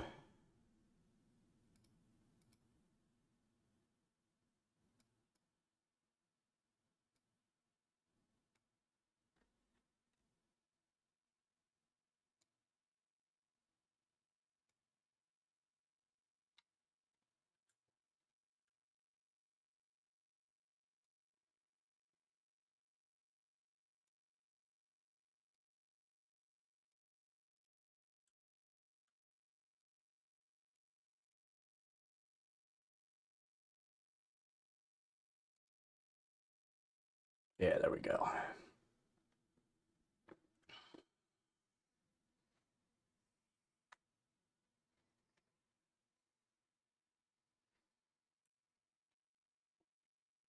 I mean, it was funny. I think my son was like 15, 16. He's running the table. And this jackass is sitting there with his Wendy's cup with Coke, and you could smell the rum. That's how much was in it. And all of a sudden, I hear my son going, "No, no, you don't do that." He's just losing his shit. And I get up and walk over, and I said to him, "What's going on?" He's whispering to me. He just said he was skull fucking somebody. I looked at the guy. I said, "You and your fucking drink, get the fuck out of the store and don't ever come back." But he just lost his shit.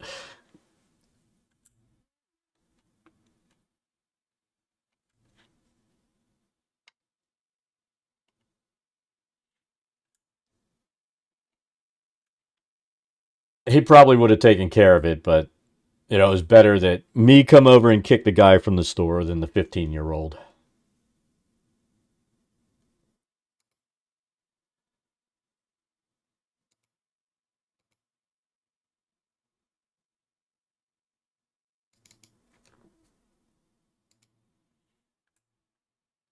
All right, so now we've got our elevation points, which I'm not super thrilled with, but we'll live with them. We canceled out doing some of the elevation points elsewhere.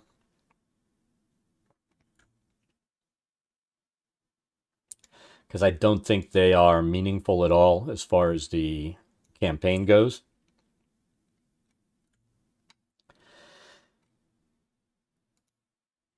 Now we just need to start. I'm thinking we're going to put bushes and stuff along these elevation points and on the ends to clean that up a little bit.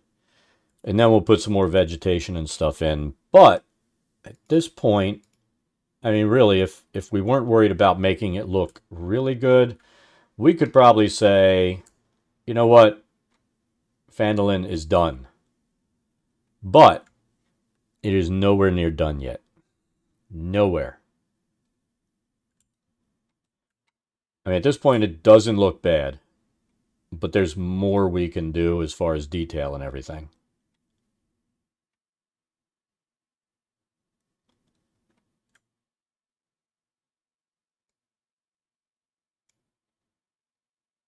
And stuff like this for the woodworker and all, when I create the image, and I mean, my plan is to bundle this all together using like 4 or 5 modules so that you click on the woodworker shack, it takes you to the woodworker shack, and it also has a description. So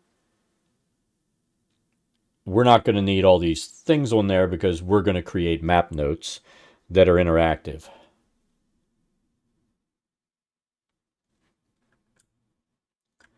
It's kind of a shame because there's so many different things you can do inside of town. Granted, some of them are just role play stuff. Go in, talk to the woodworker because you need this. Go to this guy's place because you need that. But why not give them the place to go to? And that's what we're building out. Let's save it.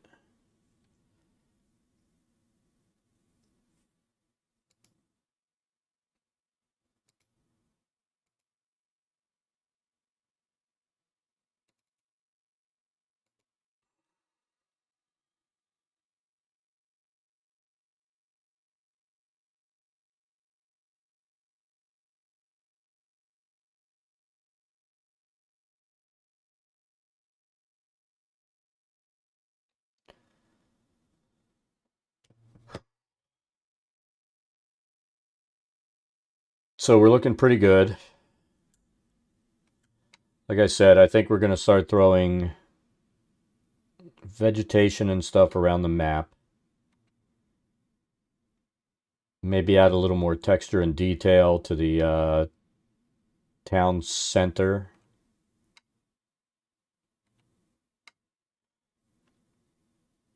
And then we need to figure out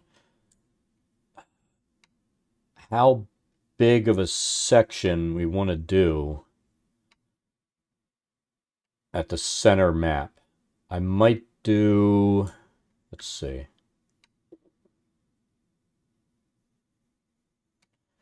I might chop this out and create another map.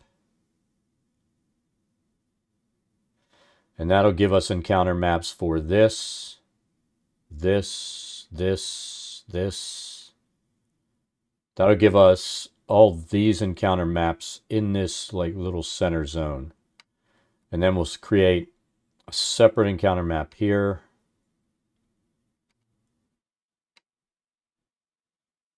But we'll see how we want to do that.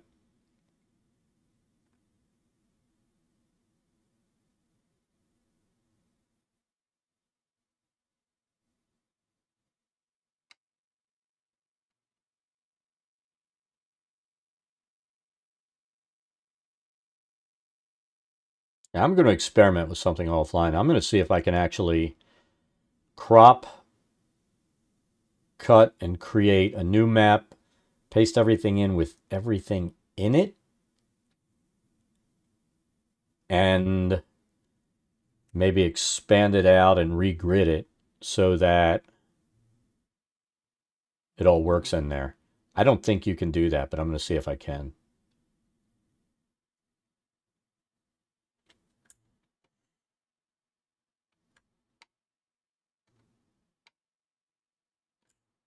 I feel like we've gotten a fair bit done today, and it does not look bad.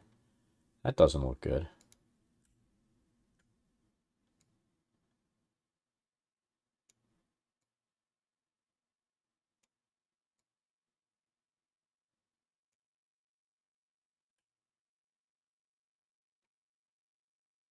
There we go.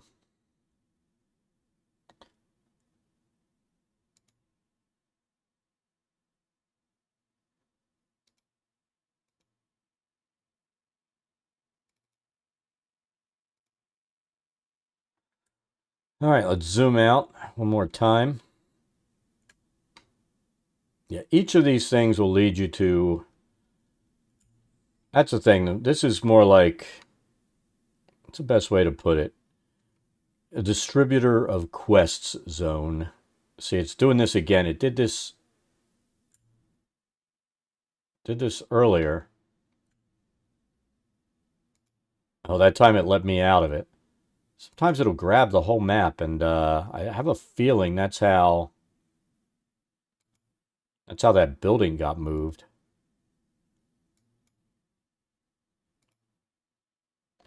But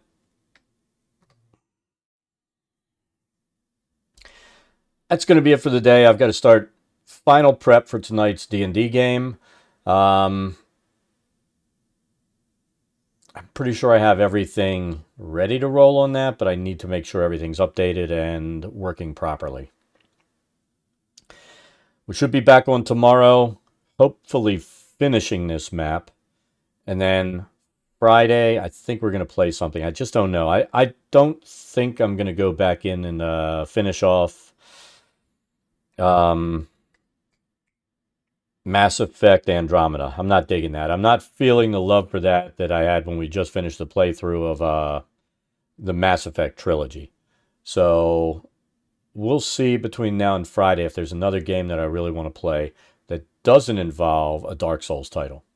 So everybody have an awesome night. It's good talking to you, Walking Dude, and everybody else that's in here. Thanks for coming.